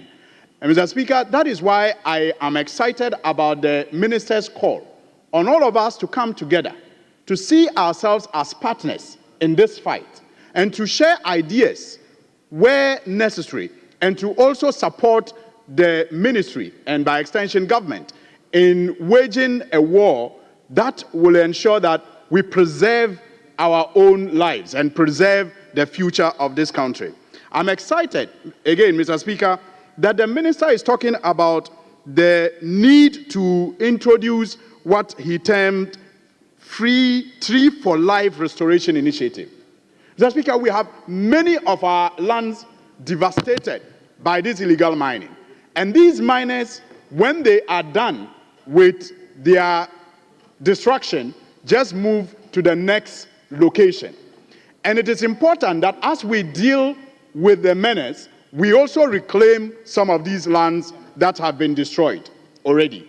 So I am excited about this initiative, and I think that in line with government agenda, especially if we take lessons from what we used to do termed Green Ghana, where the impact has been less than impressive, we will be able to, reclaim many of these lands that have been destroyed by illegal miners. Mr. Speaker, it's also important that we enhance enforcement, we improve enforcement. And that, again, is the reason why I'm excited about the minister's assurance that we will see a retooling and the introduction of many of these regulatory bodies at our district levels. We need public awareness also, and the minister's statement is one of the ways of ensuring that we create awareness for this fight. The stakeholder engagement has to be tight, and again, the minister has highlighted it. And we in this chamber must see ourselves as partners in this fight and contribute however and whatever we can to ensure that we succeed against these nation wreckers who are putting all of us at risk. Thank Mr. you Speaker, very thank much. you for the opportunity. Thank you very much. I will take 1-1 and come to leadership, please.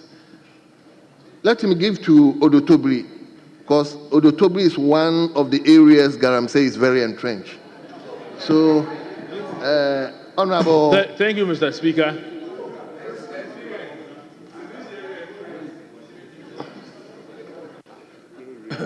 Thank you, Mr. Speaker. Mr. Speaker, a while ago, member from Nalerigu raised the issue of the quorum of this House. It is very evident, very clear, looking around, that we still do not form a quorum. I have taken account myself. Mr. Speaker, I would like to refer the House to Honorable 64. Honorable Anthony Mier. Rule 4C of our own standing orders. Mr. Speaker, it's been a while. The rules say that after 10 minutes, the Speaker would direct the clerk at the table to conduct a head count of the members present. It further says that if there is no quorum, suspend the sitting of the House for a period of not more than 1 hour. Respectfully, I am drawing your attention to this, and I'm respectfully pleading that we go strictly according to our own rules. Thank you. I thought I was giving you a platform because no, he's not. But I thought I was giving him a platform. In any case, that is true. But I'm going by my own time. The 10 minutes is catching up. So let me give the to the leadership. Leadership, yes. Yes, leadership. Minority leadership. Thank you very much, Mr. Speaker. Minority leadership, please, your comment. Mr. Speaker, I thank you very much for this opportunity. Mr. Speaker, I want to once again thank the Honorable Minister for making this very important statement. Mr. Speaker, I want to take a cue from Honorable Patrick Buama looking at the very important arms of government and how we can collaborate to ensure that Galamsey becomes a thing of the past. Mr. Speaker, it starts with the executive and the kind of powers the president has, the kind of powers the ministers have, the municipal, metropolitan, district chief executives, and even chief executives within Ghana and what they can do within this period. Mr. Speaker, this is not to say that the legislature, where we find ourselves as lawmakers, we do not have the capacity to deal with the issue of Galamsey. We have few laws with reference to how people should be punished when they go wrong or are found foul of the law and how they should be dealt with. And Mr. Speaker, then you link it to the judiciary and how prosecution should be dealt with or how fast we should deal with issues of prosecution. But Mr. Speaker, if on our own, even within this chamber, the issue of Galamsey is so politicized, Mr. Speaker, I'm so worried as to how we can even take a leap. You could see the passion on the face of the minister when he was delivering his statement. But do we even see that beyond members? As we are even here, Mr. Speaker, people are finding reasons to say that one is a Galamseyer, one was once found doing serious Galamsey, and all manner of blames. Mr. Speaker, if one sees himself as being labeled a Galamseyer, is the person even going to come on board to support either reduce or eliminate Galamsey? Mr. Speaker, it is devastating. Our water bodies are getting contaminated by day. We are facing or being confronted with serious health issues. People are dying. We are giving birth to stillborn children. Our forest is getting all eliminated. Mr. Speaker, in my constituency in Wejagba, we look at the distance. Water is getting damaged and contaminated just because of Galamsey. Mr. Speaker, if we do not take certain serious steps and move away from the politics, we will not be able to buy water to drink. If we do not move away from the politics, whether you are in the executive or the legislature or the judiciary, and you don't see the need to stand by the minister and stand by each and everyone to help take care of this menace, tomorrow you wake up and you will not have a reason to come to this chamber. Galamsey is killing people. Let us stop being political. Well, if you want to go into that domain, you should also understand that people started giving cautions. Even as I speak, people are still being political about it. If you want to get into this, you are not going, Honorable Minister, you are not going to have a solution. Ghana is not going to have a solution. Let's depoliticize our brains for once. Let us understand that we are Ghanaians first. Galamsey is killing people and you don't want to see it.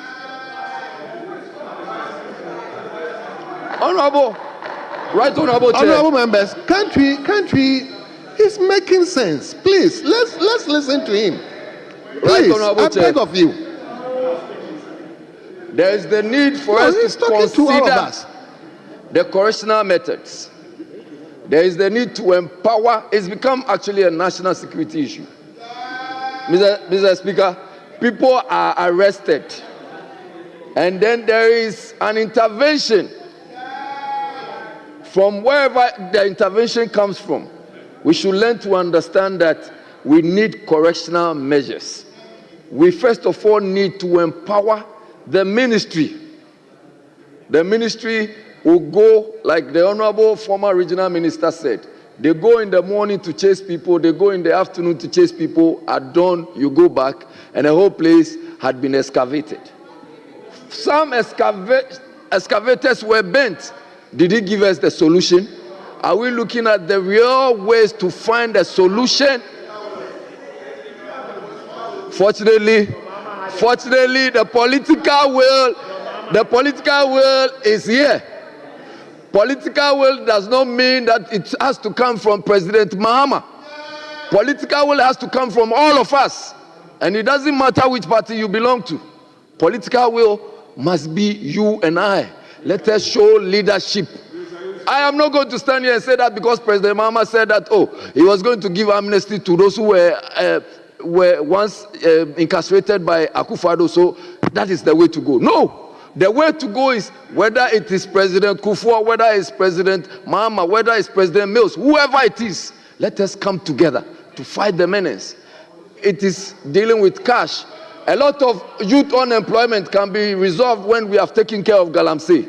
A lot of health issues can be resolved when we have taken care of Galamsey. If you do not want to take care of Galamsey, it is up to you. Maybe you haven't faced it yet. It's coming closer to you. Mr. Speaker, I thank you for allowing me to make this contribution. Thank you so much. Yes, Leader of the House. Mr. Speaker, we must all thank the Minister for Lands and Natural Resources for coming to the House to make this statement. I believe it is barely 2 weeks since he took his seat at that ministry. And I'm amazed that he's already thinking very seriously about the Galamsey menace and has already put together a set of ideas regarding how that can be done. Mr. Speaker, I want to use this platform to announce that the minister approached me and has already scheduled a conference of members of parliament to meet and discuss Galamsey or small-scale illegal mining in our various constituencies so that together we can fashion out a solution to the problem. Because it is a problem that confronts all of us, and it's a problem that all of us must be involved in solving. Unless we work together, we will not be able to resolve this problem. And this minister appreciates that and has organized this conference. And so I urge all sides of the House to attend the conference. And what the minister wants to do at the conference is to get us all to honestly declare the activities in our various constituencies and individually, as parliamentarians, provide strategies and proposals as to how the problem can be dealt with in our constituencies so that he can consolidate that into a national strategy. Because all of us represent constituencies, and the constituencies put together cover the whole of Ghana. So if we MPs in this chamber, everybody comes with a proposal as to how to deal with it in our individual constituencies, and he consolidates that, and that becomes the framework guiding his actions and inactions, we believe that the problem will be effectively solved. Because it is the MPs and the district chief executives working together who can solve this problem. Mr. Speaker, when I was Minister for Environment, I made it a point to visit Galamsey sites. I visited sites where I saw huge excavators excavating. I saw young girls carrying the material on their heads in pans, hundreds of them. Most of them spoke languages that I understood. They were mostly from the north. They were girls who, in their 15 years, 16 years, 17 years, and they carried the pans the whole day, and then the excavators were there. I had conversations with them. Some of them were in secondary school. They had come there during vacation to work and earn something and go back to their communities and etc. Our people say that when you tumble and fall, don't look at where you fell. Look at where you hit the stone. That's where the problem is. To solve this problem, we must look at creating alternative livelihoods in the less developed regions of our country. We must invest in irrigation in the north. We must invest in large-scale commercial farms in the north, so that when they have alternative livelihoods, they will not be tempted to come and be carrying pans from morning till evening, because they have an alternative livelihood. And so the solution to the problem does not lie only at the Ministry of Lands and Natural Resources. The solution to the problem lies in all the other ministries: Ministry of Health, Ministry of Education, Ministry of Agriculture, Ministry of Trade and Industry. These ministries need to up their games and create the alternative livelihoods that will attract these young people, instead of wanting to go and engage in the risky business of galamsey. Mr. Speaker, I went to some sites as Minister for Environment, and you will see them dig a hole in forest reserves, and they used to attract small boys and deceive them that they had enhanced their spiritual, powers, and encourage those children to go deep down the holes and go and dig and come out with material for them to go and process.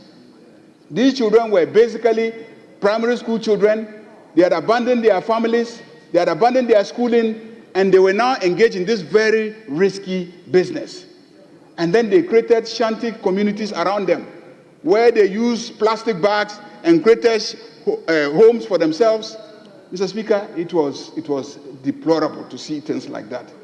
So it is a real problem.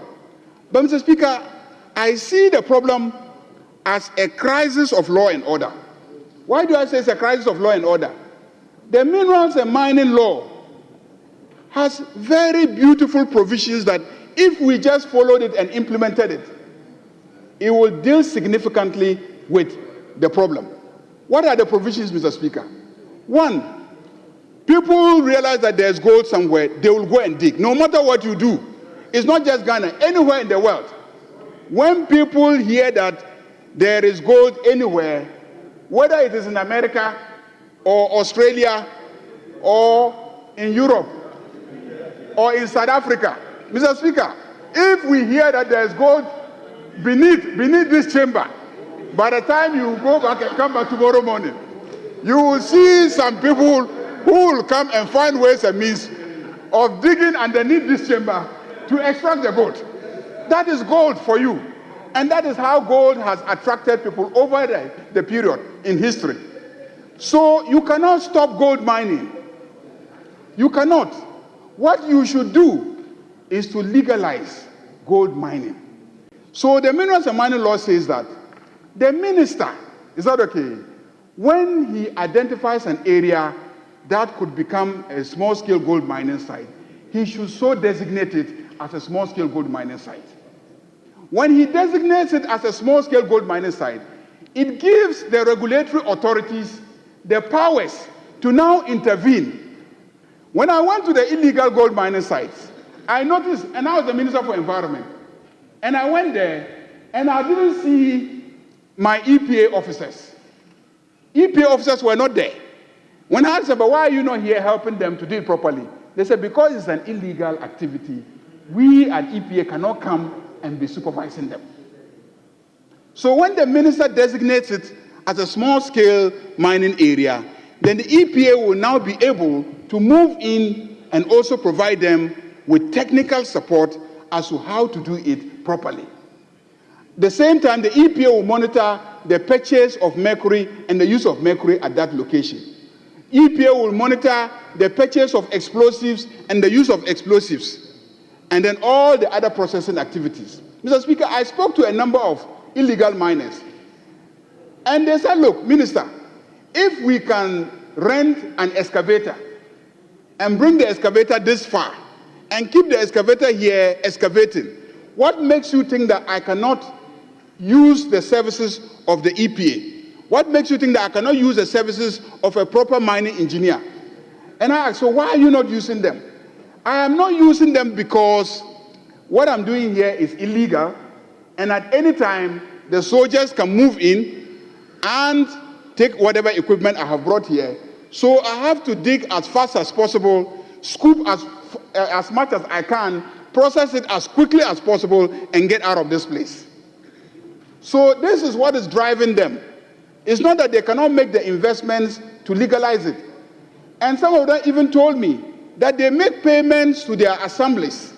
So my concern about reclamation, they expect the assemblies, when they take the money, to come and do reclamation after they have left. In some cases, some even showed me receipts of some payments that they made to assemblies. I'm talking about 8 years ago.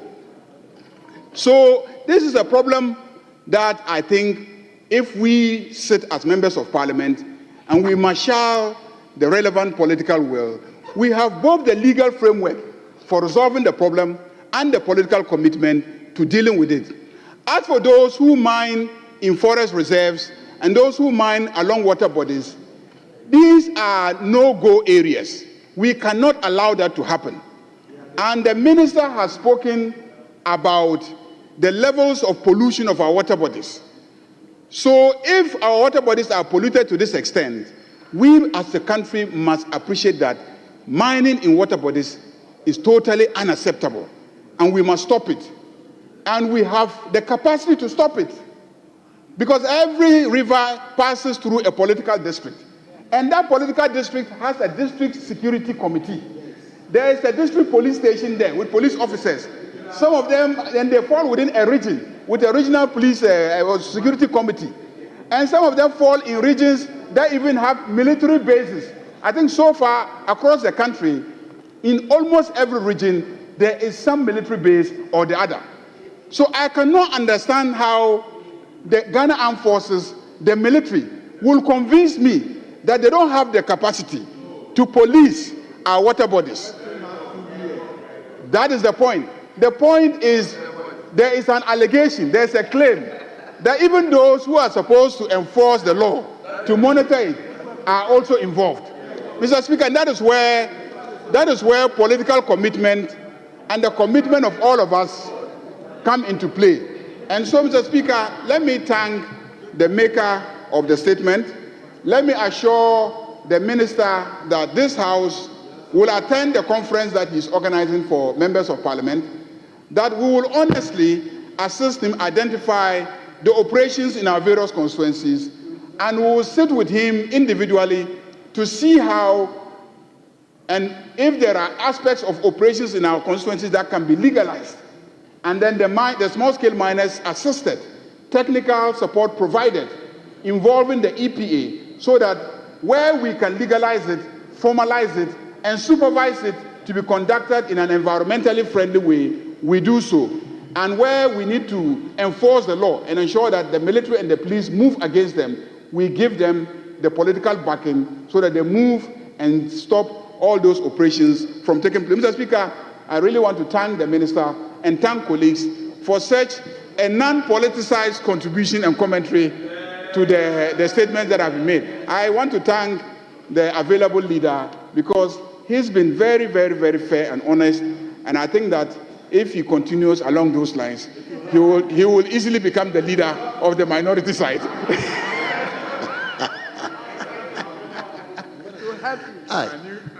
Leader, this insinuation. Anyway, Honorable Minister, would you like to run up? House Speaker, I just want to take the opportunity to thank honorable members for their contributions. Right, Honorable Speaker, I ran to this hallowed chamber, the People's Chamber, where representatives of over 35 million people are here. And my message was that we are in crisis. Our water bodies are gone. Our forest is completely on its way. I even made a point that we have some forest reserves that are no-go areas because armed gangs have taken over. I gave you numbers about the seriousness of the situation. And let me state that I almost became emotional when Honorable Jerry was speaking, because really that is the spirit with which I came here. It is time for us as a country to stop the politics when it comes to this fight against Galamsey. The politics must stop at the water's edge, because this is now about life and death. It's about the future of our country. And I think that, let me state that when I stated that this is what we have inherited, that's what I meant. I meant that this is what, the title of the statement was the state of our forest reserves and our water bodies. I meant this is the heritage of our country. This is what we collectively have now. This is the inheritance we have. And it was not meant politically at all. And the whole essence of that statement was that we have a collective responsibility now to find the solutions. And I'm happy that the leader of the House graciously accepted my proposal for a conference. Mr. Speaker, having been in this parliament for 17 years, I believe that when it comes to our various districts and constituencies, there's nobody who has the interest and the commitment that the leadership of our constituencies and districts than the Member of Parliament. And that's why I believe that this campaign must start with our colleague members of Parliament. And the message is that they take leadership and support us. And I was very clear in my mind. This fight is not about the Ministry of Lands and Natural Resources. And I came to say that we need every Ghanaian, including chiefs, including all stakeholders. We must collectively say that enough is enough. That these bad guys can no longer put our lives at risk. And so I thank you, Honorable Man. Thank you. Thank you very much, Honorable Minister. We wish you well. I believe from the discussion going on, most of the people will not envy your job. God be with you. Leader, any indication? Very well. Honorable members, at this juncture, I will thank all of you for your cooperation. We will bring proceedings to a close and adjourn the House to tomorrow, 10 o'clock in the forenoon. Tomorrow, 10 o'clock in the forenoon. Honorable members, the House stands adjourned.